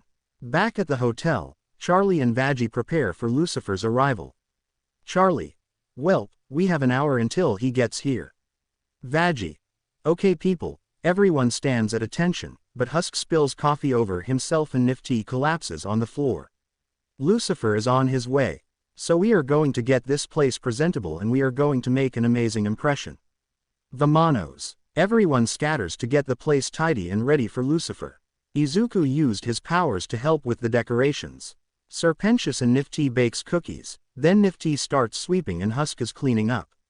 Alistair walks in and watches Razzle and Dazzle put up a "Welcome Daddy" banner up. Angel puts on some makeup before closing the mirror, revealing to be Nifty staring creepily at him, making Angel recoil back in surprise. Charlie sighs. Okay everyone, it's showtime. Charlie opens the door, revealing to be Lucifer, excited to see his daughter. It's just me, or did he wait for Charlie to open the door for him? Lucifer. Charlie. Hey, Doc. Charlie doesn't get to finish because Lucifer hugs her really tight like a bear. Unbeknownst to them, Alistair was right behind them, with his wicked smile strained and left eye twitching in anger when Alistair saw Lucifer. Lucifer hugs Charlie. Oh, it's so good to see you. Ha ha. Charlie strained. It's good to see you, too, Dad. Lucifer lets go of Charlie to give her a breather. Charlie clears throat. Welcome to the Hazbin Hotel. Two egg boys pops some party poppers as a warm welcome. Kaka curls up to Lucifer and rubs her face against his legs. Lucifer notices her and goes all enchanted by her cuteness. He crouches down and rubs her head. Lucifer. Oh, hello, Kaka. Razzle and Dazzle flies by and Lucifer greets them. Lucifer. Razzle, Dazzle. Makes endearing noises. Oh, look how much you haven't grown. Still fun-sized. You taking care of my little girl. Speaks in a very deep, ominous, threatening tone. You better be. Snickers. Wow, this place sure looks, yeah, it's got a lot of character. Lucifer finds the bar at the corner and was immediately repulsed by it. Lucifer. Oh, what in the unholy hell is that? Alistair reappears from the fog and in front of Angel Dust. Alistair. Just some of the renovations we had done. Adds a bit of color, don't you think? Lucifer looked at him suspiciously, and points his stick at him. Lucifer. And you are? Alistair reappears behind Lucifer, catching his attention. Alistair. Pleasure to be meeting you, sir. Quite a pleasure. Shaking Lucifer's cane and wiping his hand in somewhat hidden disgust. It's nice to finally put a face to the name.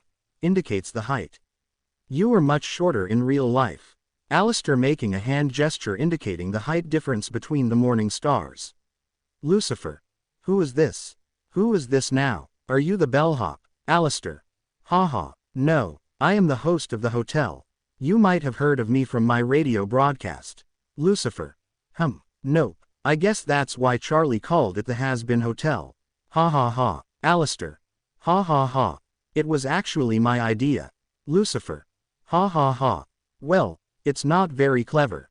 Alistair. Strained. Ha ha. Fuck you. With each sentence, Alistair and Lucifer were getting closer to fighting before Charlie gets in the way to stop them in between. Charlie. Okay. Anyway, Dad, look at this lovely parlor where people can get to know each other and share secrets and stories and intimate feelings. Without Alistair, we wouldn't have been able to pretty it up this much. Alistair. Charlie has a very unique vision. I am happy to fulfill her bizarre requests. Alistair places hand on her shoulder. Lucifer is grumpy that he is winning over Charlie more than he is, which makes him very angry to the point where he growls in frustration. Charlie. Oh, thank you, Alistair. Alistair. Quite an impressive young lady. Condescendingly, we're all very proud of her. Lucifer. Clears throat. Charlie. Dear, why don't you introduce me to your other friends? Lucifer walks right between them before pointing his stick to the others at the table. Angel Dust tries to get a cookie from Serpentious, but he doesn't want Angel touching the cookies without Lucifer trying them and hides them underneath him. Charlie. Oh, yes, of course. This is Izuku. My boyfriend. Izuku. Bow, pleasure to meet the father of such loving daughter. Lucifer. Looks like you have taste. Plus, he's a gentleman. Lucifer dragged Izuku by the collar to his level. Lucifer. Hurt my daughter and I'll end you. Charlie. This is Vaggie. My best friend. Vaggie. Lovely to meet you, sir. Charlie. And this is Serpentius and Angel Dust, our guests. Serpentius hears his name being called and stands at attention, making a salute to him. Serpentius. Your Majesty. Pentius falls down into the cookies right before Angel Dust takes one for himself. Angel Dust. Heya, Short King. Charlie. Husk is our bartender, and Nifty is our housekeeper. Husk. Nice to meet you. Nifty was super excited to meet the ultimate bad boy that she scurries over and climbs up on his coat. Nifty. Hello. Laughs I clean. Hey. Suddenly the chandelier falls and produces a huge amount of dust which makes everyone cough. Lucifer and Alistair were at the chandelier when Lucifer knows Alistair did that on purpose. Lucifer. Laughs. Alright, then, Lucifer. Who, Mimsy? Didn't you just hear me? Why is everybody gawkin'? Is it, 'cause I'm adorable? Izuku. I don't call you adorable. More like annoying. Alistair. Mimsy. Alastor, sweetie, doll face. So good to see you. How you been? Good. Mimsy and Alistair hug each other. Mimsy. Listen, I was in the neighborhood. I heard you were staying at this ritzy slob factory, and I figured I'd stop by, say hi. For old time's sake. Alistair. Of course, sweetheart. Everyone is welcome here. Charlie. Oh, how nice. So you two know each other. Mimsy. Oh, yeah, we go way back, ran in the same circles when we were alive. You know, this one used to frequent the club where I used to perform. He's the only one I knew who could pound whiskey like a sailor then keep up with me on the dance floor. Alistair. Oh, quite a talent, this gal. Ho, you should have seen her in her heyday. Mimsy. Hey, watch it tall, dark and creepy. I'm still in my prime. Mimsy spots Lucifer in the open, and was immediately infuriated with the sight of the King of Hell. Mimsy. Oh my stars. Gasps asterisk as that Lucifer. Pushes Pentius of the way move it. Pleased to meetcha, your highness. Whispering Alistair, you gotta warn a girl when she's in mixed company. Lucifer. Charmed, I'm sure. Alistair. As much as I'd love to catch up, Charlie and I have a tour to continue. Lucifer heard this and takes his daughter by the arms before dragging her front. Lucifer. I'm sure Charlie can handle showing me around. Alistair appears in front of them. Alistair. Nonsense. Grabs Charlie and drags her forward. We started the hotel together, and we'll show it off together. Right, Charlie. Alistair stops dragging Charlie so she can be the one to lead the tour for her father. Charlie. Oh, right. As Charlie leads on with Vaggie and Lucifer following behind, Alistair turns to Mimsy. Alistair. Why don't you let the others help you settle in, and I'll be back before you know it. And with that, Alistair leaves to follow the tour. Mimsy turns to the bar and walks up to get a drink. Mimsy. So, where can a girl get a drink around here? Izuku and Husk doesn't like Mimsy's company and groans in irritation as he cleans a glass. Mimsy takes a seat and notices him. Mimsy. My, is that you Izuku and Husker? Alistair still has you slinging hooch for him, I see. Chuckles classic. How ya been, fur ball? Husk. Good. Until 5 minutes ago. Izuku. Now we're in an endless nightmare. Mimsy. Oh, don't tell me you're not happy to see me. You might hurt my feelings. Giggles. While Husker gets a drink for Mimsy, she turns to Nifty who was looking for the bugs that were scattering on the floor. Mimsy. Hey Nifty, whatcha been up to, girly? Nifty. Fighting bugs. Mimsy. And how's that going for ya? Nifty turns to one of the bugs she sees. Nifty. They're winning. Sadistically pulls out a large knife with an insane smile but not for long. Mimsy. A glass was given to her thanks, pussy cat. Husk. Oh, fuck you. Izuku. Husk, that low you got. You don't know where that nasty ass was. As Husk leaves the bar, Angel and Pentius takes up a seat right next to her. Angel Dust. So you and Alistair are like, what? Friends. Mimsy. Well, that's your word, not mine, but I think it fits. Why so surprised? Angel Dust. Well, just didn't know he had any of those. He's been here a while and is still a big, creepy mystery. What's his deal? Mimsy begins her tale by making a short flashback story of how Alistair came to be. Mimsy. Well, you probably heard the stories. He appeared in hell suddenly, making a splash quicker than anyone had ever seen. At first, people wanted to dismiss him. But soon overlords started going missing, and not small ones neither. We're talking heavy hitters. No one knew what happened to him until these strange radio broadcasts started going out. All you could hear were screams. Every time an overlord went missing, there'd be a new voice screaming in the broadcast. That's when Alistair revealed himself as the radio demon, and anyone that would mess with him, laughs. Well, let's just say, his broadcasts never lacked new voices. The flashback story ends to the present where Mimsy was concluding her tale of Alistair before getting back to being nonchalant about him. Mimsy. That's the story most people know, but underneath it all, he's a total sweetie. Put on some jazz and pour a couple fingers of rye and he becomes a kitten. As Mimsy concludes her story, Angel and Pentious were spooked by Alistair's dark history in hell while Mimsy doesn't seem bothered by their disturbance. Mimsy. Stop with the looks. He hasn't done any of that in a while. Raises a glass. Can I get another one of these? Mimsy realized that Husk is nowhere in the bar or in the lobby, much to her annoyance. Mimsy. Oh, what the fuck? Back to the tour, Vaggie was taking her turn explaining more about the hotel's role to redeeming demons so they can go to heaven, most notably Angel Dust. Vaggie. And we've almost been able to find all of Angel Dust's drug stashes. Almost. Charlie. So, once that's out of the way it should be much smoother sailing. Lucifer. Well, that certainly is a something. Charlie.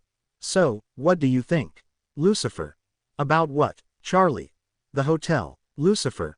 Oh yes, it does look much better now, doesn't it?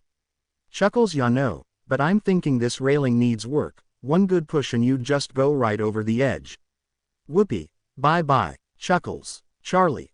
What? No, the plan, Dad. What do you think about using the hotel to help sinners? No matter how much Lucifer hates to admit it, he wants Charlie to get one thing straight about what her plans are going. Lucifer.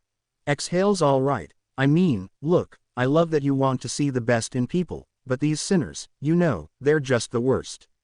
I don't know how much you can realistically expect from them in heaven. Adjusts his collar. Ho-hoo boy, heaven is not exactly as carefree as you might think. Yeah, they have rules. Lots of rules, and they aren't very open-minded as you'd hope. Charlie. These are our people, Dad. I have to try. Lucifer. Our people, Charlie, are awful. They got gifted free will and look what they did with it.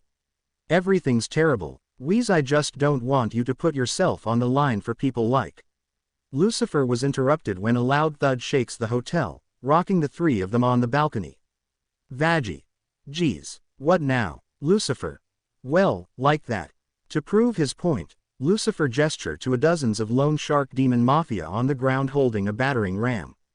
The Lone Shark Mafia were armed to the teeth with guns, melee weapons, and a battering ram as they rammed the front door open.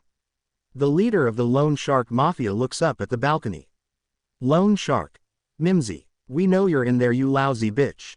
Inside the lobby, Mimsy realizes that the Lone Shark Mafia found her and cartoonishly goes down in a sheepish wince, now already busted. Mimsy. Oh, shit. A portal opens up by Lucifer and all three of them return to the lobby as the Lone Shark Mafia continues to ram the front door. Vaggie. Que carajo. What the fuck? Charlie. What's going on? Mimsy. I may be in trouble with some loan sharks I may or may not have borrowed 50 grand from. Loud thud eep. Scared, Mimsy cowers behind the bar counter to hide before peeking up to Charlie and Vaggie. Loan shark. You better come out. Mimsy. And I may have also stolen a car, and crashed it, into the loan shark's girlfriend. But that bitch had it coming. Izuku. And that's why nobody wants to do anything with you. Before Charlie and Vaggie could even respond, the windows and the walls were barraged with fireballs from the outside.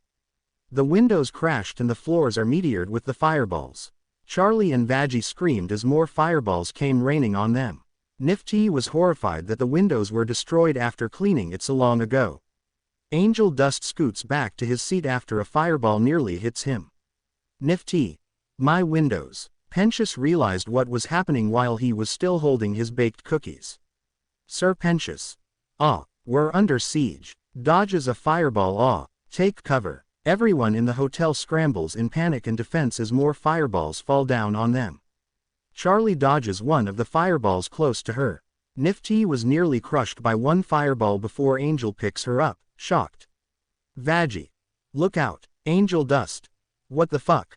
Angel throws Nifty out of the way, but she scurries around all over the lobby while Lucifer remains composed, oblivious to their dire situation. The lobby was on fire from the fireballs. Izuku helps Husk to put out the fire close to his bar, stomping on it in anger while Mimsy hides behind the counter. Angel runs for cover, and Pentious can be heard screaming as fireballs meteor through the windows. While everyone finds some cover, Lucifer gives Charlie a lecture that makes her angry enough to where her eye twitches. Lucifer. Ya see, thus is exactly what I'm talking about, Charlie.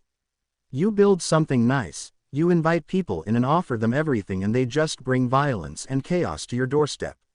It doesn't matter how well-intentioned you are, they're always going to disappoint you. Izuku. It's no difference from Earth. Nifty was on the floor recovering the windows that were shattered, unaware that falling debris was about to crush her.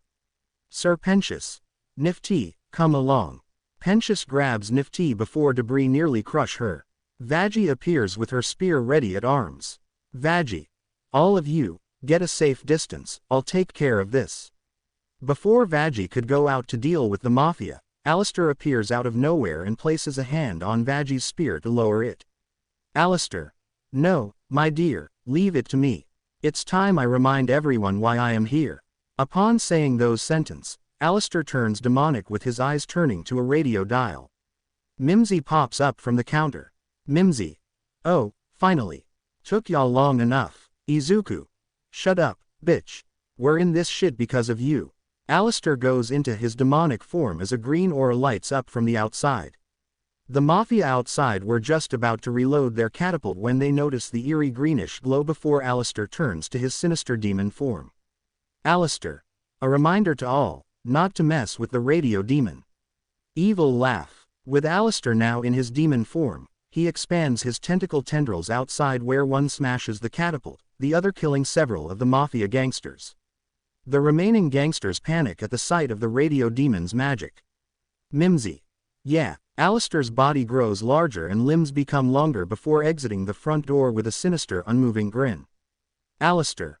I will devour each and every one of you. Alistair heads out to massacre the mafia for attacking the hotel.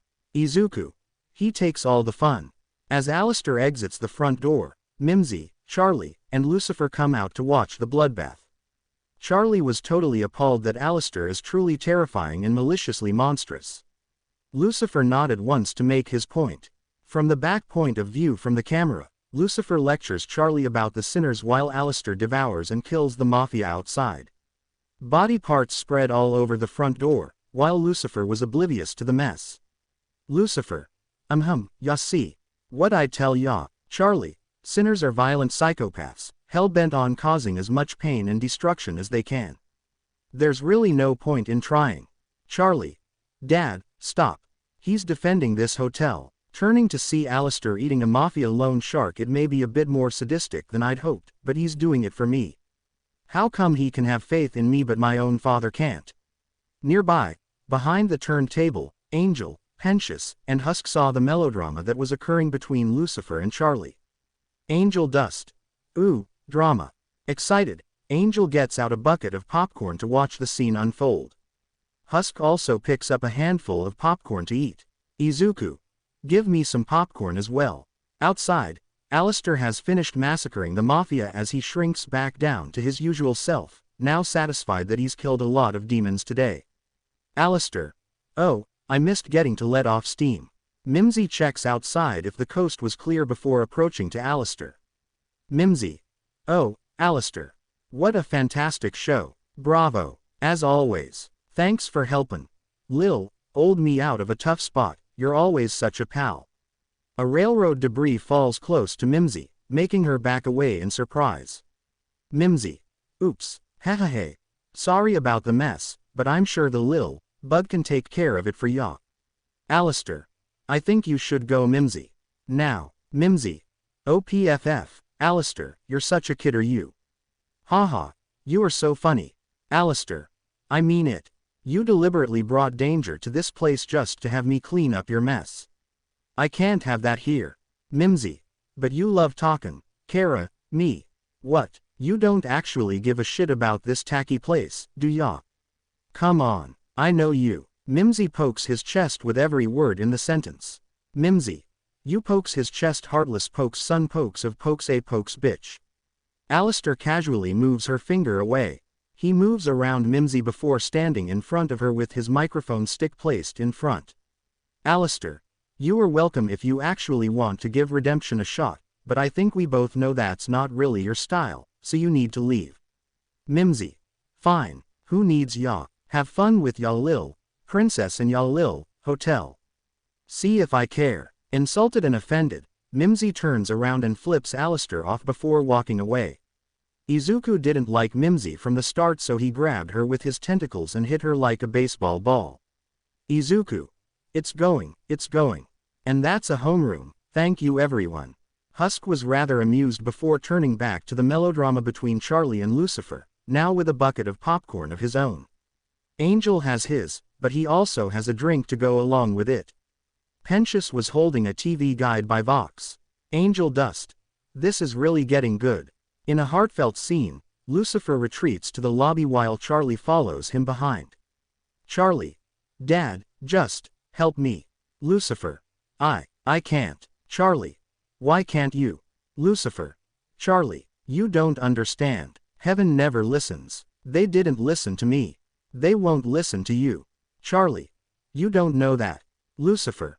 I do. Izuku leave the lobby because of the song. As the song ends, Lucifer and Charlie returns to the lobby after traveling across the dimension to a mystical place. Sir Pentious was teary after seeing the sweet-tendered moment between Lucifer and Charlie. Sir Pentious. Spoke in awe, that was SSS sweet. Lucifer saw that Izuku is no longer with them. Lucifer. Where's Izuku? Alistair. He leave because of the song. Charlie explained to Lucifer about Izuku and what happened to him. With Izuku. Izuku is at a balcony after he heard Lucifer's song about supporting Charlie Dream, and now he's alone on the balcony. He's thinking about his life before he become the Green Demon. How he was treated like a plague. How he was bullied, tormented, got beaten, abused and neglected. How Toshinori and Inko wanted to sell him as a guinea pig. How Izumi and her friends wanted to drug him and then rape him. Knock knock. Izuku turned around and saw Lucifer at the door. Izuku. Your Majesty. What can I do for you? Lucifer walked towards Izuku, hugged him. Izuku. What are you doing? Lucifer. It's okay. Charlie told me what happened to you. I'm here for you, son. Izuku hugged Lucifer. Never in his life he was hugged and felt the warmth of a hug. Izuku. Thank you, Your Majesty. Lucifer. From this day on, call me Dad. Izuku. Okay Dad, but I was wondering. Lucifer. About what? Izuku. If you're the king of hell, then why don't you make yourself taller? You're powerful, right, Lucifer? Gasp, why didn't I think of that? Lucifer used his powers and he looked different. Lucifer. This is much better. They returned to the lobby and looked at Charlie. Charlie liked her dad new height. Lucifer. Okay, I can get you the meeting, but once you're in heaven, I won't be able to go with you. Will you be okay? Charlie. I'll be fine. Lucifer. That's my girl. Sighs, good luck kiddo. Take care of my daughter, son. And with that, Lucifer turns into a violet red mist before disappearing away from the lobby. Veggie comes over to talk to Izuku Charlie with uncertainty. Veggie. This next part is going to be scary. You ready, Charlie? I'm ready, hugs Izuku and Veggie, cause you'll be with me. Veggie looks reluctant, hoping she does not mean physically being in heaven. Veggie. In spirit, right? Charlie. In heaven. Veggie. Yay, small future. Izuku walked through the streets of hell. Demons scrambled out of his path, sensing the immense power radiating from him. He moved with purpose, his eyes glowing with a fierce determination. Suddenly, he came upon a familiar figure standing before him, his father. The memories Alistair showed him. Alistair lived a few years on Earth. Of his father's death at hands of Toshinori flooded back to him, filling him with a deep rage and sorrow. Hisashi looked at Izuku with sadness in his eyes, silently pleading for justice. Izuku's heart hardened as he vowed to avenge his father's death. He clenched his fists, his green aura intensifying as he made a solemn promise to himself. Toshinori would pay for what he had done. The flames around him flickered and danced, mirroring the burning fury within Izuku's heart. With newfound determination, the Overlord Green Demon set off through hell, his mind set on one goal: to seek out Toshinori and make him pay for the pain he had caused. The demons cowered in fear as he passed, knowing that the wrath of the Overlord Green Demon was not to be underestimated. And as he continued his journey, the fires of vengeance burned brighter in his heart, driving him towards his ultimate confrontation with the one who had wronged him. Future. Izuku is in front of 1A who confront him. Izuku. What do you want? Shoto. We want you to free Izumi's soul. Ejiro. Izumi doesn't deserve it. Izuku. If you think that I'll free her soul after what you did to me, then you're bigger idiots than I thought. Besides, you know that if I free her soul, she'll die. 1A. What? Izuku. I make a deal with Izumi. I'll remove OFA from her in exchange for her soul. Free her soul and the curse will return. Face it, you're in checkmate. There's nothing you can do. Laugh. Denki. What happened to you, man? You weren't like this. Izuku. This is me, idiot. After all, I'm like this because of you. The bullying, torment and abused lead to me becoming a demon. Look at the girls, not to mention that you plan to rape me. Momo. We wouldn't do such a thing. Izuku. Are you sure about this, bitch? Pull the reservation, remember this. The 1A girls paled at seeing the reservation. Izuku. Now, tell the truth. Or. Izuku summoned the chains around Izumi's neck and Izuku started to fly in air with Izumi choking. Izuku. Tell me the truth or else Izumi will die. Mina. What about the deal that you can't harm us? Izuku. True, but you forget that a soul deal surpassed that deal. I can do whatever I want with Izumi. Izumi tried to free herself from the chain around her neck, but no avail. Momo. Please Zuzu. This isn't you. Katsumi. That bastard demon is controlling you. Izuku. Alistair isn't controlling me. He never was. Izumi started to cry. Izuku. Will you tell the truth? Kyoka. We wouldn't do such a thing. Izuku. Are you still trying to denying? All right then. Izuku throw Izumi in the wall. Pull the chain again, suffocating Izumi more. Momo. Okay. We wanted to rape you. Izuku make the chain disappear. Izumi coughed. Then he looked at them. Izuku. Tell the truth or Izumi will face a date worse than death. Eyes become radio static. Izumi. Cough. Back in the day, we thought that you were stubborn and keep pushing, so we decided to teach you a lesson. Izuku. Well, I hope you are proud. Because once you graduated, nothing's stopping me from having my ways with you. And Izuku sink in the shadows and disappear. Izuku, Vaji and Charlie in their room. Charlie is packing clothes into a suitcase while Izuku and Vaji sits on the bed, looking troubled because Charlie is overpacking a lot of things to the point she has a closet-sized suitcase, a guitar case, 2 extra-large suitcase luggage, and a small handbag. Charlie. Okay, I have my warm weather clothes and my cold weather clothes. I have a light jacket, flak jacket and rain jacket. Wait, does it rain in heaven? Izuku. I'll never know why girls pack so much clothes. Vaji. Charlie, you're only going to heaven for a few hours. Charlie stands up and paces a bit. Charlie. Vaji, we are only going to heaven for a day. And I just want to be prepared. It's our last chance to convince heaven a soul can be redeemed. Vaji. Yeah, I wish I could come, sweetie, but I have that thing. Charlie. What thing? Vaji. The thing with the thing. Fuck, gah, I'm such a bad liar. Charlie takes Vaji's hand. Charlie. Vaji, you're my friend, I need you there with me. Veggie. Sighs fine. Charlie. Yes. Izuku. I wish I could come, but I have other things to do. The scene then changes to the main hotel room, as Angel Dust stumbles into the lounge with exhaustion. Angel Dust. Oh, fuck. Nifty pokes her head out of a plant pot with a feather duster before coming down to see him. Nifty. You look messy. What happened to you? Angel Dust. It's who happened to me, and the answer is everyone. Twice. Val had me working 16 hours straight on a fucking whim. The absolute dickbag. While Angel is explaining this, he pulls his hands back to straighten his backside with crackles of bone being popped. He collapses on the couch to rest or sleep for the night. Izuku, Charlie and Veggie come into the scene with Veggie holding 2 luggage suitcase with all of a sudden, the wall explodes, freaking Angel out of the couch. Angel gets annoyed that it's the second or third time the same wall that was fixed was blown up again. Angel Dust. Arg, what the fuck is with that wall? Izuku. Maybe someone put a target on it. An female outline appears from the red smoke in the now destroyed hole on the wall, holding a bomb in her hands. Cherry Bomb. What up, hoes? Laughs. Angel Dust hears the laughter and immediately gets up from the couch with excitement. Angel Dust. Holy shit. Cherry Bomb. Long time no see, baby. Cherry jumps into the room. Cherry Bomb. Angie, ya bitch. You been texting me depressin' shit all day. Figured we could tear shit up like old times. It's been fucking forever. Cherry senses Charlie coming up behind her and gives the bomb to Charlie. Cherry Bomb. Here, hold this. Charlie freaks out and plays hot potato with the bomb. Charlie. Oh my god. Oh my god. Charlie tosses the bomb back and forth in her hands until Veggie takes it. Veggie. Nope, gimme that. Veggie throws the bomb out of the oh-so-broken wall and said bomb explodes, safely. Angel Dust. I love seeing ya Cherry, but I'm too tired. I need to pass out.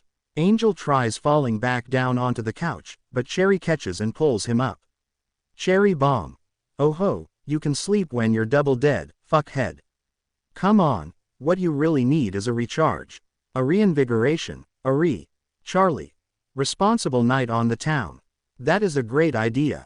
Hi, shakes Cherry's hand Charlie. That's my wall that you just blew up. It's so nice to meet one of Angel's friends. Og, he never brings anyone around. Cherry Bomb. Snorts wonder why. Charlie. Obliviously yeah, me too.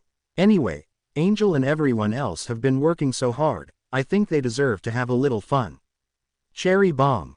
Wait, they. Charlie waves over to Husk and Nifty. Husk doesn't seem to care much, but Nifty is shaking so fast that shaking rattling sounds can be heard from her body. Charlie. Yeah, hi, everyone. Angel and his friend are taking you all out for a night of fun and relaxation. Cherry mistakes Charlie's suggestion and tries to make her understand. Cherry Bomb. Wait, I'm only here for Aang. Charlie hands Cherry Bomb a large stack of money. Cherry Bomb. Ooh, never mind, let's go. Izuku. Sorry, but I have other business to attend. Charlie. Make sure they have the best time tonight. Anyway, the portal to heaven should be opening right about. Just as Charlie predicted, the portal to heaven opens in the middle of the lounge. Charlie. Screams with delight now. Charlie grabs Veggie with both arms and throws her into the portal, and as she steps a foot inside, she turns back to the guests and workers with Cherry Bomb, waving them goodbye for the day. Charlie. Bye. Charlie enters the portal and vanishes on the spot just before Serpentius walks by with a drink in his mouth. He notices Cherry Bomb and spits out his drink in shock. Serpentius. Well, if it isn't my arch-nemesis. Have you come to meet your fate in battle, Cherry Bomb? Serpentius doesn't notice one of Charlie's discarded luggage in his way and ends up tripping over while Cherry Bomb doesn't seem to mind about him. Cherry Bomb. Apparently, I'm going out with Angel and I gotta drag your sorry asses along. Cherry Bomb takes out a piece of gum and starts chewing. Serpentius hears her well, and is flustered by Cherry's suggestion. He immediately goes over to her and seemed nervous while Cherry faces him and blows a bubble. Serpentius. Oh, you and me are going out like for fun. I didn't think this would ever happen. Panicked what do I do? What do I wear? Serpentius grabs Cherry's shoulder for suggestion, but she doesn't like Serpentius touching her and grabs his claw to the point it seemed like she's crushing it. Cherry bomb. Don't fucking touch me, ya munted dickhead. And with that, Cherry leaves behind the flustering Serpentius, who was blushing red after Cherry touched his hand. Izuku. Well, looks like I have to leave. And Izuku goes for a walk through the Pentagram City. Izuku strode confidently through the fiery streets of hell, his microphone cane tapping against the ground with each step. His eyes glowed with an otherworldly power, and his presence sent shivers down the spines of the lesser demons scurrying around him. The sound of his footsteps reverberated through the air, causing buildings to shake and flames to flicker in fear.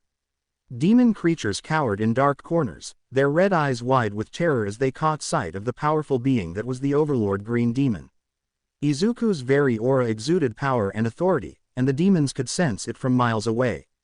They knew better than to cross his path, for his wrath was swift and merciless.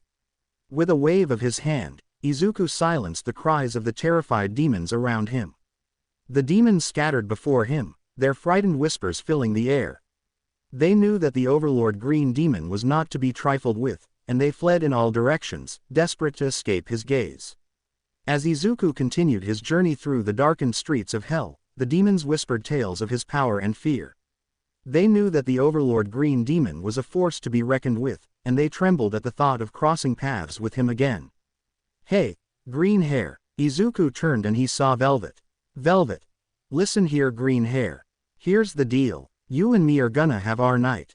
If I'm satisfied with you, Angel is free from Valentino. If not, you'll work for the V's. Deal, Izuku. Deal. They shake hands and go to a hotel where they spent the night, and let's just say that it's a good thing that Izuku is an overlord and is working for the IMP, because he pay for the broken bed, broken tables, broken couch, scratched walls, and for cleaning solutions. Velvet is now on the bed, exhausted and naked.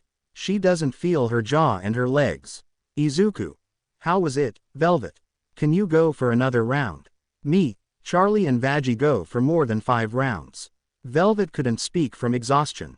Meanwhile, with Valentino, the chain around Angel's wrist that Valentino summoned disappeared. Valentino. What the fuck? Then his phone ringed. Valentino. Hello, Velvet.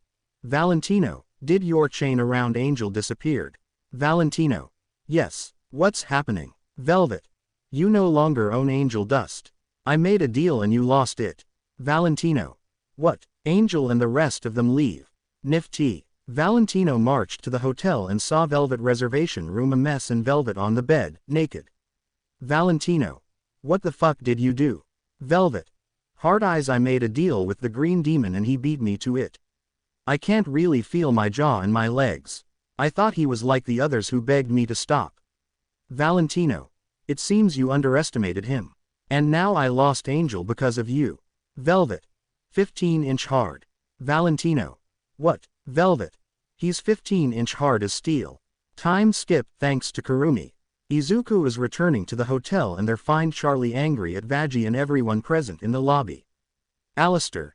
Izuku, my friend. Where have you been this day? Izuku. I was at a hotel and fucked Velvet. All. Charlie.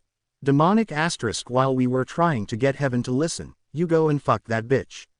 Izuku. I didn't do it for fun. Husk. Then why did you do that?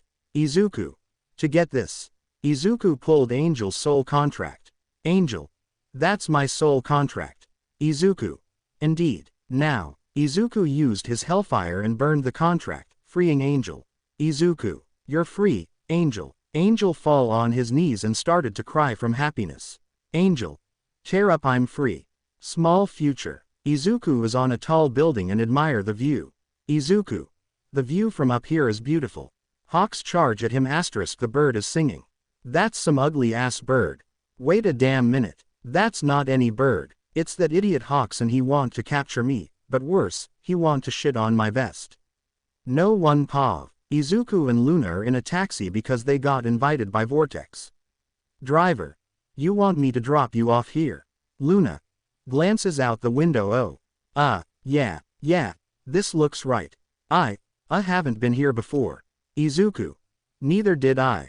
Izuku and Luna steps out of the vehicle and music can be heard playing as the car drives off. Luna looks down at her phone and texts Vortex. Luna. Over text, hey, I'm her. Luna. Over text, oh shit. Luna. Over text, here, SRY smiley face. Luna looks around nervously until Vortex calls out to her. Vortex. Waves hand Luna. Vortex. Hey girl, glad you could make it. Look at Izuku with hate and you as well. Vortex hate Izuku because he made him piss his pants in front of Verosuka. Luna. Tex. Yeah, hey, thanks for inviting us. All three walk into the mansion, where the party is taking place. Izuku is walking with his cane. Vortex. Course. Hey, everyone, meet the new face. Vortex howls in excitement, prompting everyone else to do the same. Vortex. You want a drink or anything? Luna. Oh, tail rises sure.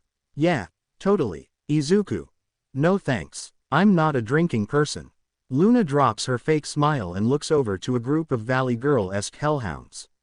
Vicky. And so, I told him, I'm not gonna go get it, unless you fucking throw it this time. Dalmatian hellhound.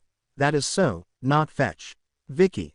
Not fetch. Before Vicky could continue, Luna chimes in nervously. Luna. Nervously ha, yeah. Like, that happens all the time. Aha. Vicky. OMG. Luna. Lunatic Luna. That you. Luna. Yeah. It's Luna. Yeah. Vicky. Wow, I can't believe you're showing up to another party. I mean, do you even remember the last one? Luna. Grits teeth, I'm sure you'll remind me. Vicky. Takes out phone, yeah. This shows a picture of Luna vomiting, this you right. Luna growls in response. Luna. Why do you still have that? Vicky. Looks over to the picture, it brings me joy. You know, you're supposed to keep things that bring you joy. Izuku. Then why don't you take a look in the mirror when you wake up? Oh, wait, the mirror broke when you look at it. Vicky. I would watch that tone, boy. Izuku. Make me. Vicky. No wonder you came with Luna.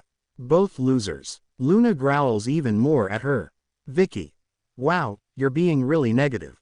Your aura is really aggressive right now. Luna. Oh, yeah. Well, maybe it's 'cause I'm in the presence of a massive bitch. The word, bitch, echoes throughout the party, making everyone else gasp in disapproval, except for Izuku. Vicky. Feigns being offended, oh, my dog. Wow, Luna. What, is that not an okay thing to say? Like, come on, it's true. Demon. You can't say that. Izuku. It's hell, idiot. If I want, I can fuck every female here and nobody would care. Izuku then leave. Vicky tried to take a picture of Izuku, but the phone malfunctioning and it got destroyed. Vicky. What the? Izuku. I wouldn't try that, my friend. Point at himself, this face was made, eyes becomes radio static for radio. Vicky and her followers run in fear. Vortex comes back with drinks. Vortex. Confused, did I miss anything? Luna notices and puts up her fake smile again. Luna. Takes drink, no. Haha, no, nothing, clears throat number. A voice off-screen booms through a microphone, attracting most of the partygoers. Unknown demon. Off-screen, haha. How are my dirty bitches doing tonight? Vortex smiles at Luna in response, inviting her over. Unknown demon. Awoo. Y'all ready to party with the queen bee of glue TTONY? Come on. The demon reveals herself to be none other than Beelzebub, who was twirling around the disco ball as she hypes up her audience of partygoers. Beelzebub. Hell yeah, cuss the honey is flowin' tonight. And this bitch bout to get fucking wild. Let's get it started. Izuku made a dome around him and Luna so they don't have cotton candy on them. Beelzebub. Awoo. Vortex. Flies over to Vortex, the party is buzzin' now. Beelzebub. Fuck. Dusts herself off. I feel like I went a little too hard with the confetti this time though. I have like, materializes a mini rainbow. A rainbow, in my vagina right now. Beelzebub. Notices Luna. Oh, hey. Is this the sweet pup you told me about? Luna. Offended, excuse me. Izuku. Mistake number 1. Beelzebub. She's a fucking cutie. Where you been hiding, girl? Laughs. Luna. Is there something funny? Izuku. Mistake number 2. Beelzebub. Nah, I'm just really high on all this tasty energy right now. Text says you don't get invited out much. I hope this itty-bitty get-together can serve as a fun first time. Luna briefly looks behind her to see a hellhound slide down a staircase only to get hit in the crotch when he gets down. Izuku. He's going to feel that in the morning. Luna. Beelzebub. I would have thrown a bigger one, but I couldn't convince Belphegor to let me break into her stash of party drugs. So fucking lame. I mean, I usually just steal them, but Belle changed the locks. Beelzebub. Conjures a bottle of beer. She says I'm a total jackass for trying. But, hey, I'm proud to be a total jackass. Drinks from the bottle. Vortex. Hey, anyway, yeah B, this is Luna. And, Luna, this is my girlfriend B. And him is, Izuku. Izuku Midoriya, pleasure to meet you. Quite a pleasure. Beelzebub. Nice to meetcha, bitch. Luna. Oh, this is, she's hot. Widens eyes in realization. Beelzebub. Ha, holy shit, okay. Tex, you didn't tell me she was hilarious. That's so funny. Luna. Right, Beelzebub. I love that that's the first thing you say to me. You don't give a shit how freaky you come off, and that's fucking beautiful. Moves next to Luna. You are my new favorite person. Luna. Fake smiling am I, though. Beelzebub. Yeah, bitch. Laughs. No, really. Reminds me of the time I saw Satan without a shirt on. Vortex turns his head towards her at this. Izuku. Jealous much. Beelzebub. I was like, oof. Boy, you were hot as hell. Beelzebub. But then I wanted to die, 'cause it was so awkward. 'Cause he's more like a brother to me. You know, but not actually my brother. So, I guess, it was fine. I could hit that. Luna looks around awkwardly. Beelzebub. Anyway, girl, you have a good time tonight. Get some sweets, get some eats. Drink it, tear it, fuck it up. Woo. B walks over to some party guests. Beelzebub. Cheers, honey. Thank you for coming. Beelzebub. Do you need anything? Are you having fun? Are you good? Are you drunk? A hellhound with a cone full of Beelzejuice nods in response. Beelzebub. Okay, good. Okay. Great, walks off. Luna. Yeah, I'm gonna go. Vortex. What? Why? You just got here. At least one drink, right? Luna. Nope, you really wouldn't like me after one drink. Izuku. And I'm not a fan of drinking. Luna. Sighs. So stupid. I shouldn't have come. Izuku. Do you want me to fly with you to your home? Luna. No thanks. I already called my dad. Luna realized what she had said. Luna. I mean Blitz. The IMP van arrives as Blitz rolls down the window. Blitz. Hey Looney, how you doin'? You alright? Luna. Gets in the van. Yeah, I'm fine. I just wanna go. Imp. Hey, that sounds like Blitzo. Blitz. The O is silent, asshole. Imp. Hey, I knew it was you. Fuck, man, where you been? You here for the party? Blitz. And no, I'm just here picking up my daughter. Imp. Oh, shit. Do you have a daughter now? Luna. Annoyed. Adopted. Imp. Oh, man, you're already leaving. Things just got started. Come in and show us all up again. Blitz. No, thank you. But I think Looney wants to head back. Luna notices a handsome hellhound approaching the van. Hellhound. The hottie next to you wants to leave. Izuku.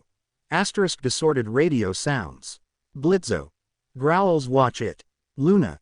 Tail wagging. I mean, we could stay a little longer. Blitz. I think we need to go, MK. I think it's been a long night. Luna. Well, these people seem to know you. Come on, I think I wanna give this another try. Makes puppy dog eyes. Please. Blitz. Rubs his temples. Okay, fine. Maybe one drink. Cut to Blitz drinking from a keg as the other guests chant. Luna. Blitz, Blitz, Blitz, Blitz, Blitz. Hops off the empty keg. Og. The hellhounds howl, even Luna. Blitz. Ha ha, that was nothing, bitch. Give me a real challenge. Beelzebub then appears behind Blitzo holding a chicken leg. Beelzebub. Oh, yeah. Wanna fucks with the big bitch, imp boy. I got a challenge for ya. Vicky. Oh, he's gonna die. Vortex. Arrives with 2 yellow kegs. Alright, let's do this. Puts the kegs down from B's personal supply, the hardest shit there is. Blitz does some stretches. Vortex. You ready, my man? Blitz. Oh, born ready. Tries to open one of the kegs. Bring it, Barky. I will drink you under this fucking table, you have no idea what kind of night I've had. Beelzebub uses her powers to lift the kegs and prep nozzles for them. Beelzebub. Laughs. Alright, shit talker, but there hasn't been a soul yet who can beat me at my own game. So, you better bring the fire, baby. Izuku. Husker will beat you and wouldn't even trying. Blitz. Oh, is Queen Bee too scared to lose to a little imp like me? Beelzebub. Oh, okay. Let's get it on, you little bastard. Vortex signals for the contest to begin, and Beelzebub and Blitz start drinking. Luna. Come on, Blitz. Fuck her up, you can do it. Blitz rips off the nozzle and chugs the whole keg, surprising Beelzebub, who looks at him in concern. Izuku. Husk will do much faster than Blitz. Blitz. Climbs on top of the empty keg. Who's the queen now? Luna. Yeah, that's my dad. Beelzebub. Well, fuck me. That's a first. I haven't had a first in a while. That was magical, seriously, impressive. I tip my crown to you, imp boy. Bows before Blitz. Respect.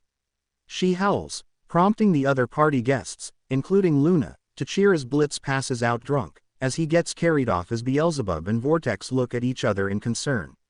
Izuku is walking through the crowds of hellhounds.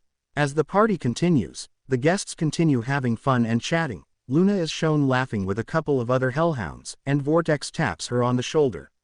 Vortex. Hey, Loon. I don't mean to be a buzzkill here. But you're dad, guy dude. He's seeming a bit. Beelzebub then comes up behind him looking concerned. Beelzebub. Out of control, like a mess. Vortex. Yeah, it's worrisome. You wanna maybe check on him or something? Luna. What? No.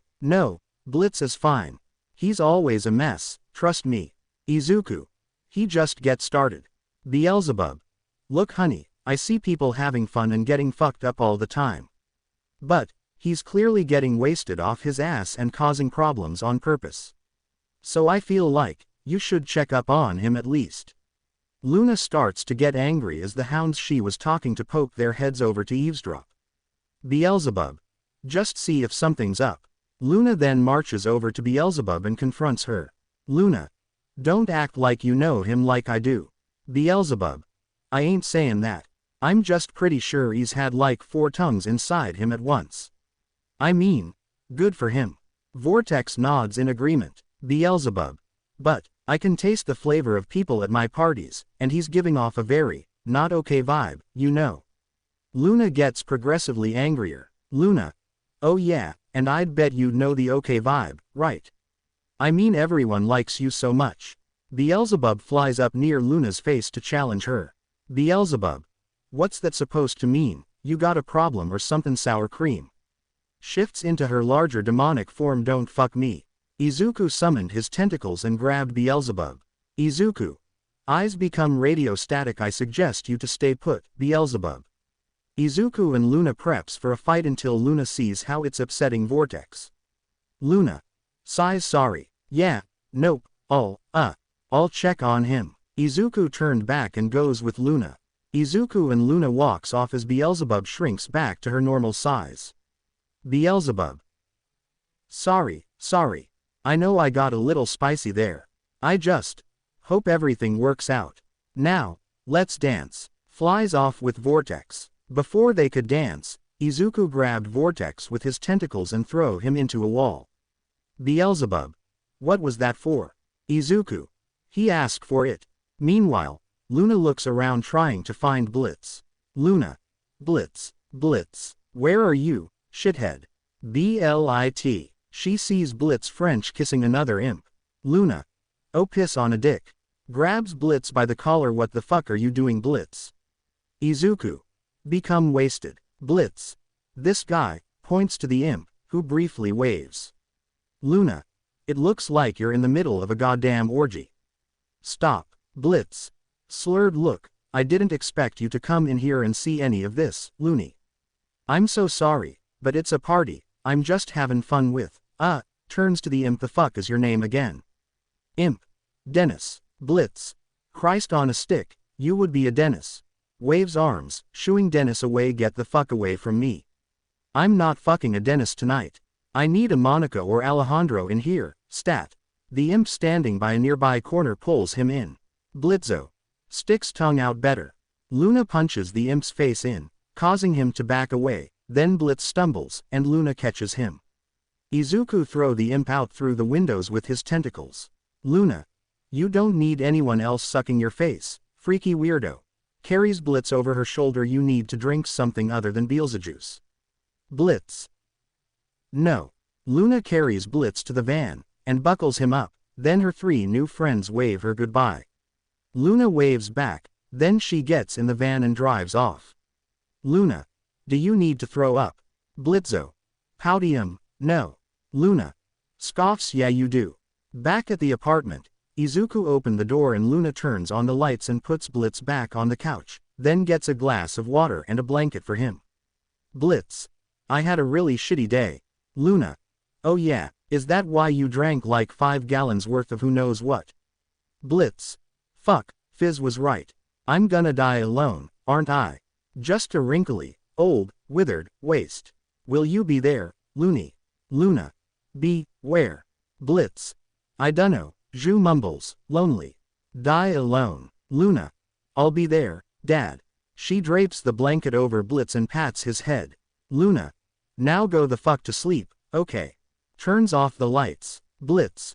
Mumbling Millie, Moxie, Stolas. Luna takes one last look at Blitz before heading into her room, then after a beat, Blitz vomits up the Beelzejuice. Blitz. Fuck, yeah, I did need to throw up. Izuku got ready to leave, but then Luna stopped him. Luna. Can you sleep with me tonight? I need company after what happened.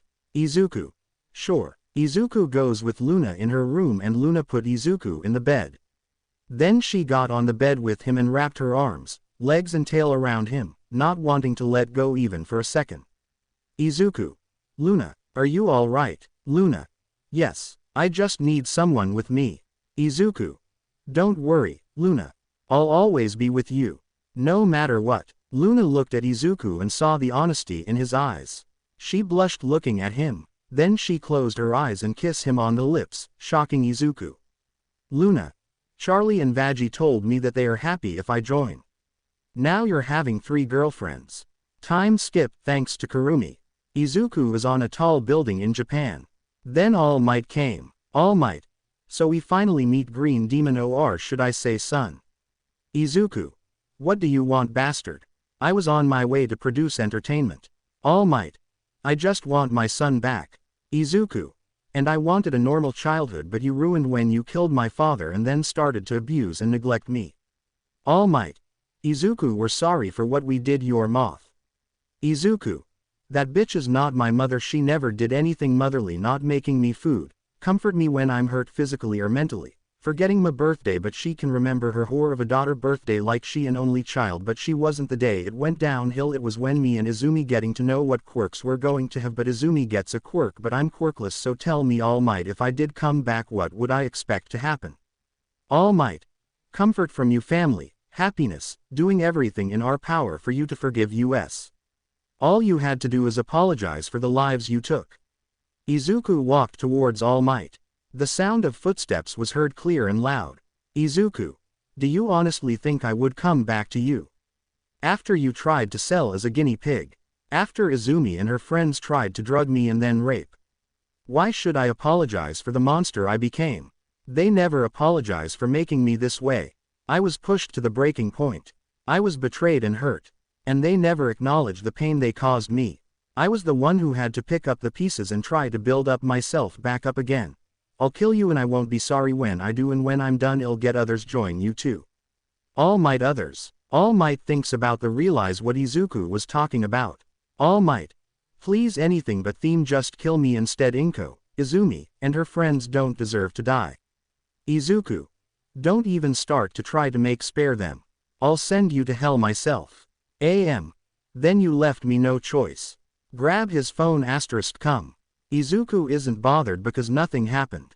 Then he look at the view. Izuku. The view from up here is beautiful. Hawks charge at him *, the bird is singing. That's some ugly ass bird.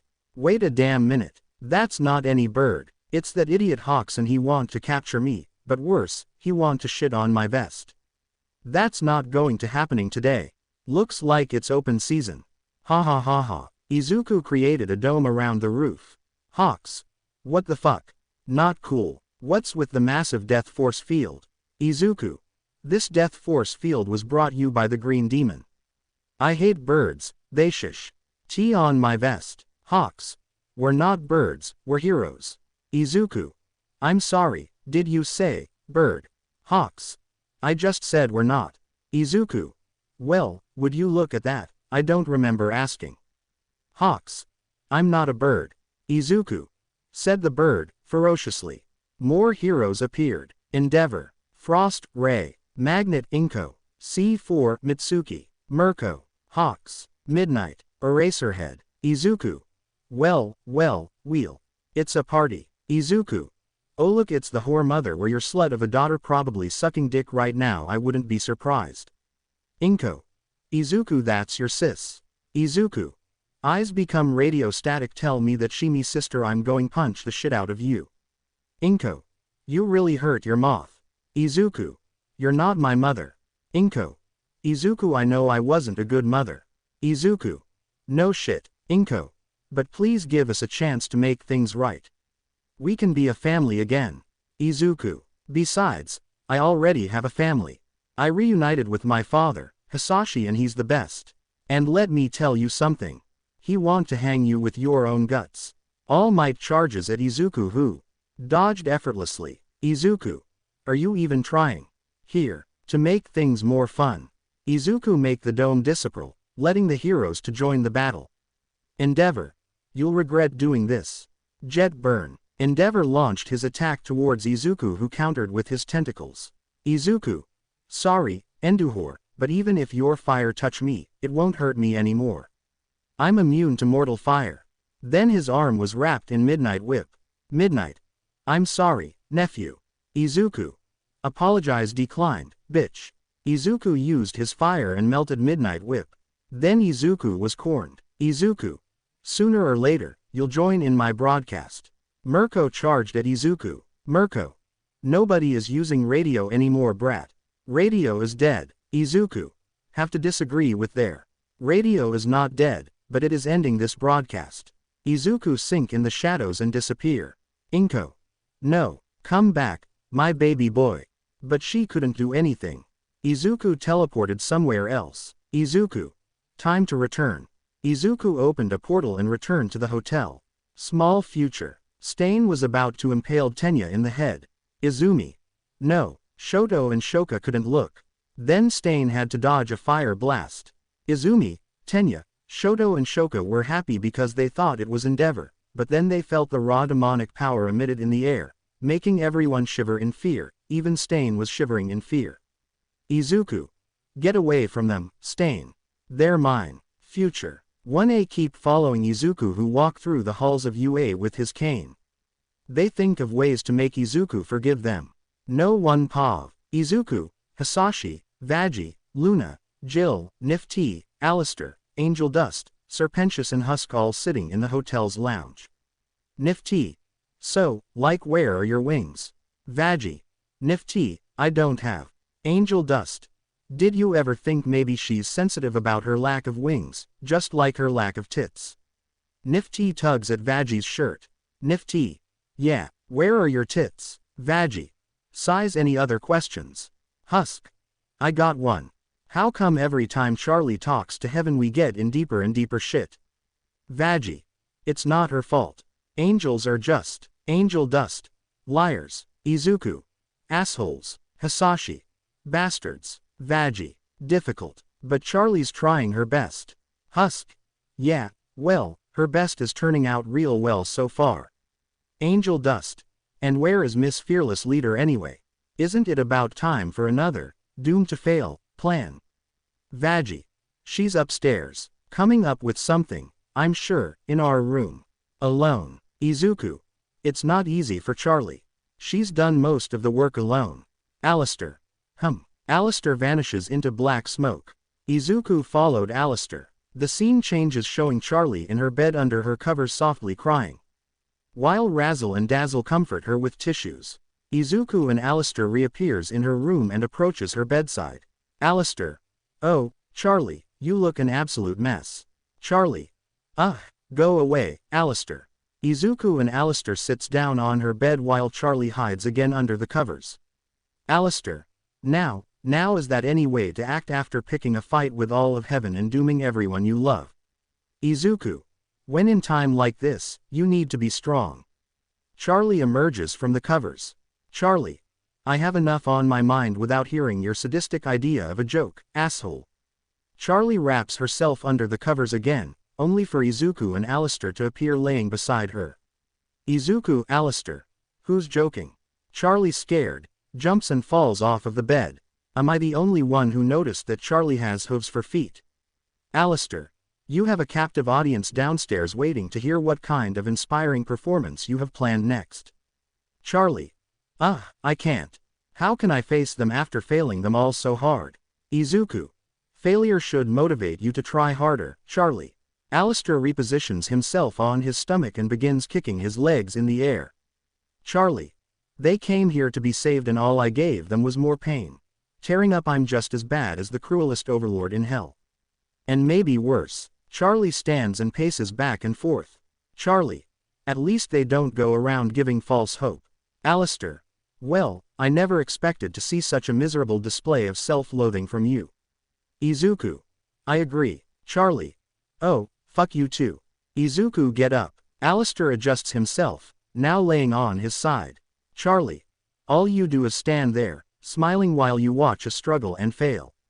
I don't know how you can enjoy all this suffering so much. Alistair stands up, wraps his fingers on Charlie's shoulder while chuckling. Alistair. Chuckles just because you see a smile, don't think you know what's going on underneath. Alistair lets go of Charlie. Alistair. Grabs Charlie's face with his hand and makes her smile. A smile is a valuable tool, my dear. Izuku. It inspires your friends, keeps your enemies guessing, and ensures that no matter what comes your way, you're the one in control. Charlie. But I'm not.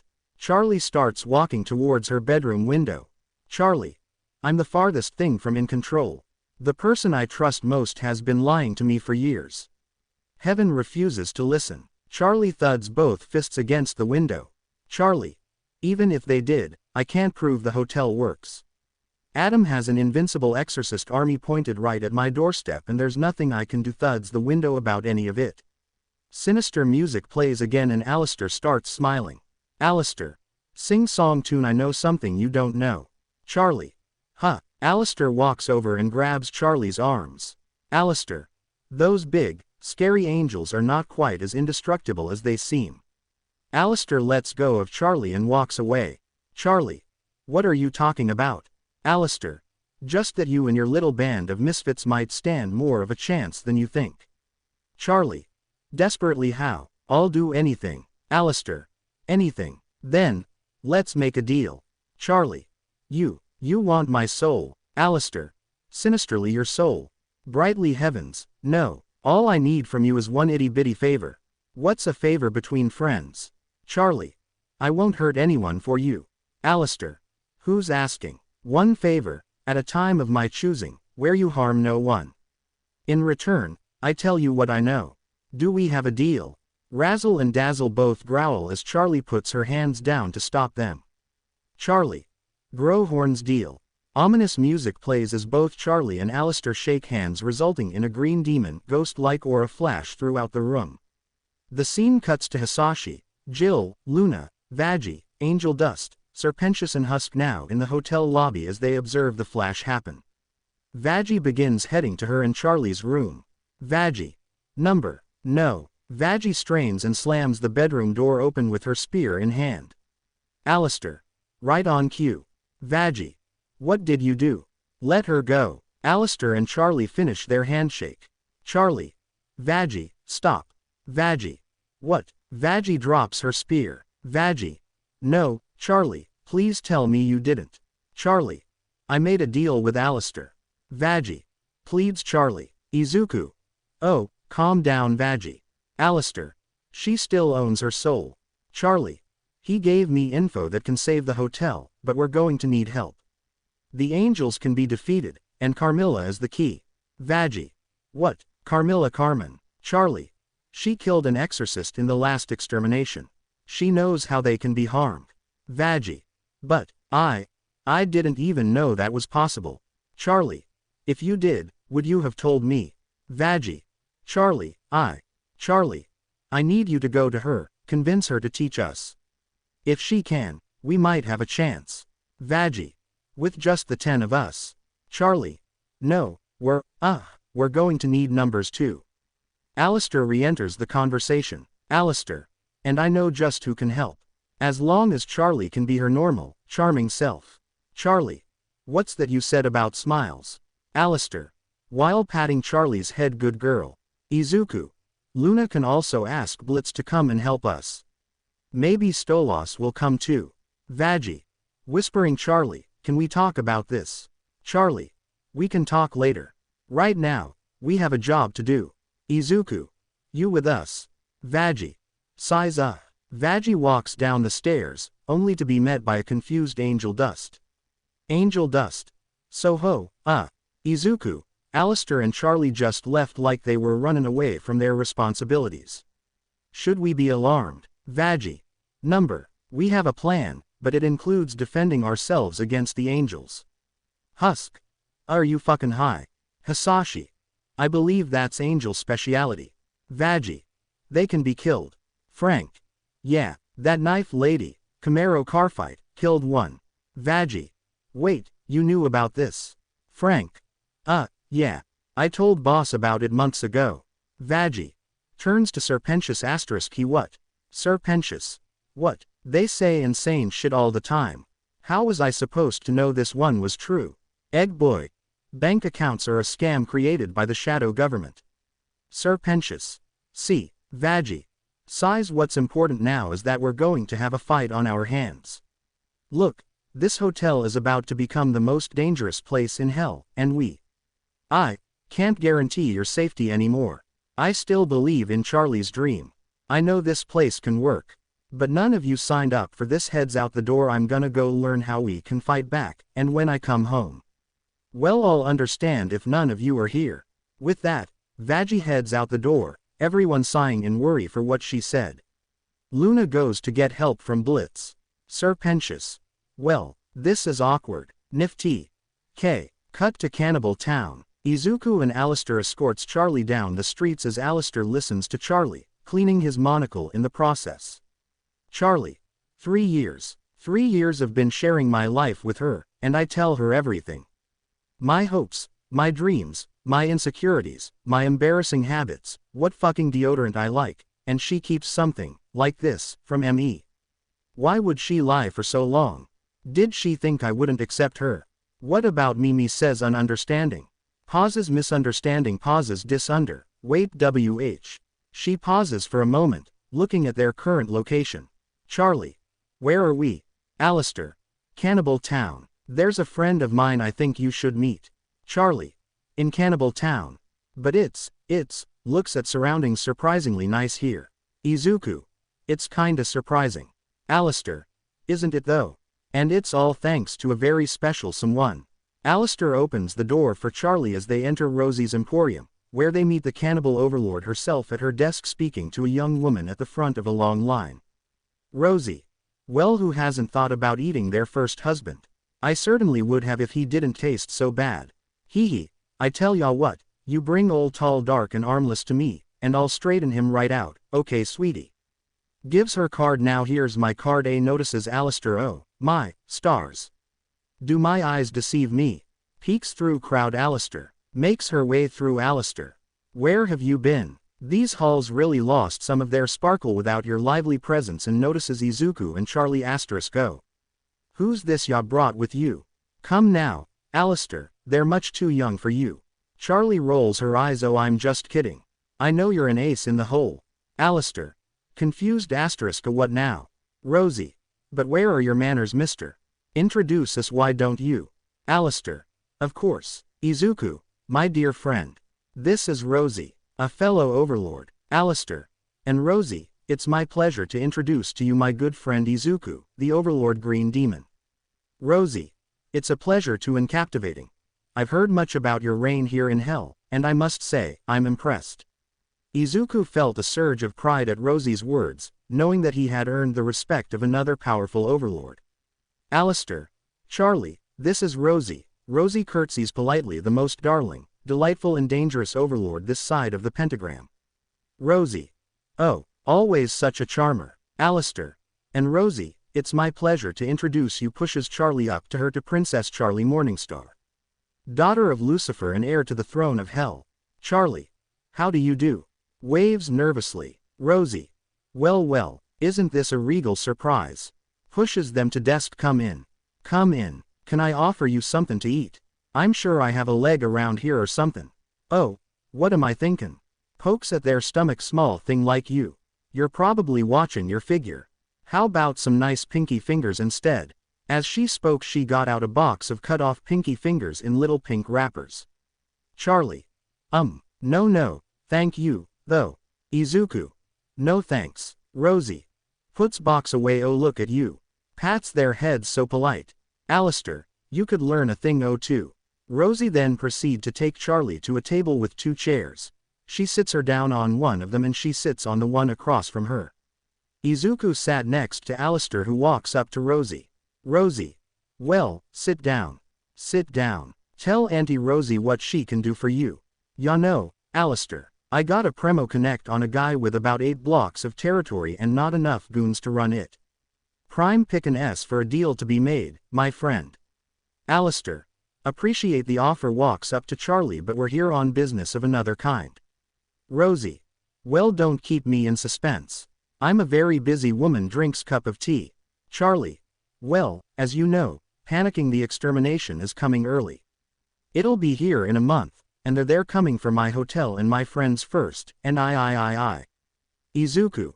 Asterisk massage Charlie shoulders. Easy Charlie. Alistair. Interrupts. We need your help. Well, your cannibals help at least, to fend off the attack. Rosie. Wow. Puts down cup. When you ask a favor, ya don't start small, do ya, your highness? Oh now, don't fret. Gets up. I didn't say I wouldn't help. But I assume there's more to this plan than a bunch of unarmed cannibals. Alistair. Oh, your people will be far from helpless when we're done with them. And by the end, they will be able to eat their fill. Izuku. It's a win-win. Rosie. Well, in that case, sure. Why not? Charlie. Really, Rosie. What can I say? I like your moxie, girl. And old Alistair has never done me wrong before. Charlie. Ooh, thank you. Holds her hands. Thank you. Later. Rosie. Through megaphone. Cannibals and cannibets, assemble in the square. Rosie walks with Charlie to the stage. Rosie. Now, darling, you know I would do anything for my clients, but I can't exactly command all of Cannibal Town to follow someone else into battle. Now, don't get me wrong, they love carnage and bloodshed, but to get this group into line, you got to win 'em over. Through megaphone. Settle in. Important meeting. The cannibals form a crowd around the stage. Charlie. But how do I? Rosie. With sparkle. Razzmatazz. And that oh so appealing moxie of yours. Alistair. Shouldn't be a problem. It's not like you've ever failed to inspire before. Charlie groans as she walks on stage. Rosie. Now, fair warning. This group sticks together, so in order to convince any of them, you'll need to convince all of them. And there's one in particular. Alistair. Susan. Rosie. Susan, who's a bit of an, Alistair. Ornery old bitch. Izuku. Remind me of someone from my past. Rosie. She's tough, but win her over and the rest will be easy as pie. Ready, Charlie. I guess. Rosie. Through megaphone. Everyone, we have a very special, very royal guest this evening. Please put your bloody hands together for Princess Charlie. Charlie smiles awkwardly and waves at the crowd. Susan. Boo, Bring Rosie back. Charlie. Susan. Rosie and Alistair.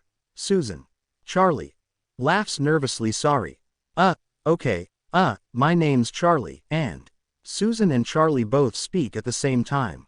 Charlie. Well, I run this hotel with my part. Well, someone and. Wait. Let me start over. Angels are coming to kill us all and we need help defending our realm. So, we need your help. With your assistance, we can make a stand for. Charlie sings I have a dream and I. Susan. Yelling boo. Get off the stage, you blue blood bitch. Boo. We don't give a shit about some hotel. Leave before I eat those big ass eyes of yours. Boo. Get off. Where's the showmanship? Where's all the finesse? Fucking mediocre. Charlie. Flips Susan off.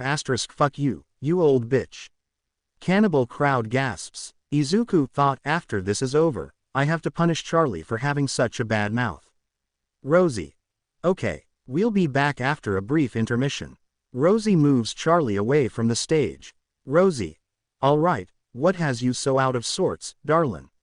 Ya clearly got more on your mind than angels. Charlie. Sighs. What do you do when someone you love lies to you about who they are? Rosie. Romance. My specialty. Come on, dearie. Details. Charlie. My best friend is an exorcist angel, and she never told me. Rosie. Oh, shit. Quite a secret. Izuku. Remind me of something similar that I do before I came here. Rosie. How does that make you feel? Charlie. Just angry, because we share everything, because she always supported me, and my ideas, and now, I don't know whether or not that was just more of the lies. Gasp. Oh no, that's a horrible thing to think. Do I think that? Yes. And no. Kinda. Sits on couch whimpering. Rosie. You said you care for this girl. Charlie. Yes. Or well, yes. Rosie.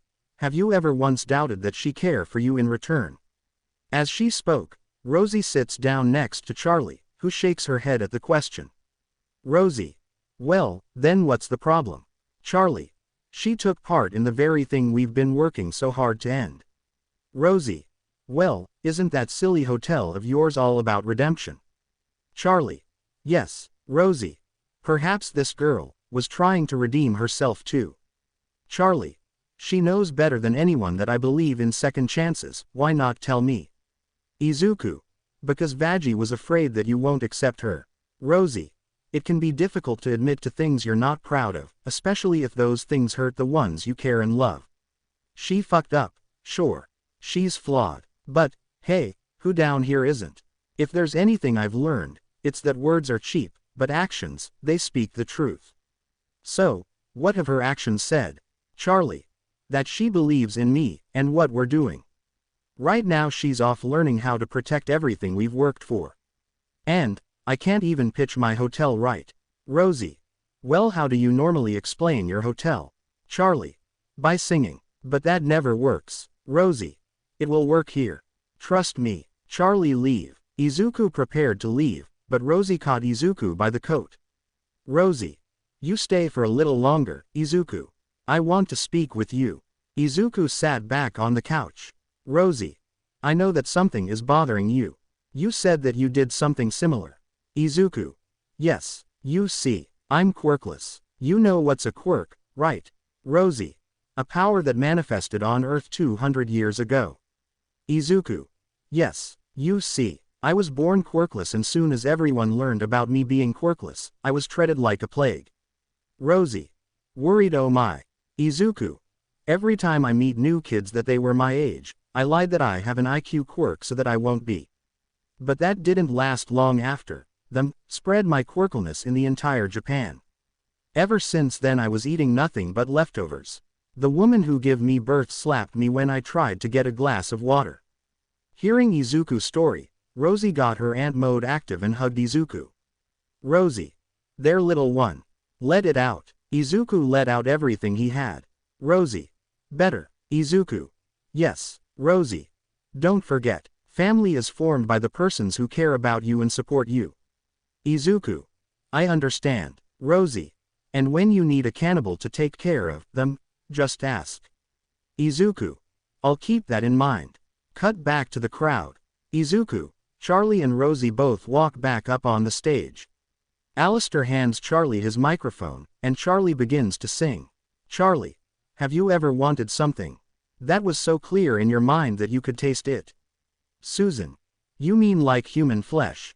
Charlie, sort of. It's a feeling like a rumbling in your gut that you could finally be faced with a billion needy faces. I guess what I mean to say is, for the first time in my life, I might have to be ready for this. Ready to be the one who's leading from the front. Gotta come into my own. Gotta come into my throne. Gotta take charge and defend my only home. And although I kinda feel unsteady, now I need to be ready for this. Charlie marches into the crowd. Charlie, have you ever felt like you're willing to die to save the people of your city? Susan, by die, you mean use my teeth to rip flesh apart? Charlie, that's a start. 'Cause right now, we need a leader. And it seems to me that destiny has picked me to be that. If you'll permit me, so who's with me? Charlie starts dancing. Charlie, wouldn't it be super to see more of hell? Join up now if you like travel. Come on boys, hop in the saddle. Lot of sights to see en route to my hotel. Not to mention the camaraderie. Yes sirree, you'll form life-changing friendships with the folks along the way. Alistair, and feast on all the angels you can eat. Izuku, and it's on the house. Charlie, okay, cannibal, free food, I'm in. The cannibal crowd join in on the song and start dancing as well. Cannibal crowd, it's time now to act. They're on the attack. Alistair takes his microphone back and Rosie hands Charlie a parade stick. When they move to strike, we will fight biting back. We'll follow your lead. We're eager to feed. We'll sharpen our teeth for the heavenly feast. From this moment on, you can count on us to be resolute and ravenous. Our appetites are whet, and we're set to seize the day. So I say, oh hey, come join the flesh buffet. Charlie, well, that's a little violent. Can we tone it down? Rosie, oh, don't be put off by their snarlin'. That's enthusiasm, darlin'. Charlie, they just seem a little murdery right now. Rosie, don't worry, honey. That's their thing. Keep singing. Charlie and Rosie, we're super duper grateful to have you folks aboard. Cannibal crowd, can't wait to taste an angel's wings. Charlie, oh, Lord, for the first time in my life. Two cannibals grab Charlie and carry her as they all march down the road. Maybe I can be ready for this. Can be the marshal leading the parade. I can come into my own. And I think I've always known my destiny could never be postponed. When Adam brings the battle here, I must appear like I'm ready for this. Rosie, they're dancing along. They're singing her song. Alistair, surprised. Why, I knew she could do it all along. Izuku, Rosie and Alistair, she's bound to pass the test as Princess of Hell. Like her daddy she is madly powerful. Alistair, she's filled with potential that I could guide. Rosie, I concur. Izuku, Rosie and Alistair, stick with her, you'll be on the winning side. All, for the first time in our lives, we know that we are ready for this. Rosie, we'll show heaven a fight they won't forget. All, it's time to take a stand. Charlie, it is time to lend a hand. Cannibals, huzzah, against the angels and their deadly threat. All, we cannot take it anymore. The time has come to go to war. Susan gives a nod of approval. All, prepare to fight, we're ready for this. Charlie, I really hope that I'm ready for this. Scene cuts back at the gates of the hotel. Charlie is coming from the left with the army of cannibals while Veggie is coming from the right with multiple crates of weapons. And Luna come with Blitz, Stolos, Moxie, Millie and Octavia. Veggie, looks like you had a busy day. Charlie, you too. Veggie, Charlie, Charlie, hold that thought. I got you a souvenir from Cannibal Town. Veggie gasps and has an apologetic expression. She goes to hug Charlie. Veggie, oh, Charlie, the wings are new. They look nice. Come on, let's go home. Izuku, Alistair, Charlie, Veggie and Luna walk into the hotel, as they find Angel Dust, Nifty, Serpentious, and Huskall working on defenses for the hotel together. Serpentious, come along, Let's put some effort into these fortifications. Angel. Yeah, fortify that. Well, look who decided to show up. We thought we were fightin' by ourselves. Veggie. You're still here. Sir Pentious. What, do you think we're a bunch of pussies? Husk. I just got used to you guys. Scoffs, I ain't finding no new drinking buddies. Blitz. Drinks. Count me in, furball. Nifty. I've named all the stains on the carpet.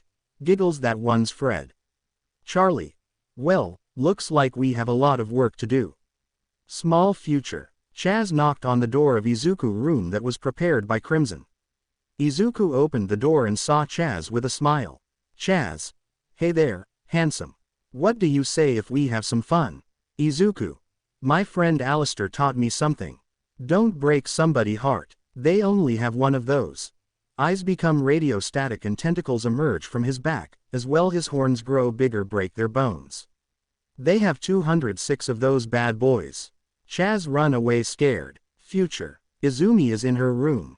She's trying to avoid Izuku at all cost because she doesn't like to do dirty work. Then a knock was heard. Izuku. Oh Izumi, I respect your privacy by knocking. But asserting my authority as the owner of your soul by coming in anyway. Izuku break the door with Toshinori. No one pav. Vox's surveillance room, as overlapping videos from various cameras stationed around the Hazbin hotel play on the screens stationed around him. Vox himself is sitting in his office chair, watching them all while drinking from his mug. Vox. No fucking way. They're going to fight. Oh, my god. Ha ha ha ha. Oh, looks like your little hotel didn't work out so well. Watches a screen with Alistair on it, which glitches slightly. Oh, Alistair, I cannot wait to watch you get fucked. Ahahaha. Vox laughs maniacally as the camera pans away from his chair and screen. The scene changes to show the cannibals all gathered outside the hotel, practicing with their weapons. Blitz was loading weapons with bullets. As Charlie watches them all from the hotel's entrance, Izuku and Veggie comes up to her. Charlie. Sigh, I wish my mom were here to see this. Veggie. The cannibals seem ready to fight. Are we? Sir Pentious bursts out of the hotel's doors, wearing a Victorian-style British Army uniform and looking proud of himself. Sir Pentious. Fear not, damsels. I shall have the staff ready for victorious combat. Veggie. What in the hell are you supposed to be? Sir Pentious. Salutes General Pentious, reporting for duty. I'll turn those rapscallions into soldiers in no time at all. Charlie. Thank you, Pen. Nifty, running around the hotel's entrance, now runs up to Pentious. Nifty. What can I do to help? Sir Pentious. I'm glad you asked, soldier. The base needs fortifications. Reinforce the southern wall. Create a moat around the perimeter to stop a ground assault. Nifty blinks up at Pentious, having no idea what he just said. Charlie. How about this? If you see an angel, stab it. Hands Nifty a small blade. Nifty sees angel dust a few meters away, and, thinking that angel dust is what Charlie meant, runs towards him with her knife. Nifty. Stab, stab, stab, angel dust. Hey, hey, hey, hey. Climbs up the pole he was leaning on. Charlie. Not him. As Nifty runs off to find other things to stab, Angel does a flip and lands on the ground, before walking over to stand with Izuku, Charlie, Veggie and Pentious. Veggie. Drill sergeant style, listen up, sinners. We've got 24 hours before the extermination begins. Let's get to work. Back at the hotel, Charlie is holding Alistair's microphone, preparing to give a speech to the cannibals in the hotel's residence. Charlie. Hello. Taps microphone. I want to thank everyone for coming. Even people who aren't staying here yet. Cherry bomb. Look, I can't resist a fight, okay? Especially when I get to tag team with this fuckhead. Wraps arm around Angel, who smiles. Charlie. Tomorrow, the Exorcist Angels will face a hell ready to defend itself and win. Veggie. Yeah, we will. Tell him, Charlie. Yes, and we are going to win. But in case we don't, I want you all to know that getting to know you has been the biggest honor of my life. Whatever redemption really means, I know you all tried. I have seen the good in all of you. And I love you all, so much, and then live tonight however you want because. Nifty. We're all gonna die. Laughs maniacally. Vaggie. Starts clapping alright. Let's give it up for not dying. Love not dying. Pauses drinks. Blitz. I'm in. Inside the hotel, the gang are sharing drinks, talking and laughing with one another. Vaggie. I mean, personally, I'm excited. It's been a while since I stabbed anyone and really meant it, you know what I mean. Luna was scrolling through her phone. Stolas was drinking with Husker and Angel. Hisashi was talking with Jill. Cherry Bomb. Cheers, bitches. Husk. Yeah, Angel Dust. Here's to us. Serpentious. Here's to being alive today and not dying tomorrow. Izuku, Alistair and Nifty watch the rest of the group drinking from the mezzanine. Alistair. Ah, the celebratory night before a courageous last stand. It's been a surprising thrill to witness these wayward souls find connection. Almost makes one sentimental. Nifty. Nifty. I really like them, Alistair. They let me put on roach puppet shows without booing. Alistair. Ah, an enjoyable collective to be around. I admit one could get accustomed. Izuku. Indeed, my friend. Nifty hops on top of Alistair's head and places a crown made of roaches and sticks on his head. Nifty. I dub thee, King Roach. Alistair. Oh, to understand your twisted little mind. Izuku. Alistair and Nifty begin laughing maniacally together, signaling that they possibly do understand each other's twisted little minds. Meanwhile, Angel is sitting by the parlor as Husk pours him a drink. Husk. Last day of afterlife, and you're not off snorting a line off some hunk's abs. Angel Dust. You fucked one cannibal pool boy, you fucked 'em all. Husk. I guess you have changed. Angel Dust. Hey, Charlie said live tonight however we wanted, so pour me a fresh one, and let's get to living. As Husk pours Angel another drink. Blitz. Pour me another one, pussycat. Pentious tentatively approaches Cherry Bomb, who is talking to Vaggie. Sir Pentious. Miss Bomb. Cherry Bomb. Yeah, Sir Pentious. I want to tell you that I'd love to wish you good luck in the battle ahead. Shakes Cherry's hand. Cherry Bomb. Okay, Sir Pentious. You have always been a worthy opponent. With the most brilliant explosive contraptions I've ever seen. Cherry Bomb. Thanks. Sir Pentious. Anyway, I guess, please don't die tomorrow. Okay, bye. Sir Pentious runs away as Angel comes up to Cherry, passing her a shot. Angel Dust. You know, you could totally tap that. Cherry Bomb. TS's, don't be gross. Angel Dust. 'Cause, you know, I hear he's got 2 dicks. Cherry looks back at Pentious. Cherry Bomb. The scene cuts to Charlie, standing outside Angel's bedroom door. A few photos of Angel and the rest of the group are stuck to his door. Charlie looks at them, smiling, before realizing that she might never see them again if they lose the battle tomorrow, and begins to break down and cry. Vaggie. Charlie. Izuku. Are you okay? Charlie turns to see Izuku and Vaggie standing in the corridor, watching her. Charlie turns away from her. Charlie. I'm sorry, I'm just so scared. What if we lose? Izuku. We won't lose. You gave us hope and you believe in us. Now it's time for us to believe in you. In heaven, the exorcists are all lined up outside heaven's gates as Adam gives them all a pep talk. Adam. Extermination Day is here, bitches. We're going to go down and exterminate demon ass. Loot. Destroy that ass. Adam. Prepare to slaughter every sinner in that shit hotel, and you all remember Vaggie. The exorcists all boo Vaggie. Exorcists. Boo. We hate her. Loot. Rip Vaggie's cunt mouth out her ass. Adam. Would you just chill, Loot.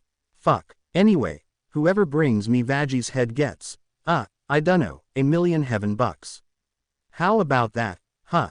The exorcists all cheer. Adam. Haha, yeah. Ladies, let's fuck shit up. Accompanied by a guitar sting attack. Loot. Forward. Behind Adam, a portal to hell opens and all of the exorcists fly through it. The portal opens right outside the hotel, where Izuku, Hisashi, Jill, Charlie, Vaggie, Angel, Pentious, Husk, Nifty, Cherry Bomb, Blitz, Moxie, Millie, Luna, Stolos, Octavia and the cannibals are gathered by the entrance. Izuku has his sword that he buy from Carmilla, Blitz has his guns, so does Moxie and Millie, Luna has metal claws and metal teeth, Charlie has a golden shield with an apple motif, Vaggie has her angelic spear, Nifty has the small knife that Charlie gave her and is laughing maniacally, Angel has a Tommy gun, Cherry has a bomb, and Pensius has a short sword. Their weapons have all been given angelic steel enhancements to allow them to kill the exorcists. Vaggie. Here they come. Get ready, everyone. We fight together. As the group prepares to attack, Valentino, Velvet and Vox are all sitting in front of a TV in V Tower, which is showing real-time camera footage from the hotel. Valentino and Velvet look bored, with Velvet on her phone, but Vox has a box of popcorn and is excited to watch them all die. Vox.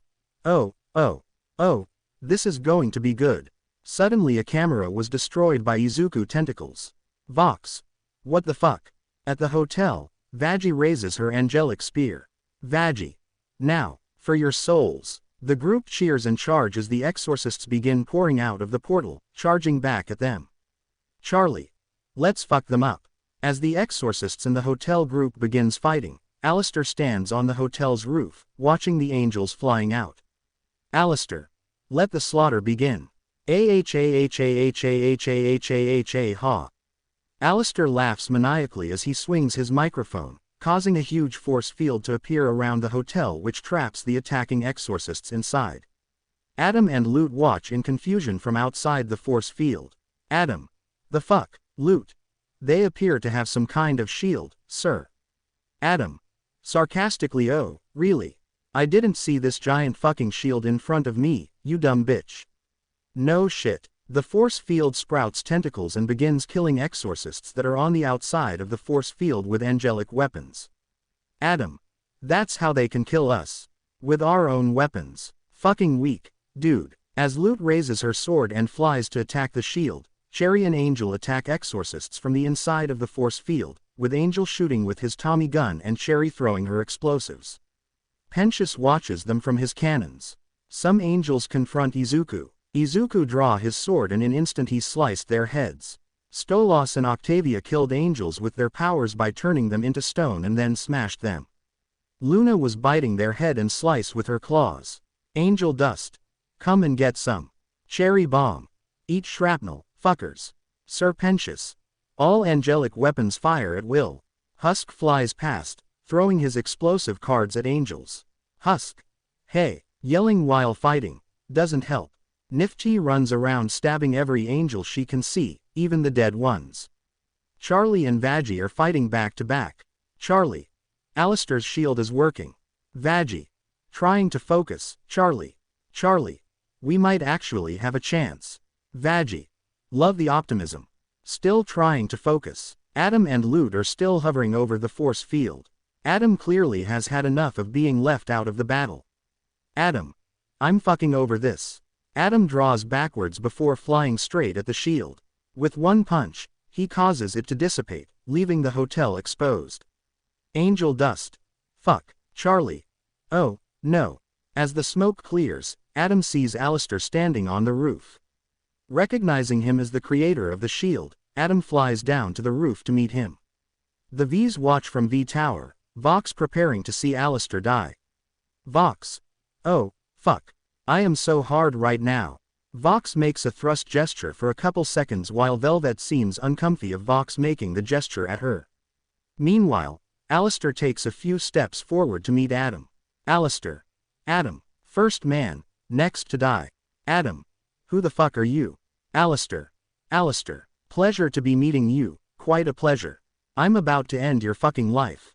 Alistair taps his cane on the ground, causing 4 tentacles to rise up around him. Adam. Sarcastically nice voice. Don't you know jazz is for pussies? Adam summons his guitar and flies straight at Alistair. Alistair stands still as his tentacles lash out at Adam. Adam slashes at them all before gearing up to attack Alistair himself. Alistair. Adam attempts to attack Alistair with his guitar, but Alistair moves smoothly out of the way, before sending more tentacles towards Adam. Adam. You really think you can take me on? A mortal soul is no match for me, edgelord. Alistair. You should know better than anyone what a soul can accomplish when they take charge of their own fate. Alistair's shadow looms behind him, making it appear as though there was a crack in the hotel's roof. The crack leads up to Adam, where one of Alistair's shadow monsters appears and punches Adam. Adam. Oh ho, you think you're tough shit, huh? Destroys Alistair's shadow monster. Alistair. Tougher than you. Ha ha ha. Adam swings at Alistair with his guitar. Alistair easily dodges his strikes. Alistair. You lack discipline, control, and worst, goes into full demon form *, you're sloppy. More of Alistair's shadow creatures appear, attacking Adam and crawling all over him, sending him flying upwards. Adam. And you're, realizes he doesn't know what to say. Fuck you, you red piece of F too much fucking red, fuck, shut up. Using one of his tentacles, Alistair grabs Adam and throws him into the sign on the hotel's roof. Alistair. Ha ha ha. Poetry. Adam. I'm going to wipe that shit-eating grin off your face, cause radio is fucking dead. Adam flies a few meters into the air and swings his guitar, sending a shockwave towards Alistair. When it dissipates, Alistair has been forced out of his full demon form and his microphone has been snapped in two. Alistair. With absolutely no static, what just happened? Notices microphone. Fuck. While Alistair is distracted by his microphone, Adam manages to score a hit on him, slashing him across the torso and sending him flying back to the edge of the roof. Vox cheers from V Tower. Vox. Yes. Fuck you, Alistair. Flips off screen. Ahahaha. Jumps on top of table *, this is better than sex. Alistair picks up the two pieces of his microphone, trying to go back into his full demon form, but being too injured. Alistair. Sing-song, have to disagree with you there. Radio's not dead, but it is ending this broadcast. Alistair flees the battle and melts into his shadow. Adam, laughing, watches him disappear while leaning on his guitar. Adam. Bye, bitch. Meanwhile, Vox watches in anger from V Tower, disappointed that Alistair wasn't dead and angry at him for seemingly fleeing like a coward. Vox. No. Fuck you, fuck you, fuck you. Pussy. At the front of the hotel, Pentious commands the cannibals from the balcony. Sir Pentious. Right flank, advance. Left flank, watch your six. Addressing Charlie and Vaggie ladies. There are more coming up on your right. Get ready for them, Vagatha. Vaggie. Not my name, but got it. Charlie is hitting angels with her shield, apologizing to each of them as she does so. Charlie. Sorry. Vaggie. Now's not the time for that, babe. Charlie. Oh, right. 5 angels fly at Vaggie, out to kill her. Charlie uses her firework power to explode them all. Charlie. Die, motherfuckers. Izuku sliced more angels with his sword. Hisashi fire his weapons at the angels. Moxie. Using a shotgun, come get some. Hiss. Husk flies around the hotel, throwing his playing cards. Angel, near him, is shooting them all with his Tommy gun. Husk. These fucking angels won't stop coming. Angel laughs, his dirty mind turning it into a sex joke. Husk. Okay, I walked right into that one. Angel sees an exorcist advancing on 2 of the egg boys. Angel dust. Hold that thought. Angel runs to defend the eggs, one of them having already been killed by the exorcist. Angel blocks the exorcist's sword with his Tommy gun, before shooting it up with a pair of guns that were hidden in his third pair of arms. Angel dust. To the egg boy, you alright, squirt. Egg boy. I nearly scrambled, myself. Angel dust. Get somewhere safe. Angel is knocked off his feet by a huge explosion. The smoke clears, revealing it to be Adam, flying above everyone and shooting angelic light from his hands. Adam. Suck my holy light, fuckers. Yeah, Charlie. What? Alistair was supposed to handle him. Oh no, he must be. Charlie and Vaggie run to safety as Adam attempts to shoot at them. Pentious watches them. Vaggie. We aren't going to last long unless we do something about him. Pentious looks up at Adam. Sir Pentious. Of course. Cherry runs past Pentious to get to a better vantage point, holding a bomb. Pentious pulls her back down. Cherry bomb. I'm trying to fight here. You out of your fucking mind. Sir Pentious. Yes. Pentious kisses Cherry, the bomb falling out of her hand and exploding behind them. Sir Pentious. Miss Cherry Bomb, I love you.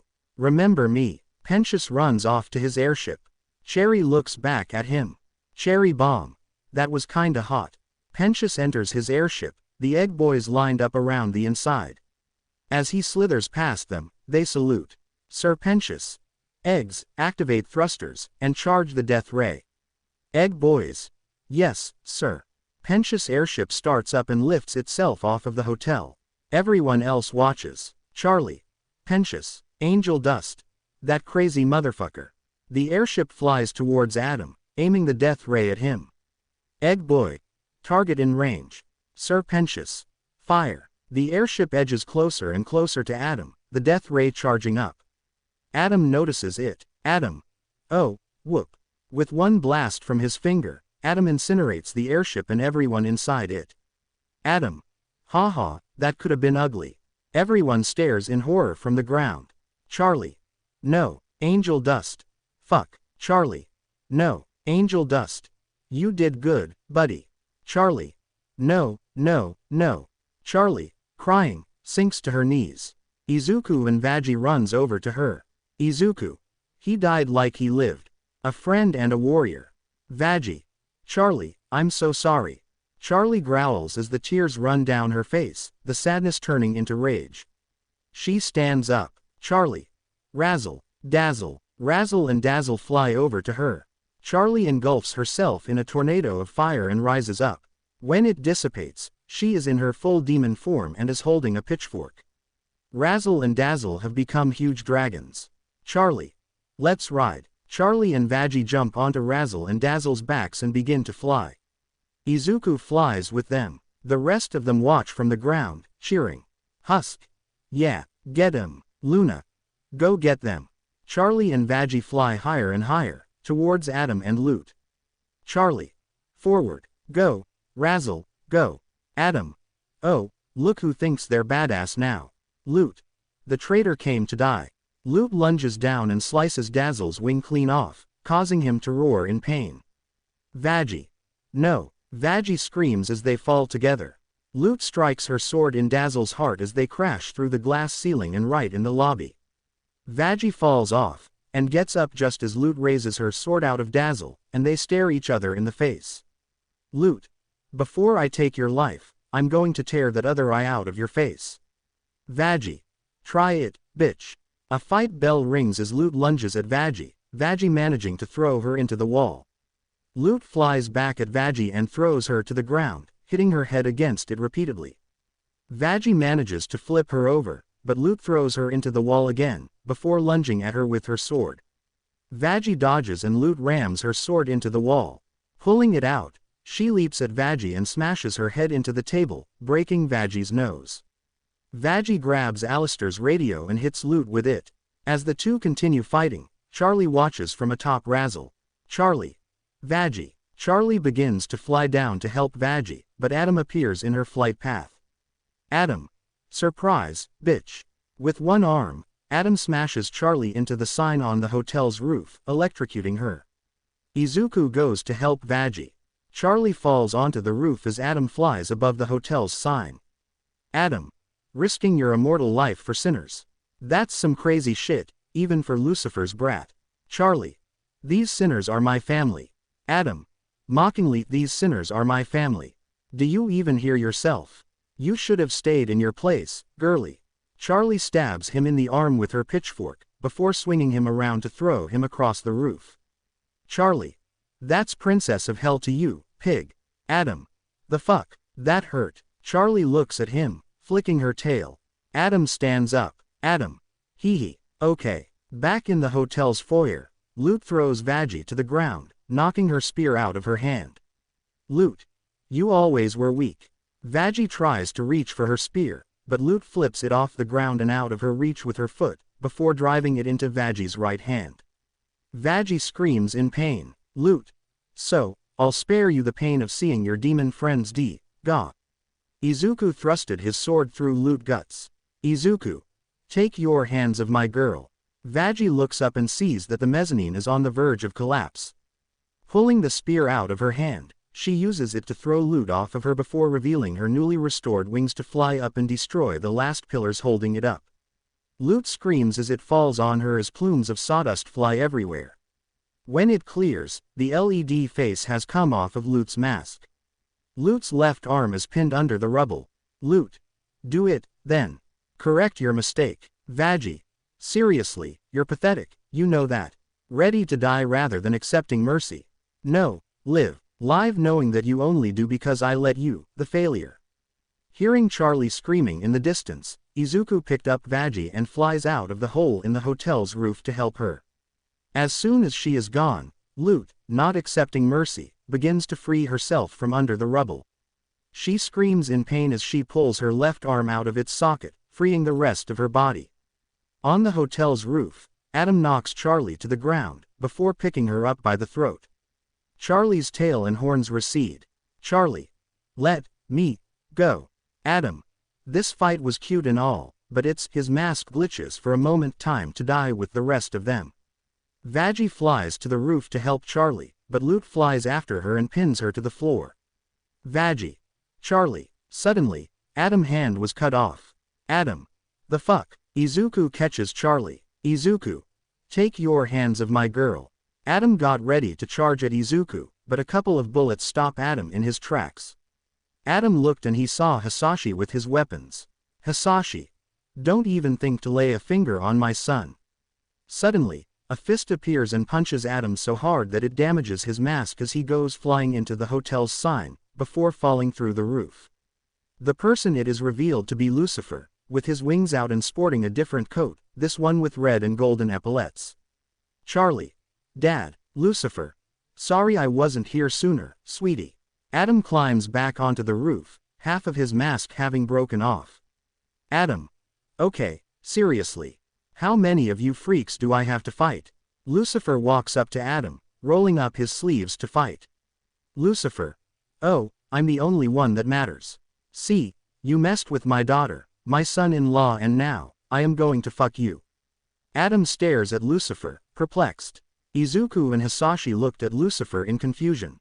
Lute and Veggie stop their fight to stare in confusion at Lucifer. Angel cocks an eyebrow, smiling as Husk gives him a deadpan look, and the other exorcists also stare in confusion. The V's stare at the screen from V Tower, Vox looking perplexed, Velvet wearing a smile, and Valentino. Valentino. Well, this just got interesting. Charlie, slightly embarrassed, corrects her dad. Charlie. Whispering it's fuck you up, Dad. Lucifer. Wait, what did I say? Adam flies at Lucifer with a battle cry, smashing him into the wall. Lucifer transforms into a snake to escape and slithers into the air, before transforming back.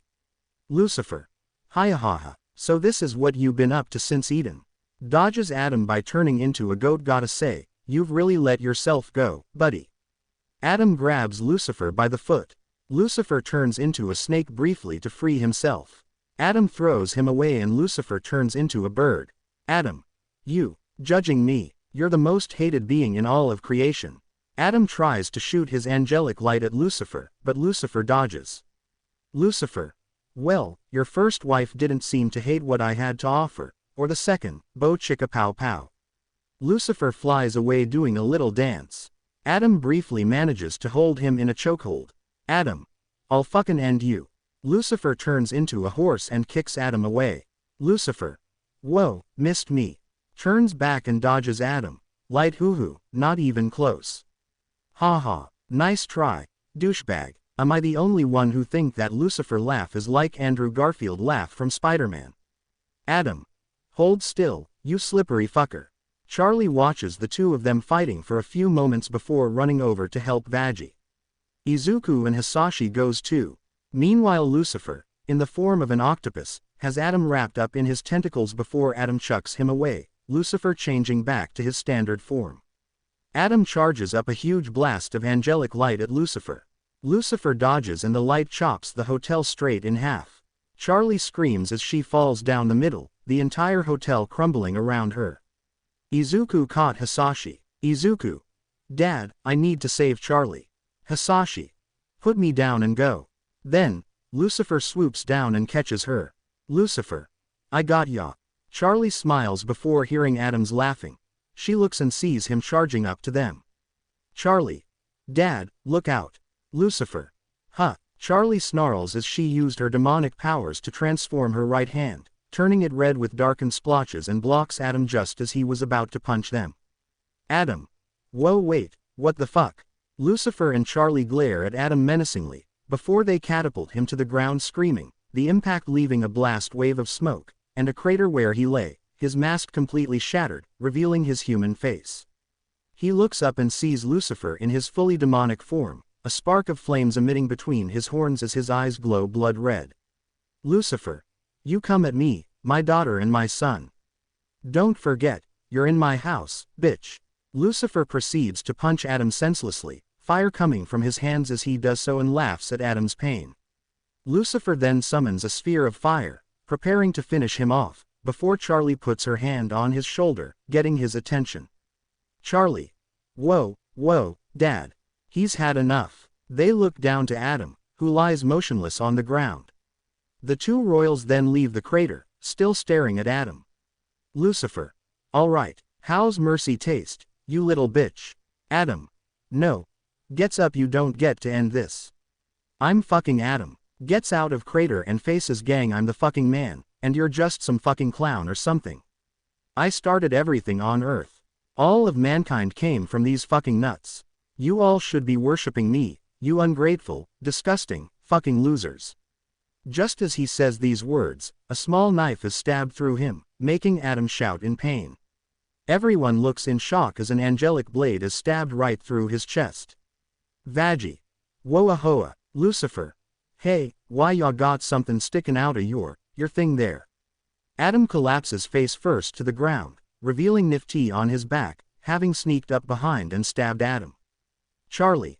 Nifty. Nifty stares blankly at Adam for a few seconds before smiling and viciously stabbing Adam again and again, his golden blood going all over her. Nifty. Stab. Stab stab. Ha ha ha ha. Ha ha. Ha ha ha. R-U-E ah ha ha ha. The V's stare in shock at the screen from V Tower. Vox. Holy shit. Nifty. Blood. Ha ha ha ha. Valentino looked scared at the scene and remember the time when Nifty ripped a piece of his fur. A little way away, Luke turns and looks in horror at Adam's body. Luke. No. Luke dashes up to Adam just as Nifty skips off, turning him to face her. Adam gives her a small smile before dying. Luke. Sir. Sir. Stay with me, sir. Adam. The others then come up to her, Charlie and Lucifer in their demonic forms. Charlie. It's over. Lucifer. Take your little friends, and go home. Please. Luke realizes that the only option she has is obeying him and picks up Adam's halo. Luke. Retreat. All exorcists fall back. With that command, all the surviving exorcists take off to the portal to heaven, Luke following behind scowling. The portal then closes as Lucifer looks to the group. Lucifer. Sue, sighs, who's up for pancakes? Only Nifty raises her hand, everyone else just looks at him, unamused. The scene cuts to a newsflash from 666 News. Katie Killjoy. Good evening. I'm Katie Killjoy, Tom Trench. And I'm. Katie Killjoy shoves Tom Trench out of his seat and out of the frame. Katie Killjoy. Nobody gives a shit who you are, Tom. Breaking news. Extermination Day is cancelled. Arachnis and Baxter are seen looking at a billboard which is playing the news report. The news report begins to play clips from the fight with the exorcists. Katie Killjoy. Charlie Morningstar managed to fend off the angelic attack with more than just nice words. In Cannibal Town, Rosie watches the news report while sipping tea, while in V Tower, Velvet watches the news on her phone. Valentino comes over and briefly looks over her shoulder, before walking away to play the same news report on his television. Katie Killjoy. In an unseen turn of events, our demonic head honcho Lucifer stepped in to save his daughter's ass in the last moment. Together with the member of the Gosha family, Stolos. We're also hearing reports that Adam, leader of the angelic legions, first man and totally fuckable bad boy, has been slain by a filthy janitor. From his surveillance room, Vox watches the news, which is now showing Nifty being interviewed, staring blankly at the camera. Carmilla Carmen watches the news from her office, a small smile on her face. Katie Killjoy. The janitor said, quote, Charlie told me to stab, so I did. Anyway, Congrats to Charlie and her crew for not being totally fucking useless for once. The scene cuts to Izuku, Charlie, Veggie, Angel Dust, Husk, Nifty, Cherry Bomb, Lucifer, Stolos, Blitz, Moxie, Millie, Luna and Octavia digging through the rubble of the Hazbin Hotel. Husk picks up a broken bottle. Charlie runs through the hotel with Izuku and Veggie, looking anxiously around. She sees Kaka lying in the rubble and picks her up. Charlie. Oh, there. It's okay. Charlie looks over and smiles briefly when she sees Angel and Fat Nuggets reuniting. She begins to walk towards them, but she stops when she steps on something. Charlie looks down to see the banner which she reads, "Happy First Week, Serpentious." Izuku and Veggie walks over to her. Charlie. He did it for us. The ultimate sacrifice. He gave me his trust, and look how we paid the price. This bloodshed could have been avoided if I convinced heaven to work together. Charlie walks through the hotel's ruins to the edge of the precipice, where she has a clear view of the hotel's sign, collapsed on the ground. Charlie. I took a hotel, and I destroyed it. I know I could have done better. Instead of letting you down. Lucifer walks over to her and places a hand on her shoulder. Lucifer. Come on, little lady, why the frown? In the last 10,000 years. You're the first one to change this town. Lucifer stands in front of Charlie and points encouragingly at her. Lucifer. You can do this. Now I know it, for your story has just begun. You can't quit now, hell, you owe it. There's still damage to be undone. You've changed my mind, you've touched their hearts. Izuku, Hisashi, Jill, Veggie, Angel who is still holding Fat Nuggets, Husk, Nifty, Cherry Bomb, Blitz, Stolos, Octavia, Luna, Moxie and Millie gather around the two of them. Lucifer. Found the good in souls gone bad. The stage is wrecked, the crowd is gone. But by God, Charlie. The show, it must go on. Everyone else gathers around Charlie, singing encouragingly. Izuku, Hisashi, Jill, Veggie, Angel, Husk, Nifty, Cherry Bomb, Blitz, Stolos, Octavia, Luna, Moxie and Millie. We can do this, we can build it. Best hotel that you've ever seen. Twice the bedrooms, we can fill it. Lucifer. With more sinners than you can dream. Lucifer, Izuku and Veggie. It starts with you. Lucifer, Veggie and Angel. You know it's true. Izuku, Hisashi, Jill, Lucifer, Veggie, Angel, Husk, Nifty, Cherry Bomb, Blitz, Stolos, Octavia, Luna, Moxie and Millie. Fulfill your destiny. Charlie, now smiling, stands up. Charlie. So long as I've got all of you with me. The scene cuts to Nifty running around the hotel's ruins, picking up bricks. Nifty. To build a hotel, I think we'll need some brick and lumber. Lucifer. Good thing we're in hell, check out this little magic number.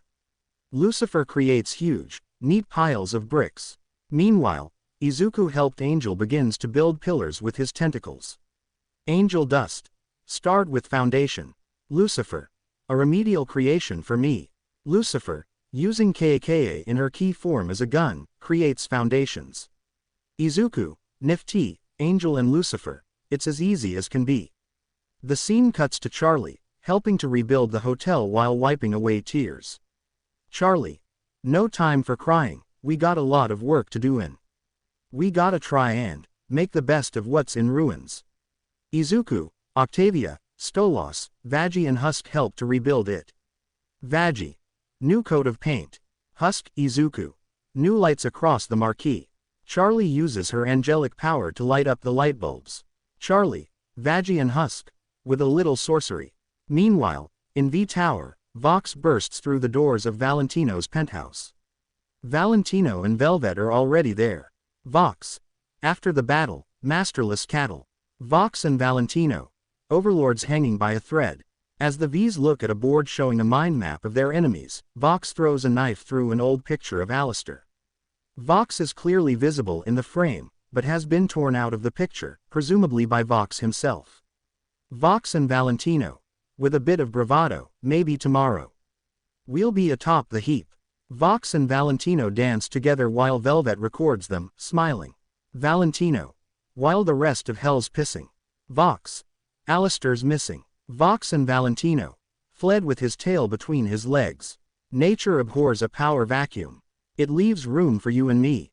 Velvet comes up behind Vox and Val and puts her arms around the two of them. Vox and Valentino. The future of hell belongs to the V's.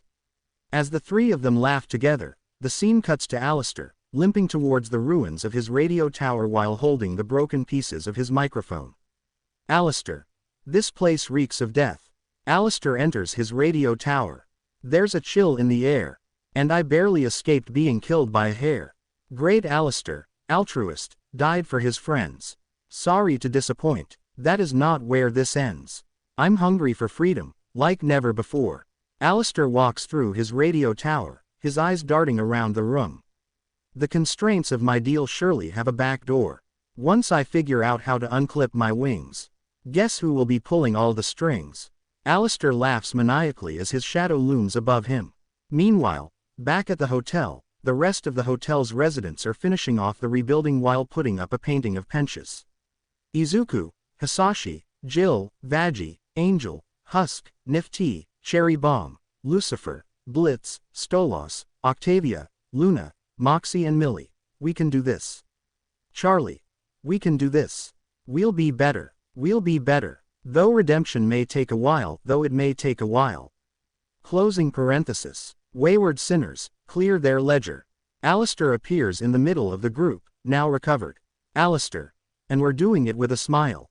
Everyone except for Husk and Lucifer cheer and hug Alistair. Charlie. Spoken Al.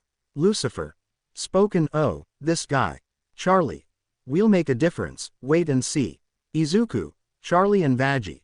We're gonna do this, you and me. Charlie, Veggie, Angel, Alistair, Husk, Nifty, Cherry Bomb, Lucifer, Blitz, Stolos, Octavia, Luna, Moxie and Millie. And then tomorrow it will be a fucking happy day in hell. All of them sing the last line while looking at the rebuilt hotel. In V Tower, Vox and Valentino make out while Velvet takes a selfie of them. In heaven, Sarah and Emily are sitting in a room together. Suddenly, Sir Penchus rises up into the room. His color scheme has been changed to white, gold and blue, and he now has a love hearts motif. Sir Penchus. What? Where am I? Sees Sarah and Emily. Oh, hello. Emily, realizing that this is proof that the Hazbin Hotel works, squeaks with excitement. Sarah, having come to the same conclusion, looks mortified. Future. Inside 1A dorm. It's still early in the morning. Suddenly, all of 1A started to hear jazz.